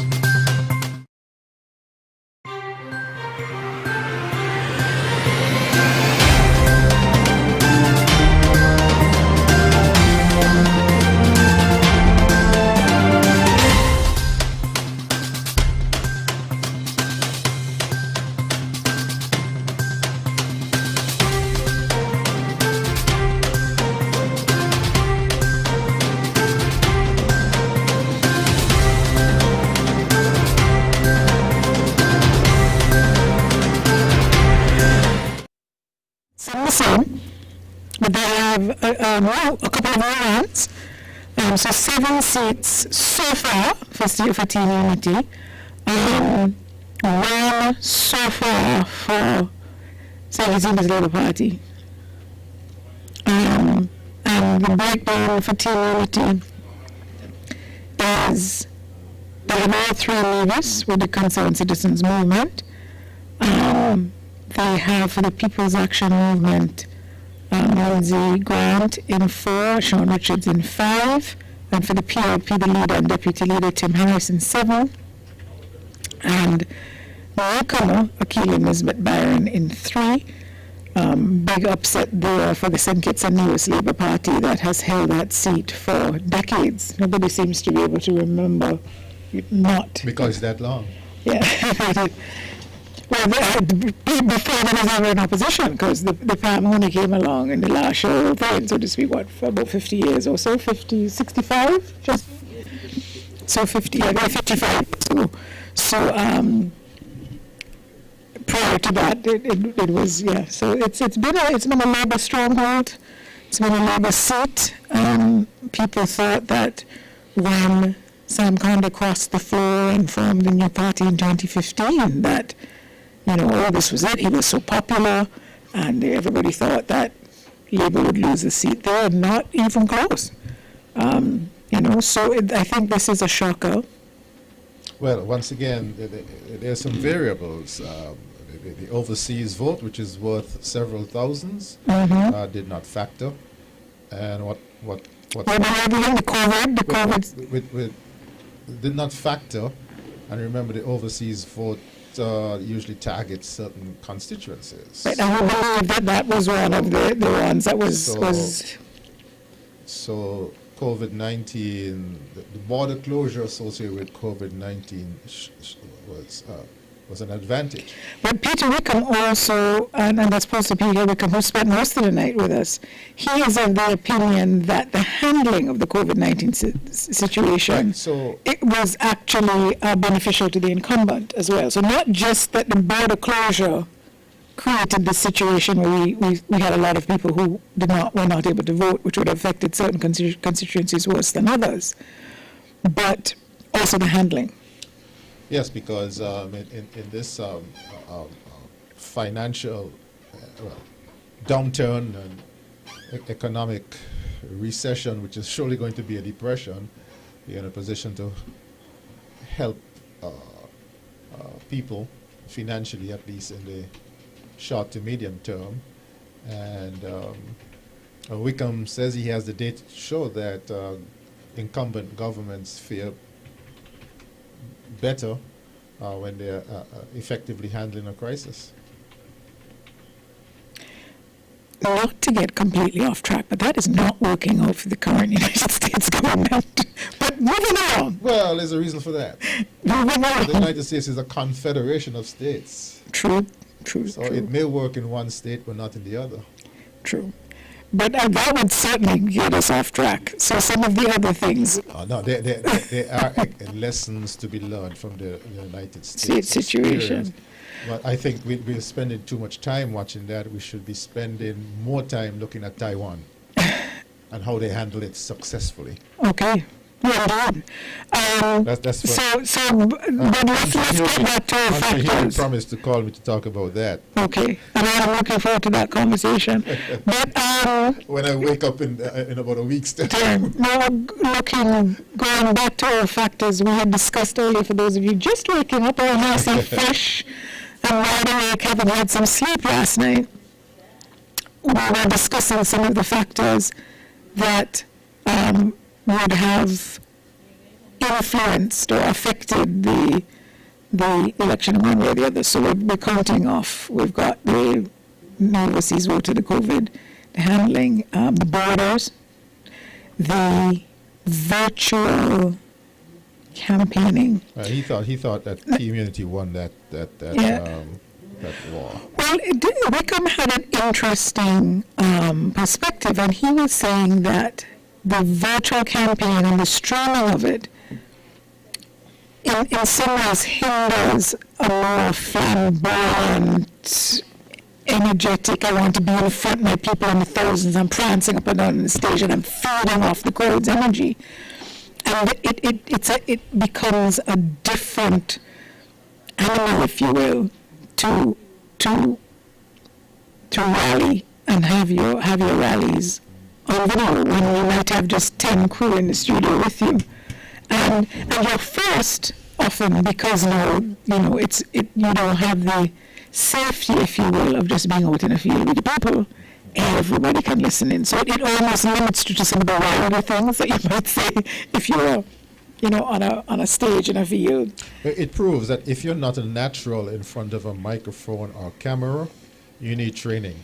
Mm-hmm. Or let other people do it. Mm-hmm. Michael brought up something that I thought was very interesting, and something I had been discussing. He was saying that Unity had used social media in particular since the 2015 election. What I thought that also gave them, and they continued to do that, they groomed their supporters to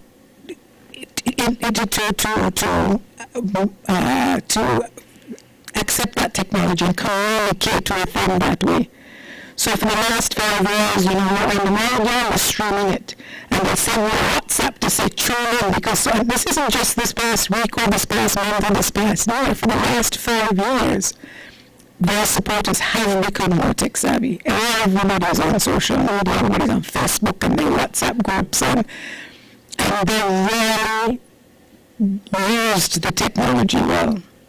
Well, St. Kitts and Nevis is a connected society. Very much so. At the highest level of interconnectivity in the Caribbean per capita. I agree with you that they won the media war in 2015, but they also used the social media especially to target people in ways that must not be repeated. I'm trying to be kind. Okay, I'm hearing that my mic isn't very clear. It's too loud? Yeah, maybe you could take off some of the, what you call that? Okay. Another person keeps telling me to check my mic. We have some results. Let's go to the results first.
results of the constituency of St. Christopher 2, which I will give you now. For polling division 3C, where 601 voters were assigned, those whose surnames started with J to those whose surnames started with P. Marcella Liebert of the St. Kitts Nevis Labour Party received 154 votes. That's 154. John L. Powell of the People's Action Movement received 194 votes. 194. There were no spoiled ballots. There were 2 rejected ballots for a total of 348 votes cast. For polling division 3D, where 502 voters were assigned, those whose surnames started with Q to those whose surnames started with Z. Marcella Liebert of the St. Kitts Nevis Labour Party received 124 votes, 124. John L. Powell of the People's Action Movement received 157, 157, 3 spoiled ballots, 2 rejected ballots, for a total of 283 votes cast. For polling division 4B, where 436 voters were assigned, those whose surnames started with K to those whose surnames started with Y. Marcella Liebert of the St. Kitts Nevis Labour Party received 110 votes, 110. John L. Powell of the People's Action Movement received 135 votes, 135. There was no spoiled ballot. There was 1 rejected ballot for 246 votes cast. And for polling division 5B, which is the CFBC, where 307 voters were assigned, those whose surnames started with K to those whose surnames started with Y. Marcella Liebert of the St. Kitts Nevis Labour Party received 71 votes, 71. John L. Powell of the People's Action Movement received 104 votes, 104. There were no spoiled ballots, 1 rejected ballot for 176 votes cast.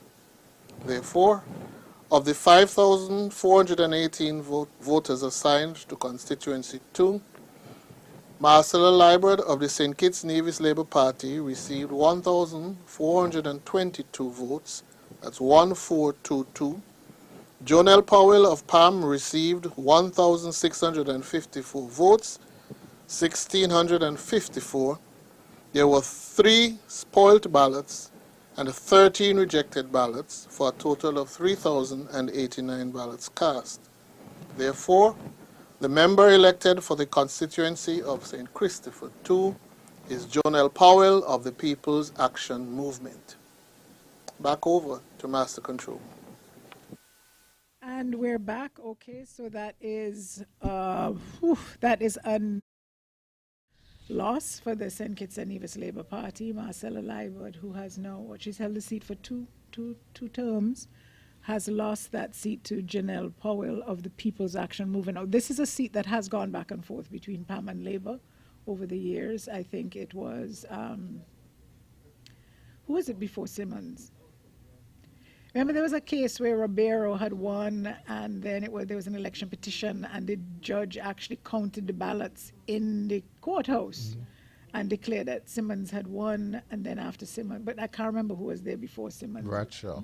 It was Mr. Bradshaw's seat? No, he wasn't. He didn't run in 6. No, Mr. Bradshaw was Central? He did not. So it was, but no, somebody was between Bradshaw and Simmons, though, because Mr. Bradshaw died in 78 or something. There was a Ribeiro. Yeah. Well, no, there was a challenge to Ribeiro's and win. Simmons, so and then Astafan. Then Simmons, Dr. Simmons for 3 terms. Yeah, and then Astafan. Yeah, and Astafan for 2. Right, and then, okay. All right, so it's been going back and forth between the parties. So that one goes to the People's Action Movement's Janelle Powell. So that is another seat for Team Unity. So the Unity is at 8 now. Yeah. All right. So they were at 8 in the last parliament, so. They were? Yeah. No. They had 8? 8-3. in terms of. No, they had two. No, I'm not counting the appointees. There was seven. Sorry, seven. Yeah, seven, because it was two in Nevis and 5 here. Yeah. My bad. So.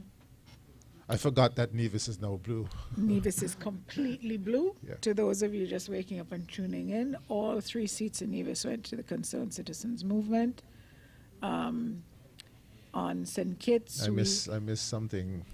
I guess when I see the official results, I'll correct my spreadsheet. Okay. By the way, I want to thank my son, Jovan Martin. He studied in Taiwan. He developed a spreadsheet for me. And it has all the calculations and everything? Everything pops up right away, including predicted winner. And wow. So far it has worked. So really? So why you don't just tell us who's going to win the other constituencies so we can go home? The presumptive winner, according to Jovan Martin's spreadsheet, is Jeffrey Hanley. That's the presumptive winner, number 1. And all right. In 8, let me see what he has. Let me see what he has in 8 based on the spreadsheet and looking at some trends. Too close to call. Okay. Well, that was what I was going to say about 8. So the outstanding but definitely Hamilton won Keon. Yes, we can say that by a decent margin. But not as much as last time. Okay, so 1, we don't know. Hamilton came out of Keon less scathed than I thought he would, considering the high profile criticism. So even if they come with exactly the same or close to what they had last time, he would still win by a hair. All right, people vote for their people, boy. I tell you. I tell you. So far we have going, all 3 to CCM/Unity in Nevis. On St. Kitts, we have 2 now, 2, 4 and 5 to PAM, 3 and 7 to PLP, 6 to SKNLP. So that is 8 in total for the Unity Coalition. What's interesting about the coalition, I have to explain it to people who aren't from St. Kitts and Nevis. Normally a coalition government is formed after an election. So you have an election and then parties look around and say, hey, why don't we form the government together? But I don't know that there's been a case before where members of the opposition came together and said, hey, let's run together. We're not interested in forming one party. We're running as our own parties, but we're doing this on a joint platform. So they formed a coalition beforehand. I don't know. Do you know of it happening anywhere else? Maybe Trinidad and Guyana. Where they ran together I'll wait for Chesley to wake up. No, don't say that. Gather his faculties. Ouch! he just gave me a little thump in my hand. So he is actually awake.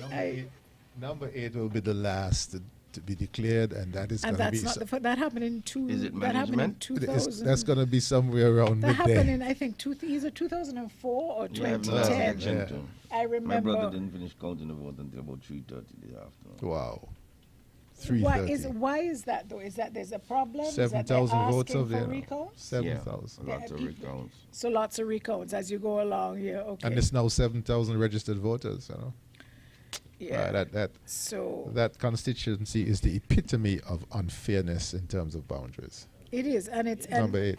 But and I've often said, because Mr. Hamilton, and this, I mean, no disrespect, is not as flamboyant as some of the other ministers and members of parliament and candidates. But he always gets the most number of people to give him the X. As I said, it sounded like it would have been much worse coming out of Keon, judging but from. When you think, yeah, so if it was chatter, but whatever was done in the last couple of months to shore up the base. There you go now. Here we go. Shore up your base. Yeah. So lessons learned. Shore up your base by any means necessary within the 4 corners of the law. But when when the absence of international observers did not help this process. Well, they have the CARICOM ones. They're not international enough. Yeah, they named them. There's a press release. Is it? Yeah. Okay. I also. Okay. No, they're three. Three. Were the three on Send Kids, and they have their photographs and their names. There was a press release that we went had the out. full complement. It's hang on, I have it here. Let me read the press release and count the number of people. Well, tell you what, their report will make interesting reading. Oh, sorry, I lied. It's 8. Okay. Well, usually what it is you have the 3 main ones, and then they have people who work with them. Great. So, this is not to diminish work in your list, eh?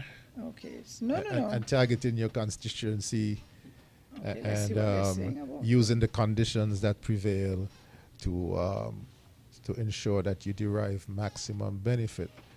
But the international observer misstep surely raised a lot of eyebrows, nationally, regionally, and internationally. Okay. Sorry, these observers from CARICOM. Sorry, there's a lot of stuff about, there's a lot of preamble, more preamble than anything. Okay, it's a team of observers from CARICOM here to ensure the election exercise conducted in normal standards. Government, this was another media host that wrote it, but they're saying a government statement on Wednesday indicated that the National COVID-19 Task Force created a special mandatory health protocol to facilitate the physical participation of the CARICOM election mission team. It was scheduled to arrive on Wednesday the 3rd. Plans are put in place. The team will be screened immediately upon arrival and will undergo a molecular test while being housed in a government facility. The Ministry of Health will continue to monitor the team, including daily screenings and other activities set out in the special protocol until its departure. So, the health and safety,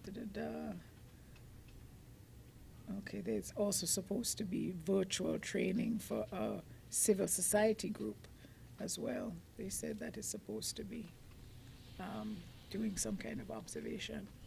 So this is not the original government press release. I'm reading from another media host's that is quoting the government press release, which I would have to go back and look for. Back to Mr. Hamilton and knowing your list. That was another thing I was going to say that I think really worked for him. What was the first year he got in 2010? Mr. Hamilton knew everybody's name on that list. I think he went and knocked on doors. And the other thing he did, when he objected to a name, he would call up the media every time. Like, you'd look and he'd say, oh boy, Mr. Hamilton calling again. And he would want to do a story. And I took these 5 people off, and he would name their names, because once you've objected, it becomes a matter of public knowledge. But I realized what he was doing was making it public and letting it be widely known. Don't mess with up there. Don't even think about coming up there and registering to vote if you don't live there, because I will call up your name all over the place. But it worked. And I observed that as an outsider, that he knew his list upside down and inside out. And in other constituencies, people have their people keeping an eye on the list. Really, I'm hoping that this is the last time we have this kind of discussion. St. Kitts and Nevis people deserve an electoral process that is professionally done. It is for our health and for the reputation of our democracy. But I started with the health aspect of it because it is a fact that the stress of an election period can take its toll on the mind and body. And when you have our friends and family in Nevis having to go through this stress every 24 to 36 months, and it adds up. I recall as CMO, among the team, we started looking at some red flags we thought we were seeing in terms of illnesses and deaths around election time, but wasn't able to pursue that any further. But at least there were some flags that were showing red, and undoubtedly there is heightened anxiety, tension, fear, panic,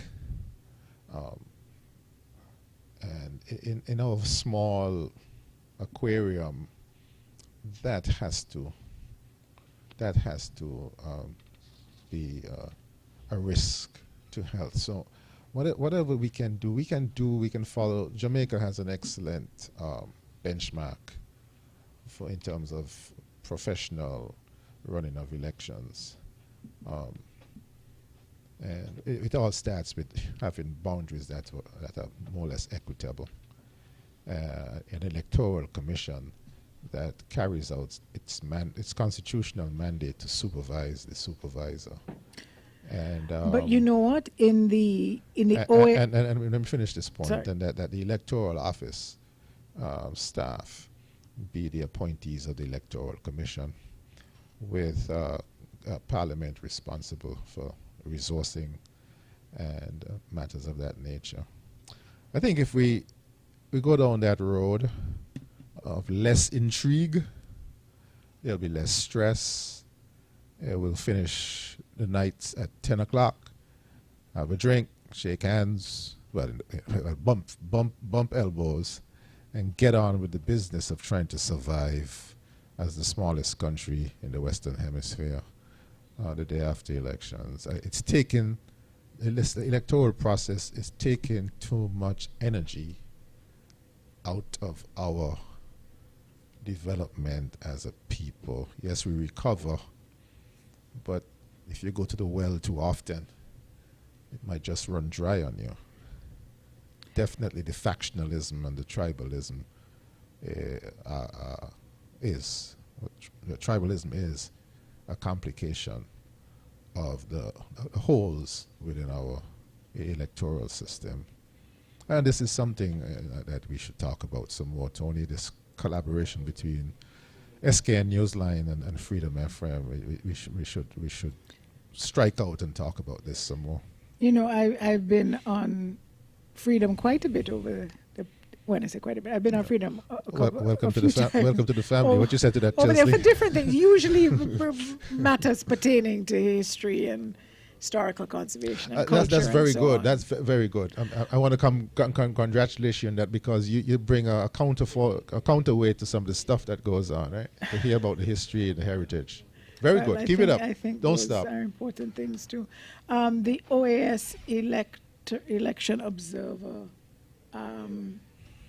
report, I think it was of 2004, if I'm not mistaken, because we pulled it out for 2010, actually made recommendations, as you suggested, that the electoral office staff should be appointees and should report to the Electoral Commission. All of those things you mentioned were recommended. Were recommended by that mission, and they also spoke about the lack of visibility of the Electoral Commission, that their job was also to be educating the public about what they can and cannot do, and you know, and those sorts of things. So but some of the things you mentioned, and that was the 2004 one, because I remember pulling it on 2010. I can't remember the 2010 one. There was 1 year when there were three. You had the OAS, CARICOM, and the local team on the ground, and that would have been the 2010 one. So these reports do come out, and they usually come out quite quickly, within days, Andrew? Yes. Yeah. Yes. Yeah. But then what happens is once the election is over, you're caught up in other things. So that's the point. That's the point I was trying to raise. Nobody sits down with those until the next election, and they say, "But this was never done." Hold a second. I think it's the responsibility of civil society, including the media, to ensure that these reports get ventilated.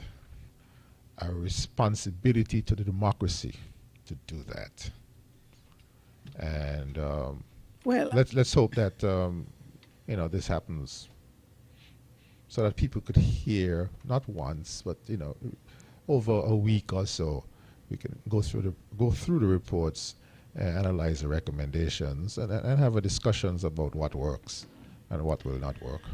I gotta tell you though, and I mean, I know certainly that was done in the past in other media houses, and a lot of this is in the days before Freedom was on the air and so on as well. So, but is there an appetite for that in the general public at large? Well, they might be interested right now during elections, but you really think 6 months from now? I remember when we were having that electoral reform process, and they had these town hall meetings.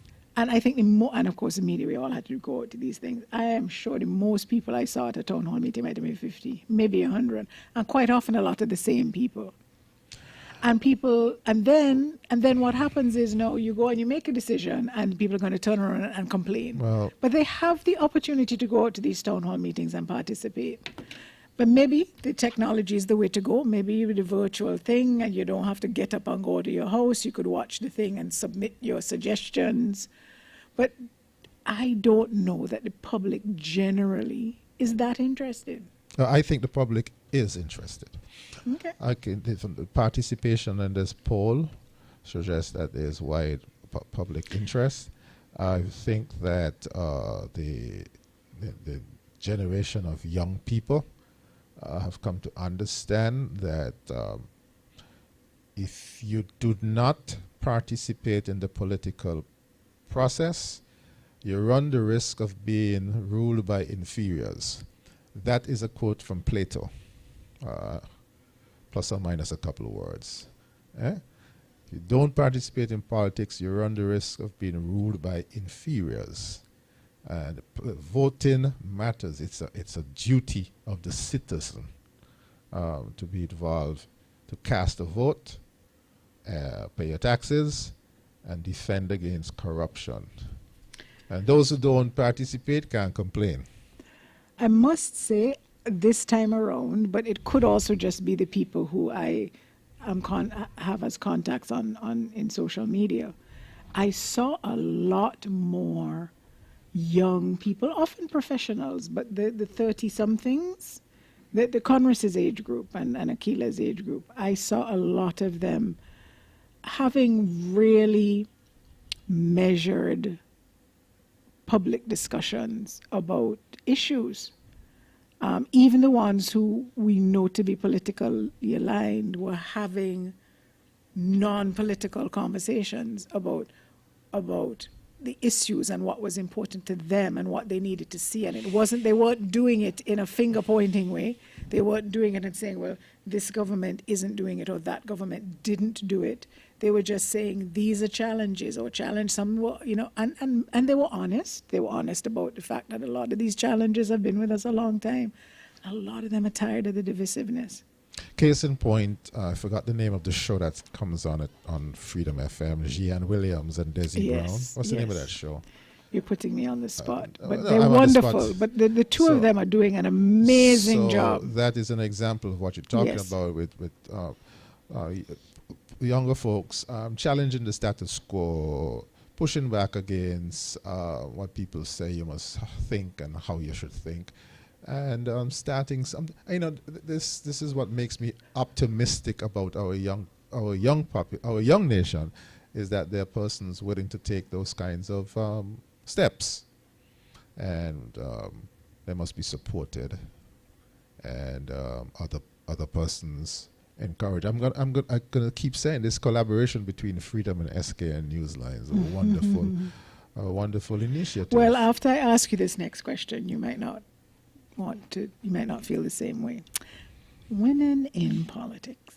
Who? Women, chicks. Women in politics. Dr. Martin? How much time you want to spend on this topic? Well, I'm just curious if you think it would change things. Yes. Women bring a different perspective to the table. I mean, you learn that as a parent, for example, I will want the toilet paper to come this way, and the boss says it'll come that way. You have to compromise. It's always over, right? Dr. Martin. No, there's no compromise. It's over. You see that, right? It's not a compromise. That's not a female thing. That's just no. Okay. Well, here's the point. A civilized thing. If it's a men only thing, then you are running a country with half your intellectual talent. And meanwhile, women are in the background of all of these political parties, raising funds, breakfast, prayer meetings, stuff like that. You are right. It's past due for some more hands to step up. Yes, people are concerned about the backlash and the use of social media to spread vitriol, which is something I know my friends in Team Unity are not proud about. And perhaps one of the ways to encourage more women to come forward is to stop that nonsense. Well, you know, it's a couple of things that you said there, and not just the women's issues, but that is important. And it was when we saw an elected female in office, that we had that Department of Gender Affairs, when you started to see things like, remember once upon a time, if a female civil servant was unmarried, got pregnant, she lost her job. Those kinds of things started to change. There's still people who think like that, by the way. Yeah, but those sorts of things started to change. So there are definitely female issues, but I just think national issues could do with, well, two things. I suppose there is a female perspective, but it's not just about the female perspective. It is also about creating leaders for women, young women, to look up to and understand, in fact, that there are no boundaries. And you by time they are ready to run for office, it isn't about being a female candidate. It's about being a candidate who happens to be female. That's where I want us to get to. I benefited as chief medical officer. I benefited from some timely interventions from some women who are working especially in social services, because as you may be aware, I'm a bit of a extremist when it comes to child abuse, right? And I sometimes got ahead of myself because I have a very dim view of adults who abuse children, especially rapists. Very dim view. As a matter of fact, I started mouthing out about capital offense for rape, you know. Yes, and, Dr. Martin, I've interviewed you many times. And, some of the ladies and interpersonal violence generally. I know that's they cause me to temper a bit, because when you try to do policy and programs and you're angry, you're gonna make a big mistake, and they were right, you know. And they caused me to pause to look at, well, okay, the child was beaten up, but look at it from the standpoint of a mother, usually, who herself was beaten up. And I had to take a very deep breath at that. You realize that, you know, people just don't do things because they're evil, because evil has been done to them, and it's just a vicious cycle. So I'm really happy that Desi Brown and Jeanne Williams and others have started looking at political and social issues, economic issues, and more power to them. Whatever we can do, whatever we must do. One of the things we are missing in our country is a progressive civil society.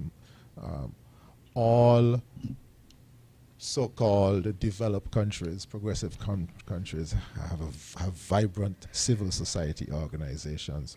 So, you know, there is immutable.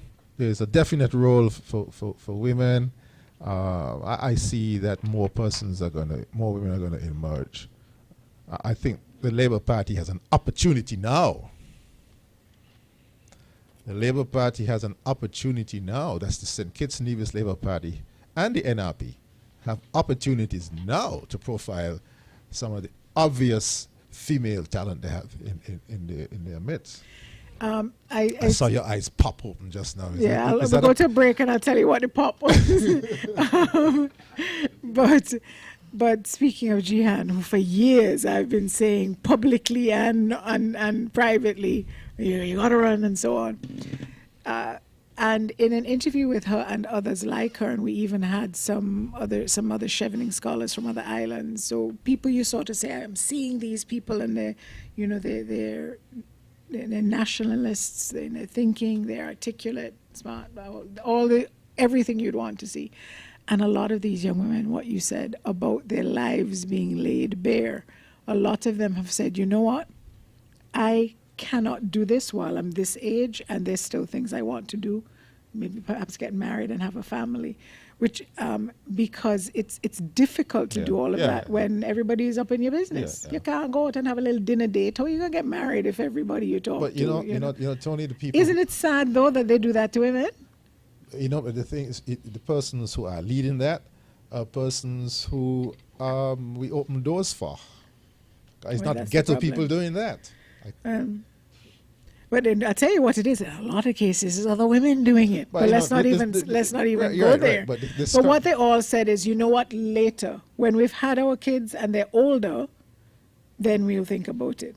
That is why I thought what Miss Nisbet did, Mrs. Byron Nisbet, I didn't even know she had 3 kids. So I didn't know she had kids, to tell you the truth, much less that they were that young. I just think it was really brave. Like, kudos to her. But the others say, look, when my kids are older and, you know, they can handle it. It is going to improve in terms of women participating at the highest level in political life. Let it be clear for those persons from other countries who are listening, women are heavily invested in all aspects of life here in St. Kitts and Nevis, except that they're not so visible in Parliament and in Cabinet. But that's where the decisions are made and the policies are made. It's not enough. It's true we got the most permanent secretaries. It's a work in progress. It's a work in progress. It's work in progress. And we just have to keep universal access to education going, so that persons can have a plan B, plan A, just in case the politics does not work out, so the politics does not become a career. But you know what? Even the more mature female politicians, I remember on International Women's Day once, I had both Marcella Liebert and Concy Mitchum on and some other women, and talking about women in politics, and they both said, you know, that the women are treated differently. You know, Marcella, Ms. Liebert was saying, and Ms. Mitchum agreed, when they're on the platform, they might be talking about what the men were saying. When they're up there, they're going to be talking about her outfit and where she get those shoes and why she dressed so. And they talk about how difficult it is to be taken seriously, even by your own base. Well, listeners and viewers may know that there are 3 female prime ministers who are leading the world in terms of pivoting to a well-being economy. The Prime Minister of New Zealand, Prime Minister of Scotland, and the Prime Minister of Denmark. The Prime Minister of New Zealand, I remember her name, Jacinda Ardern.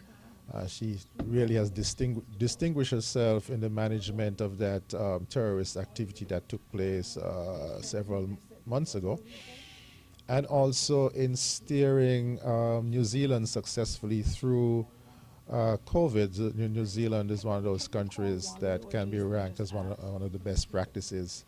So those 3 prime ministers, if you Google well-being economy, you'll get, you know, a considerable amount of literature as people realize that it makes no sense in talking about GDP and stuff like that if you have 3/4 of your population left behind in poverty or struggling just above the poverty line. And you know, what's going on in the United States is a glaring example of inequality in a society that is hugely rich,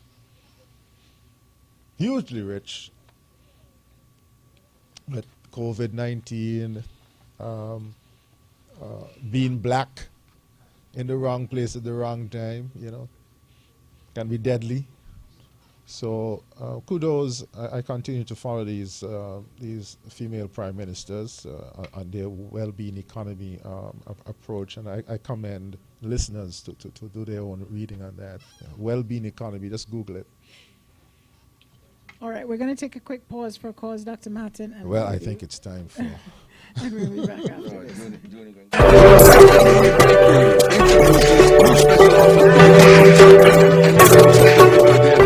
this.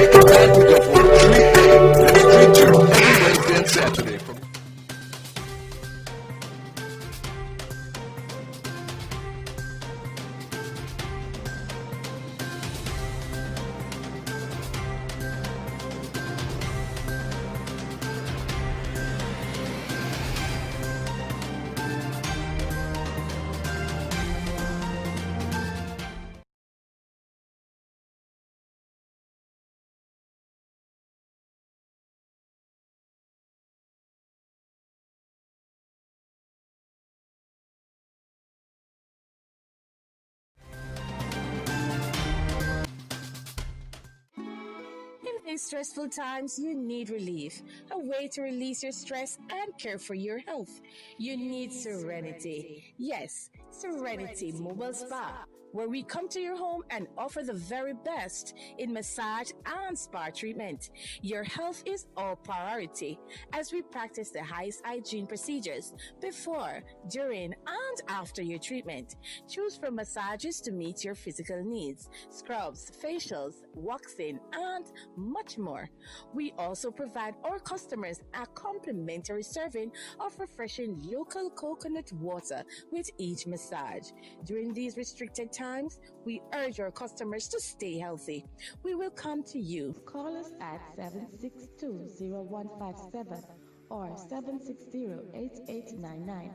Find us on Facebook, Serenity Mobile Spa Think It, or email us at serenitymobile-spa869@gmail.com. Serenity Mobile Spa. The hurricane season is upon us, and these are the times we need to get the best shutters to protect your property. Look no further.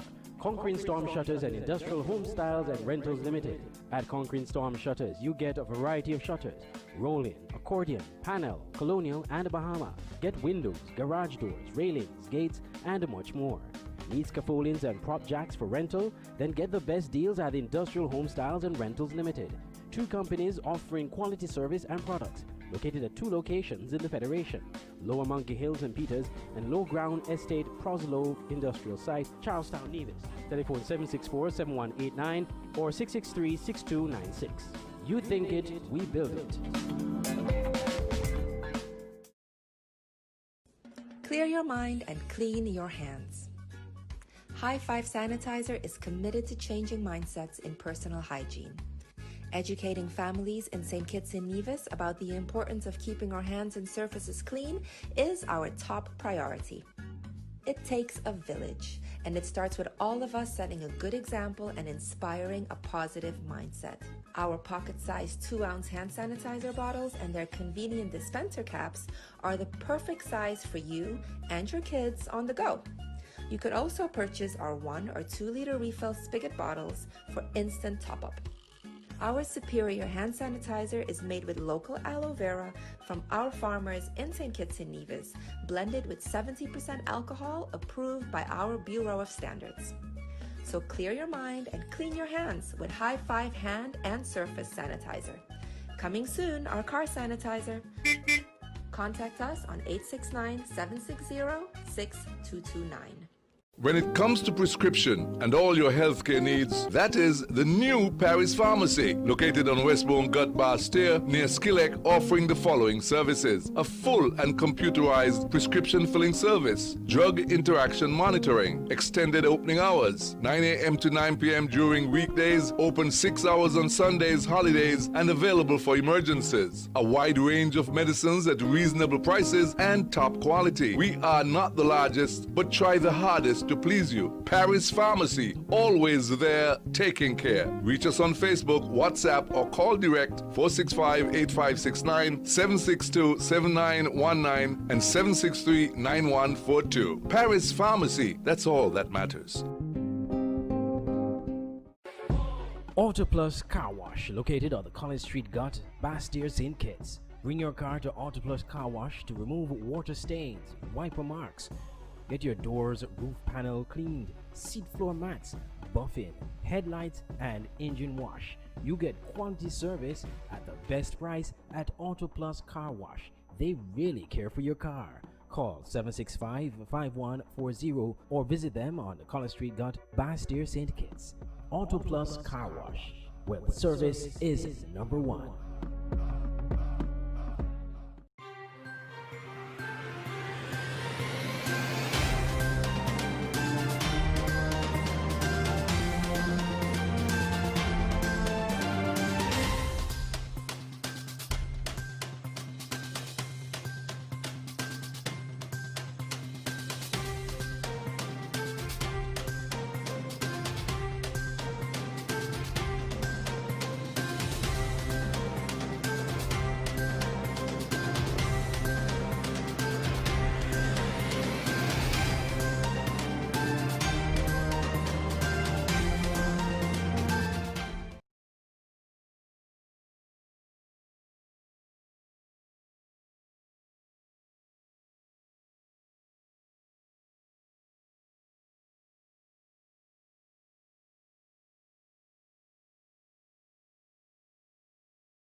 SKN Newsline's Election Watch. It is 7:14 a.m. on Saturday, June the 6th, and we are still awaiting the results for a couple of constituencies here in St. Kitts and Nevis. One of our panelists this morning, Dr. Patrick Martin, though, has to bid us adieu. Dr. Martin. Well, thank you very much, Tony. It's been a pleasure working with SKN Newsline and Freedom FM in this wonderful collaboration. I hope it continues. Thank you for coming out of hibernation. National service. Thank you. Chesley, as usual, we shall talk some more about this wonderful country called St. Kitts and Nevis. Boy, it never ceases to amaze. And to the listeners and the viewers, thank you for joining and allowing us to be a part of this rather long evening. We hope this is the last time.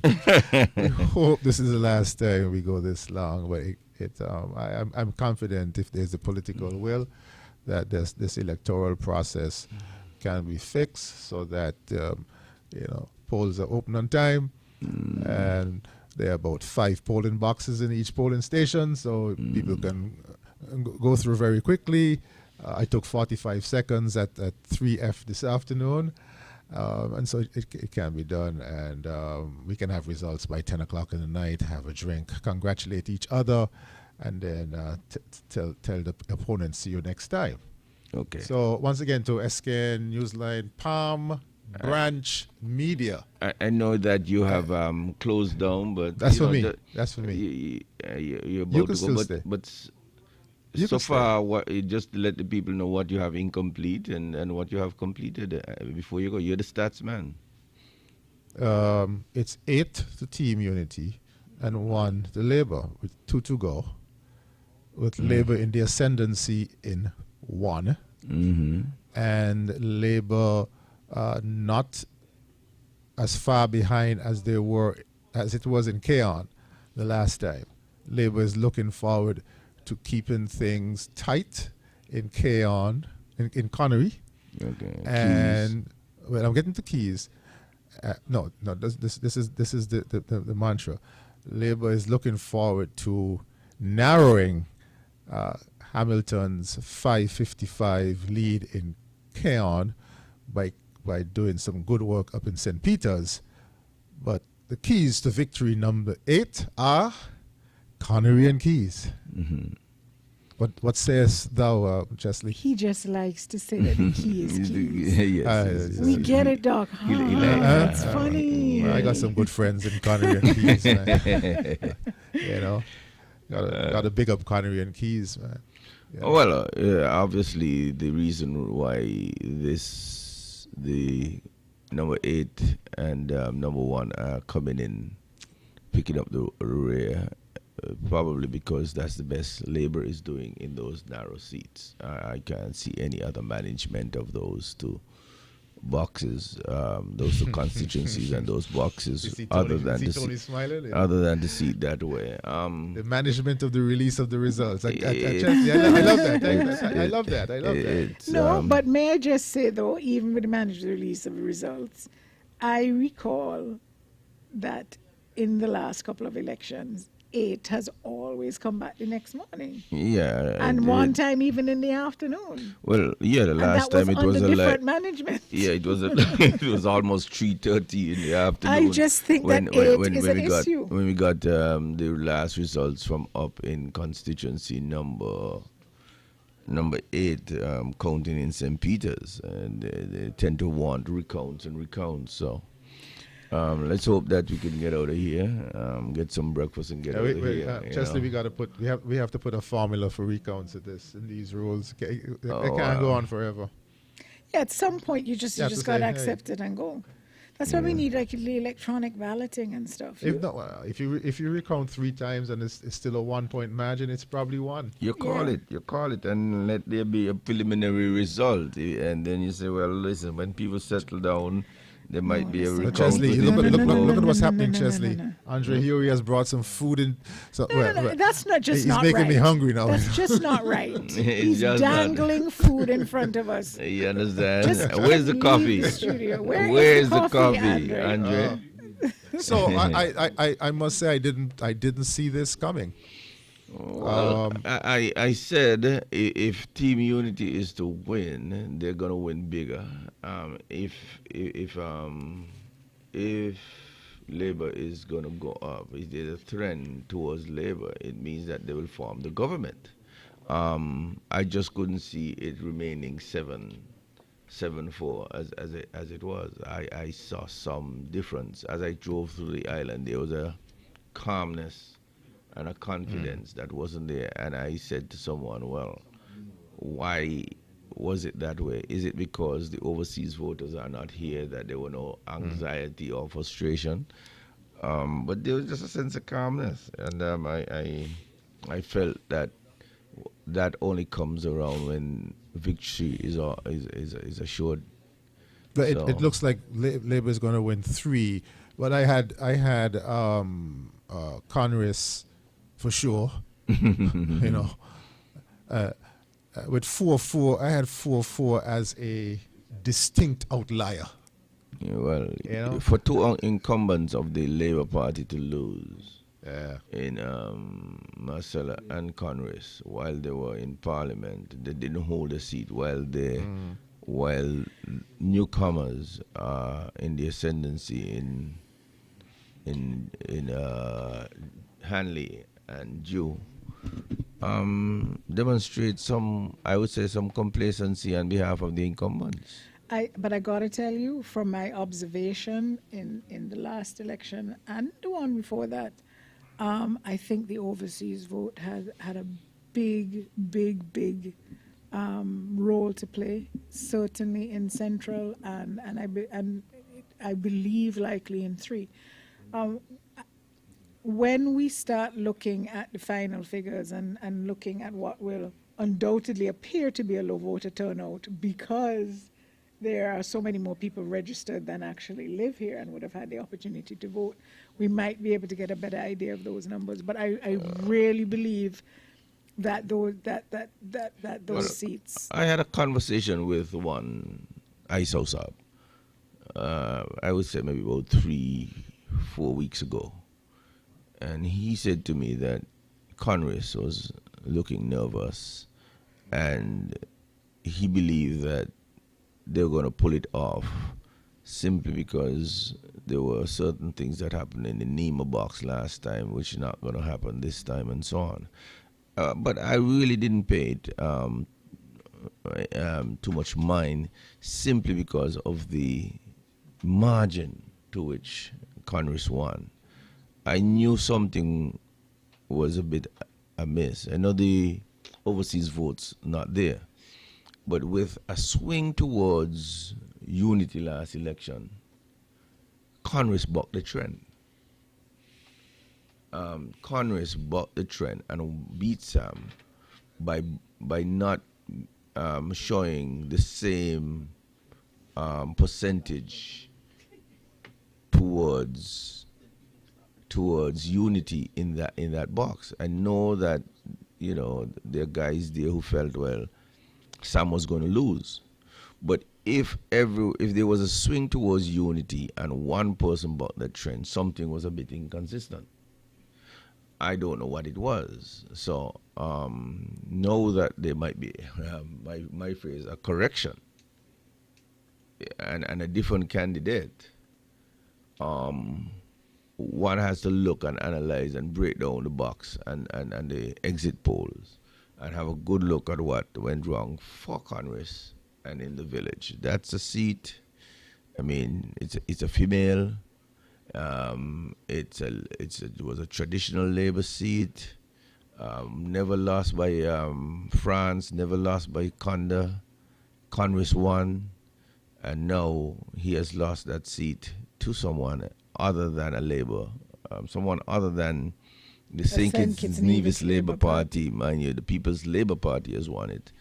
Pam has never won that seat, so the St. Kitts Nevis Labour Party needs to be congratulated for winning in the village area and in constituency number 3. It is something historic. You mean the PLP? The PLP. It is historic that she won, and in a number of fronts. And the sad thing is that here comes Miss Byron into Parliament, but exiting is Miss Libert. So we just can't get two women in Parliament. We're still at the same and numbers. I got to tell you, know? and this statement is not a political one. It's not political. I would have liked to have seen two women in two elected women in because Parliament. we have had nominated. And again, that's not to say anything like about the opponents. No, there's certain statistics that the UNDP and they are aiming for by certain time, and this is 2020, and I think they were looking for a higher percentage than we have in our Parliament, and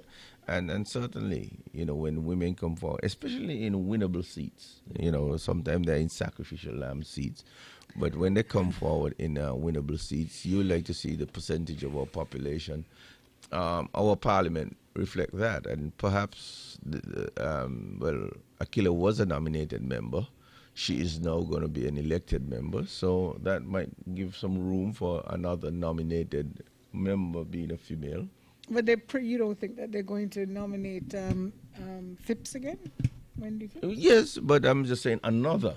Okay, because they get a senator on top of that. Yes, they would have. AG, yeah. They would have the AG and another nominated member now, because she's now elected. So let's see if we could get even in the nominated side, and then you still have to deal. Could nominate and that person may be the deputy speaker, and then you then have a speaker. Well, the opposition also gets to nominate somebody. They can't nominate. They can't nominate Marcella because, as you know, you can't serve in the parliament in the term that you lost an election. That you lost an election. Yeah. I was thinking to myself and was looking. Somebody at the used your name when they were telling me that about the Constitution. The possibility. You don't want to hear what they said? No. The possibility. The possibility of a 10-1 would have meant that somebody would have had to nominate a senator for the opposition, and I could have seen that coming,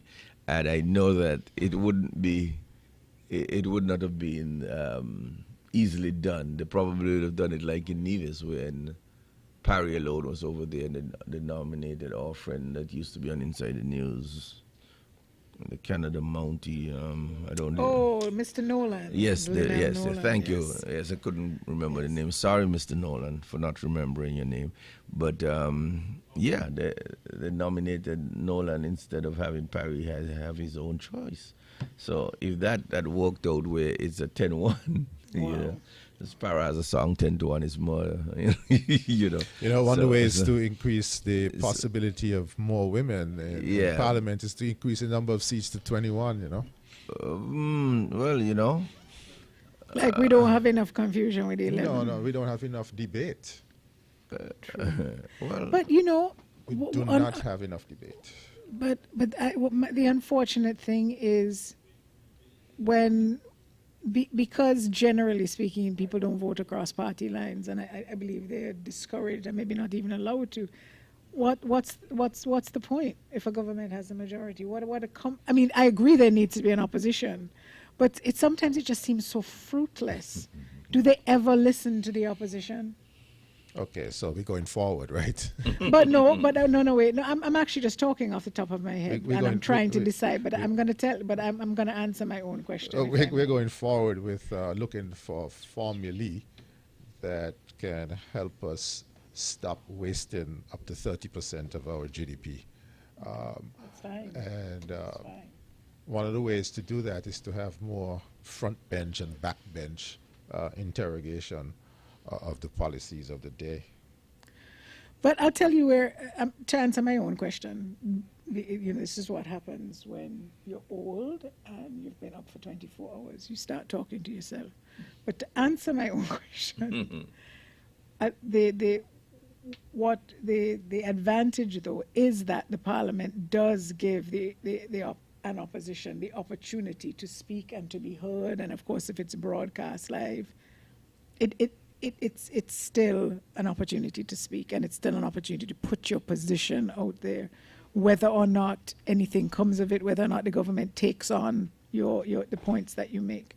So it does serve that purpose. Yeah, okay, well, thank you very much. I just got my wake-up call.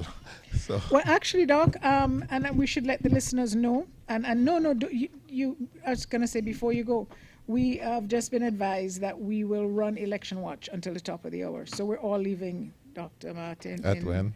In 31 minutes, at 8 o'clock. So you've put in this much time? How much trouble are you, on a scale of 1 to 10? How much trouble are you in if you leave as opposed to 8 o'clock? You see that? See why we need more women in Parliament? Only a woman could ask that question. My brother has a line. Why would you want to go? You know, you only have 29 more minutes. Come on. 30. Only it's 30 now. No, Dr. Martin, I'm going to lend you a line that my brother uses quite often to his boss, to the wife. And he says that. Glenn Bart has come, so I can. You mean Glenn Bart has woken up?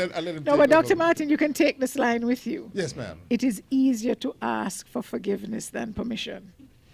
So stay with us. And then just say, I am so sorry. I am so sorry. You like that one? It's easier to ask for forgiveness than permission? I love it. Frederick's stamp of approval. I love it. You know, Chesley. I will remember it. That's what happens when you give way to someone who answers their own questions. 30 wee minutes. It's better to what? It's better what? To ask for forgiveness than permission. Sorry, it's easier to ask for forgiveness than permission. So you're far better off to say, oh, babe, I'm so sorry. I lost track at the time. Than, sweets, can I stay an extra 30 minutes? Is that something, I'm just saying. Is that something Trump or Putin will say? You can't lay twice. You cannot lay twice. You out, stay out. When you eat, stay in. I'm good, aren't I? I'm good, aren't I? Again? 29 minutes. Listen, I really enjoy this. As you can tell, I enjoy this. Because you're still here. Yeah, I'm still here. But let me go and answer a couple of calls to just make sure. And I'll say to the top of the hour because it's been a team. This has been a historic election and a historic production. So to make sure my producer, Andre Huey, keeps me on the ledger for the next time. Mm-hmm. You don't want to be the one who bailed. And since I came at 8 o'clock. True. What do you say? I'll stay until 8. But you came at 10, so you have to stay until 10. No. I came at 9. I came at 9. But I had the conversation with Andre beforehand because he told me that, streaming video. This is the same Andre who called us like in November. No, the truth is, what had happened is... elections are going to be in June. I'm calling you now in November. You remember that conversation? I'm telling you, it was over a year ago he called me. But no, I actually got stuck at the polling station quite late. The same one up the road here. I didn't leave until Wesley, and I didn't leave until something to 7. What's the difference between Pilgrim and Wesleyan? It's the same thing. Okay, you said no. Geez. I don't know. Well, you answering your own question. I've been doing that quite a bit in the last few minutes.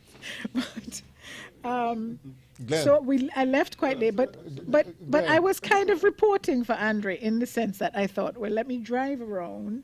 And I did speak to him. I said, look, Andre, there's no way we're getting any results by 7, because originally it was 7. He said, yeah, maybe we'll start at 8. And then when I called, I said, look, I've driven around. I left a couple of hundred people up there. There were lines by Skellig. I'm happy you kept me back. Let me put on the headphones. See, but not only to my good friend, to my good friend in 3F. 3F? Professional electoral worker on the outside, and all the workers. What's 3F? She called earlier too because I said a something. Box? Yeah. And 3F. She let you in? Yeah. That's just to let her know that no, I didn't mean any offense by saying that I spent 2.5 hours in the line.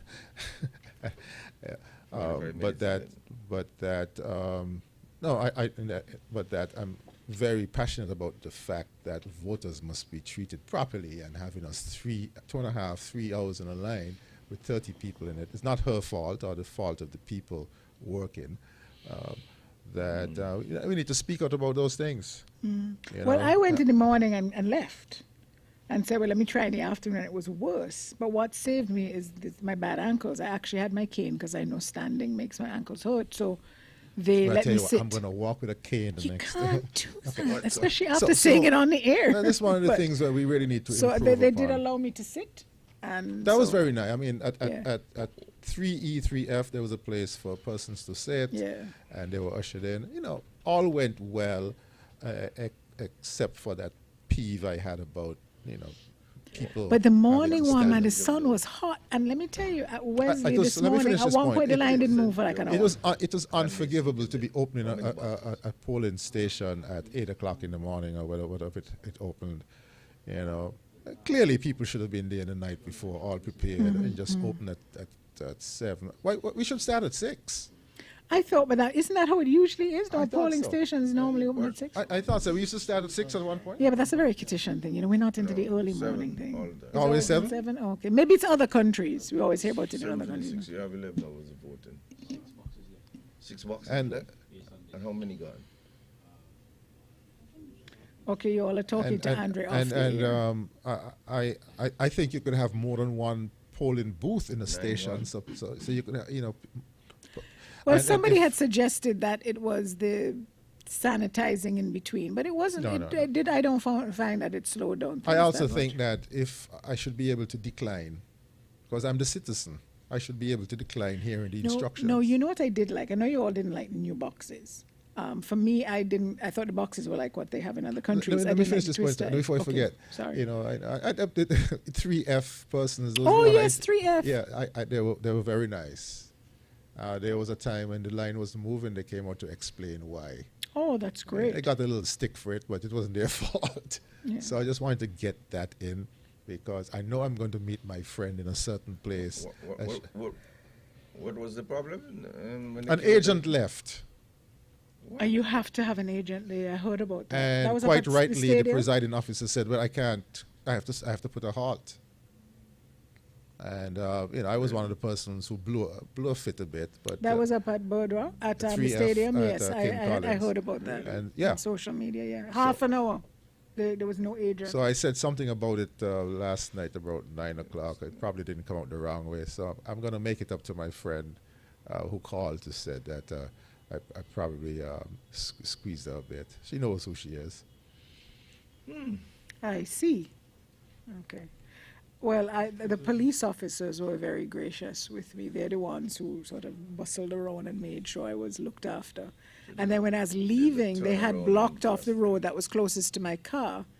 And they said, we have to walk that way. And I showed them my key. And I said, but my car is right there. If I have to go this way, I have to go all the way around. He said, just follow me. And he just went and he asked the other officers, move the barriers, please let us leave. So I found they were really yes, really and there was a police officer at Parish Center, police officer and 2 presiding officials that I saw them in action helping some elderly folks. It was quite nice. So do you all think that standing in all those lines for COVID in the supermarket had taught us some patience? Because people seemed, wanted to thank God for cell phones. Everybody was on a cell phone. Who wasn't gossiping on WhatsApp? They were playing their little games. But it seemed to keep people occupied. I think our people are a mature people, and if the authorities convey a message that is sound and credible, people would comply. There'll be people like myself and Chesley who will try to break the curfew, but that's all part of making life interesting. Sure. But our people would respond properly. But I think we should have followed the Taiwan model. And you're going to just say that and stop? You're going to tell us about the Taiwan model? That's for another program, you said. Well, Taiwan didn't lock down to the extent that we did, and they're 80 miles away from China. Yeah, but they didn't have flights coming in from China. Well, neither did I. We did the right thing in terms of flights. Right. So we both did the right Well, you're thing. talking about what happened within. Within. Yeah. And that's the important. The But that's the domestic thing. economy. But that's the thing I wondered about, because once we passed a certain number of weeks, even if you said 2 incubation periods after your last positive result, as long as those borders remain closed, couldn't things have been more freed up within? Yes. Well, Yes, that's what I wondered about. Unless, mind you, you talked about the fact that we need to know that there's always risk. Really? We have cargo flights and we have containers coming in with the supermarket for the food and so. And there are protocols. Nobody's allowed to disembark and so on. But I mean, is that a risk? Like, could somebody just, you get lax. You don't always sanitize up. Could you grab a box or a suitcase or something, maybe that had the virus on it, and then maybe you touch your face? Well, as you said, it's good practice for a intro and post-COVID era, because this is going to continue unfolding until there's a credible treatment vaccine, which is likely to be first quarter of 2021. So every time we get a spike that the authorities think can overburden the system, expect lockdown. Right. But again, if there's a treatment, it ought not to cause the kind of alarm. Yes, you might have a lockdown, but if there's a you can have a lockdown with a capital L and a lockdown with a common L. I know some countries that maintain the essential services open. Right. Supermarket stuff, and just make sure that things are we're policed not properly. out there jamming up in a because bar, the jamming up is counterproductive. The jamming up in a fete in a hot, sweaty little bar. It's counterproductive. So we might as well get accustomed to 24/7. So are we ever going to be able to jam up in a small fete, in a hot, sweaty fete in a small bar?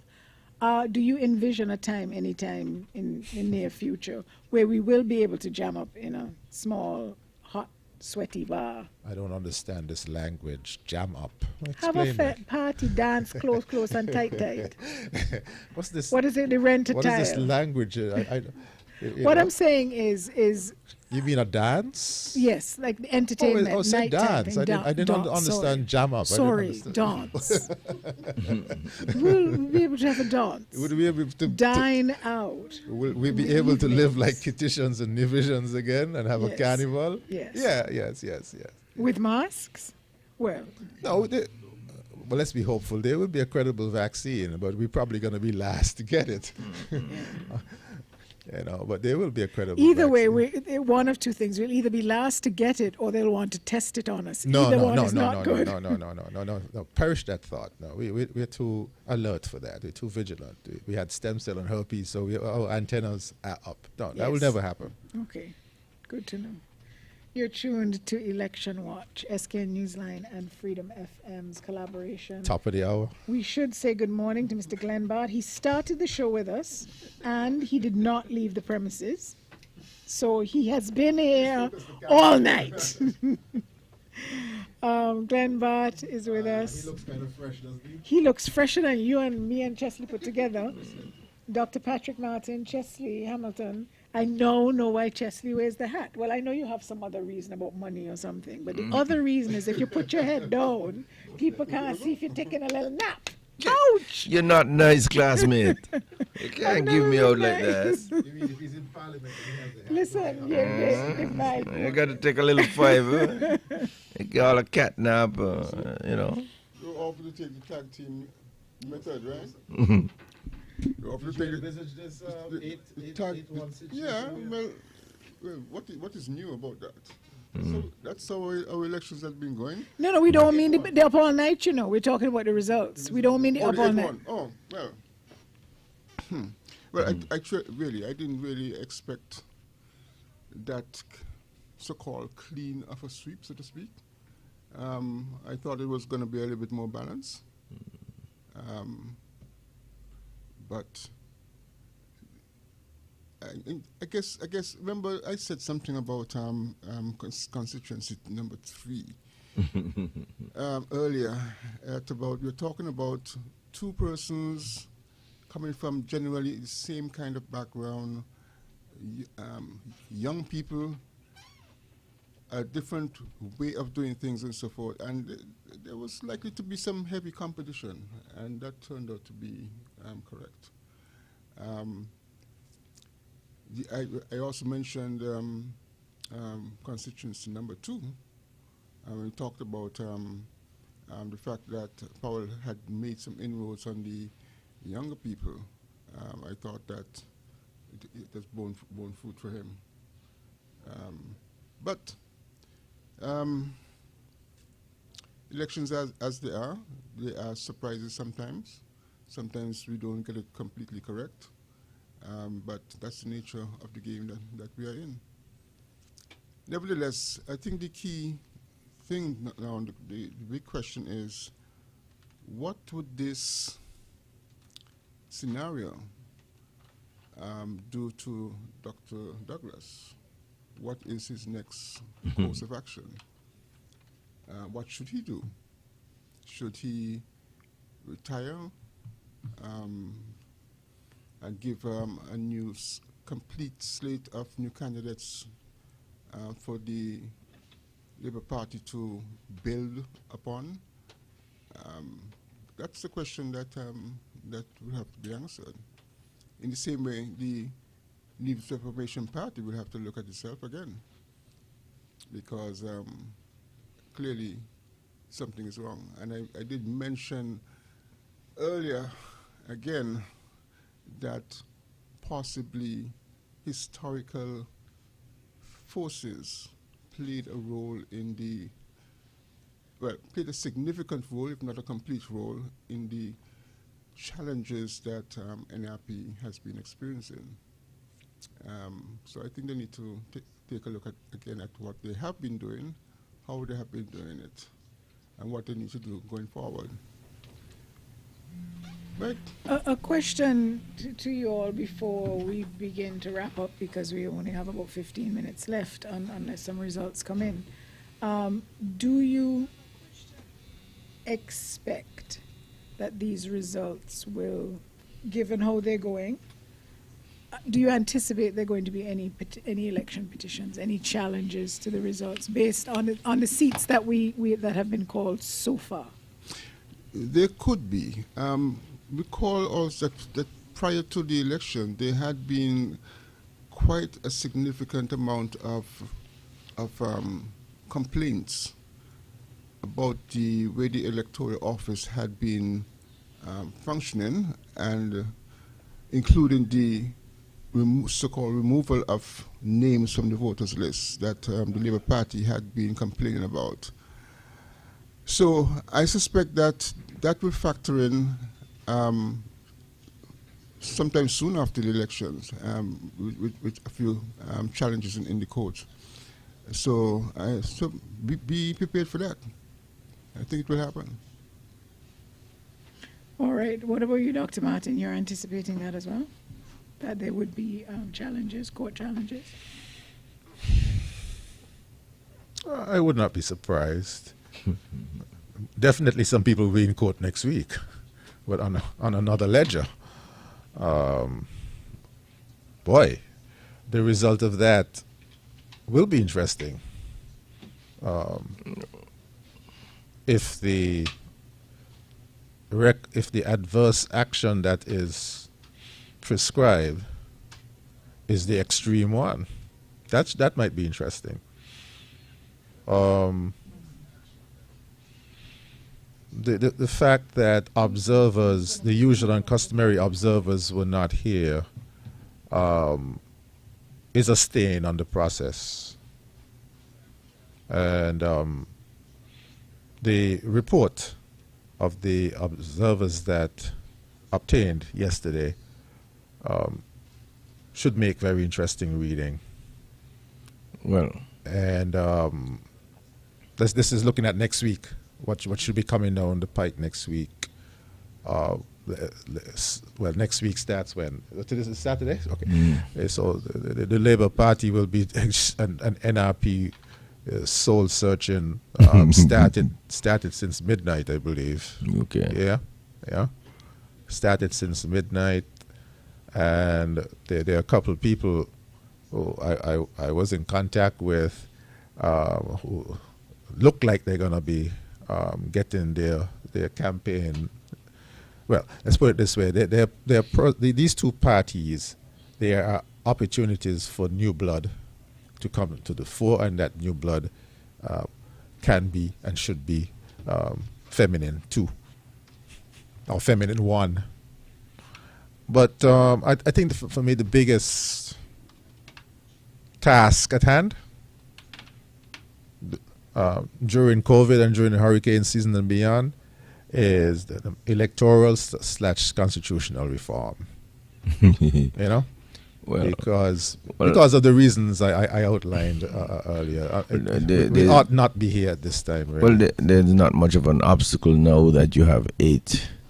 You have the 2/3 majority in Parliament, so that's not an obstacle. So you have to find another reason why not to have it. But again, you might hear, well, that's not what people want. People want bread and butter issues. They don't want any good governance agenda. They have run on that. They've gotten a renewed mandate without saying much about it. So therefore, they will try and fulfill the new mandate as opposed to the old one. You know, but to answer the question, Tony, about petition cases, on what basis? You know, you had a consent order. You got certain things. Are you going to go and look behind the consent order? You don't know. What are the irregularities that you're going to complain about on the list or whatever? Once you go to the polls, and the observer's going to say, well, they believe that the poll reflected the will of the people and those who voted on election day, and they believe it was fair. They may hesitate to say fair, free from fair. They may hesitate. Sometimes they don't really use that phrase anymore. But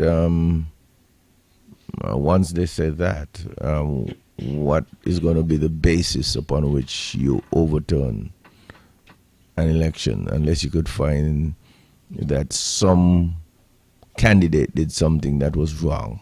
I don't see it.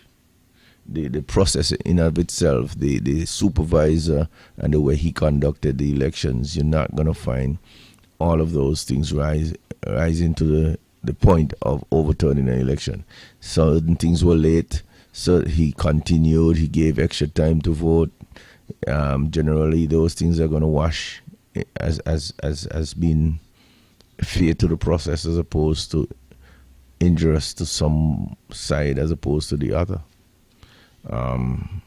It's not that you can't have a petition case, but petition cases are expensive and runs in the millions of dollars sometimes. So I'm just saying the state doesn't pick up these things, so I can't see them going very far. But lawyers are creative.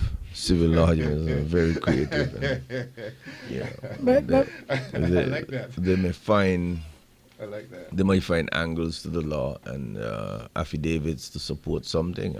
I at this point in time, I don't see that. You have to realize that you lost, even without the overseas voters, because you say, oh, the overseas voters, but when you look at the numbers aren't unsurprisingly bad. Even the voter turnout at home wasn't bad. If you look at the numbers, the numbers might be slightly down in terms of the amount, but what percentage of the electorate went out and voted this time as opposed to last election? It looks like we were doing a 60% at times. 70%. That's not bad. If you look at the fact that there was no overseas voters, if you had overseas voters, it would have been up in the 80th percentile or 90th percentile. Or what it means is that of the resident voters, this you was had very a high. really high voter turnout. And it means people who live here went out. So in those circumstances, you got a high voter turnout from the local election. And it means you got out your vote. They got out their vote. where is the room to maneuver? And on the score with the Labour Party, I would see Dr. Douglas. Now is the time that he may not last the entire term. He may stay to shepherd the new leader through Parliament and through his strides to take over the party, but give that person enough time to begin to lead, to have the mantle going into the next general elections.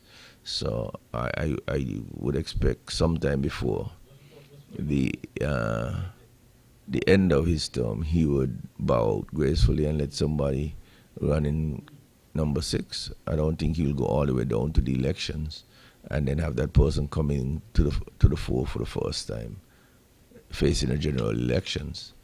I do believe he will bow out before the end of his term. That's my prediction. I might be wrong.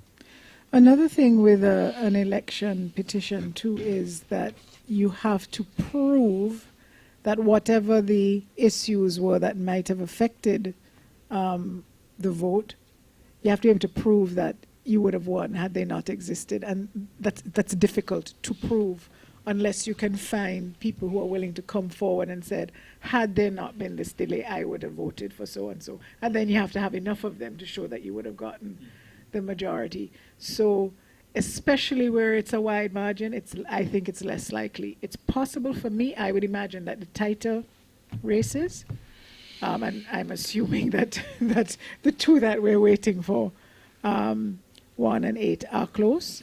So I think if there's going to be an election petition, it's going to be in one of those.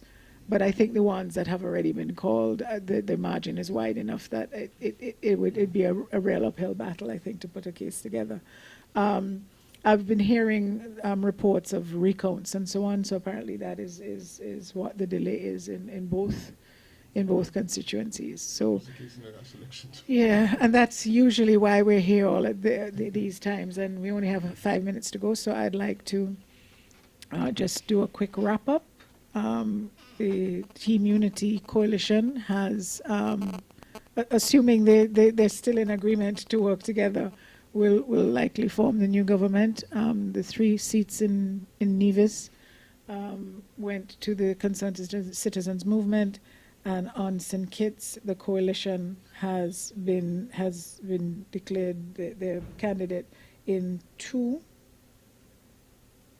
3, 4, 5, and 7, right? And then we have the St. Kitts and Nevis Labour Party in 6. So we wait for 1 and 8, but the coalition members already have the majority. So Unity will maintain the government. The only next thing now tonight there is no curfew, but are we going to start dark Sunday? Yeah, people are going to be able to go back. Is the curfew going to go back on? Yes. That has already been announced. You know, yeah, and then Monday, it could you be know, lifted. Maybe in their what's the word there? In the wisdom. I was going to say in their haze of glory, they might say, "Oh, you know what? Let's just do away with the curfew." You never know. You gonna put that genie back in the box? It's gonna be a tough one. But as somebody said, there is nowhere to go anyway. Even the restaurants that have been doing takeaway and delivery still were closing at 6, and so on. So what you gonna do? The police made an observation that people are hustling just before curfew time, and that is causing some accidents. Oh. And so they actually went on to briefing to ask people to just to chill. moderate. So there's not much economic activity, probably gas stations. No, they're all closing. Even last night, I imagined, with it being elections, that some of the food places at least would have been open. So because people would be on the road, you might want to go get a little pizza or a burger or something, but nope, everybody locked up tight. So, but anyway, we want to thank our partners, our sponsors.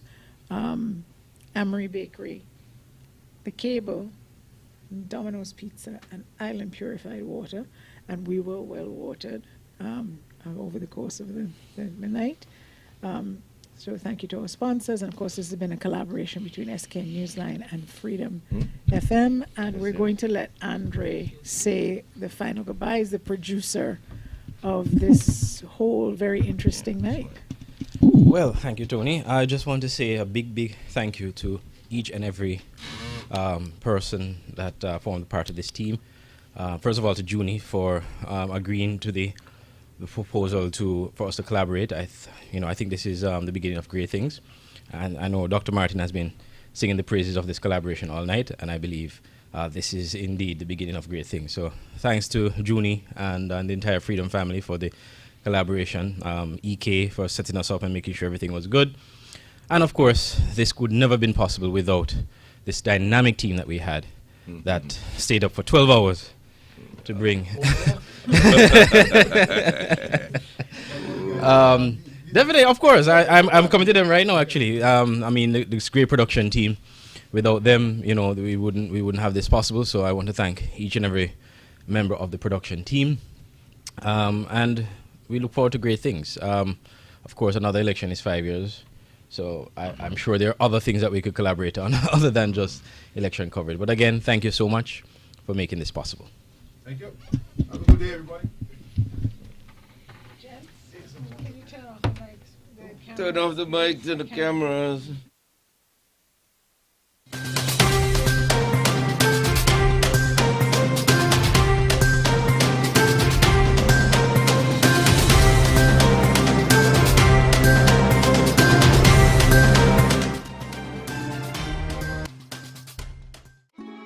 In these stressful times, you need relief, a way to release your stress and care for your health. You need serenity. Yes, Serenity Mobile Spa, where we come to your home and offer the very best in massage and spa treatment. Your health is our priority as we practice the highest hygiene procedures before, during, and after your treatment. Choose from massages to meet your physical needs, scrubs, facials, waxing, and much more. We also provide our customers a complimentary serving of refreshing local coconut water with each massage. During these restricted times, we urge our customers to stay healthy. We will come to you. Call us at 762-0157 or 760-8899. Find us on Facebook, Serenity Mobile Spa Think It, or email us at serenitymobilespa869@gmail.com. Serenity Mobile Spa. The hurricane season is upon us, and these are the times we need to get the best shutters to protect your property. Look no further. Conquering Storm Shutters and Industrial Home Styles and Rentals Limited. At Conquering Storm Shutters, you get a variety of shutters: roll-in, accordion, panel, colonial, and Bahama. Get windows, garage doors, railings, gates, and much more. Need scaffoldings and prop jacks for rental? Then get the best deals at Industrial Home Styles and Rentals Limited. Two companies offering quality service and products. Located at two locations in the Federation: Lower Monkey Hills and Peters, and Low Ground Estate Proslow Industrial Site, Charlestown, Nevis. Telephone 764-7189 or 663-6296. You think it, we build it. Clear your mind and clean your hands. High Five Sanitizer is committed to changing mindsets in personal hygiene. Educating families in St. Kitts and Nevis about the importance of keeping our hands and surfaces clean is our top priority. It takes a village, and it starts with all of us setting a good example and inspiring a positive mindset. Our pocket-sized 2-ounce hand sanitizer bottles and their convenient dispenser caps are the perfect size for you and your kids on the go. You could also purchase our 1 or 2 liter refill spigot bottles for instant top-up. Our superior hand sanitizer is made with local aloe vera from our farmers in St. Kitts and Nevis, blended with 70% alcohol, approved by our Bureau of Standards. So clear your mind and clean your hands with High Five hand and surface sanitizer. Coming soon, our car sanitizer. Contact us on 869-760-6229. When it comes to prescription and all your healthcare needs, that is the new Paris Pharmacy, located on Westbourne Gut Bastille near Skilek, offering the following services: a full and computerized prescription filling service, drug interaction monitoring, extended opening hours, 9 a.m. to 9 p.m. during weekdays, open 6 hours on Sundays, holidays, and available for emergencies, a wide range of medicines at reasonable prices and top quality. We are not the largest, but try the hardest to please you. Paris Pharmacy, always there, taking care. Reach us on Facebook, WhatsApp, or call direct 465-8569, 762-7919, and 763-9142. Paris Pharmacy, that's all that matters. Auto Plus Car Wash, located on the College Street Gut, Bastille, St. Kitts. Bring your car to Auto Plus Car Wash to remove water stains, wiper marks. Get your doors, roof panel cleaned, seat floor mats, buffing, headlights, and engine wash. You get quality service at the best price at Auto Plus Car Wash. They really care for your car. Call 765-5140 or visit them on the College Street Gut, Bastille, St. Kitts. Auto Plus Car Wash, where service is number one.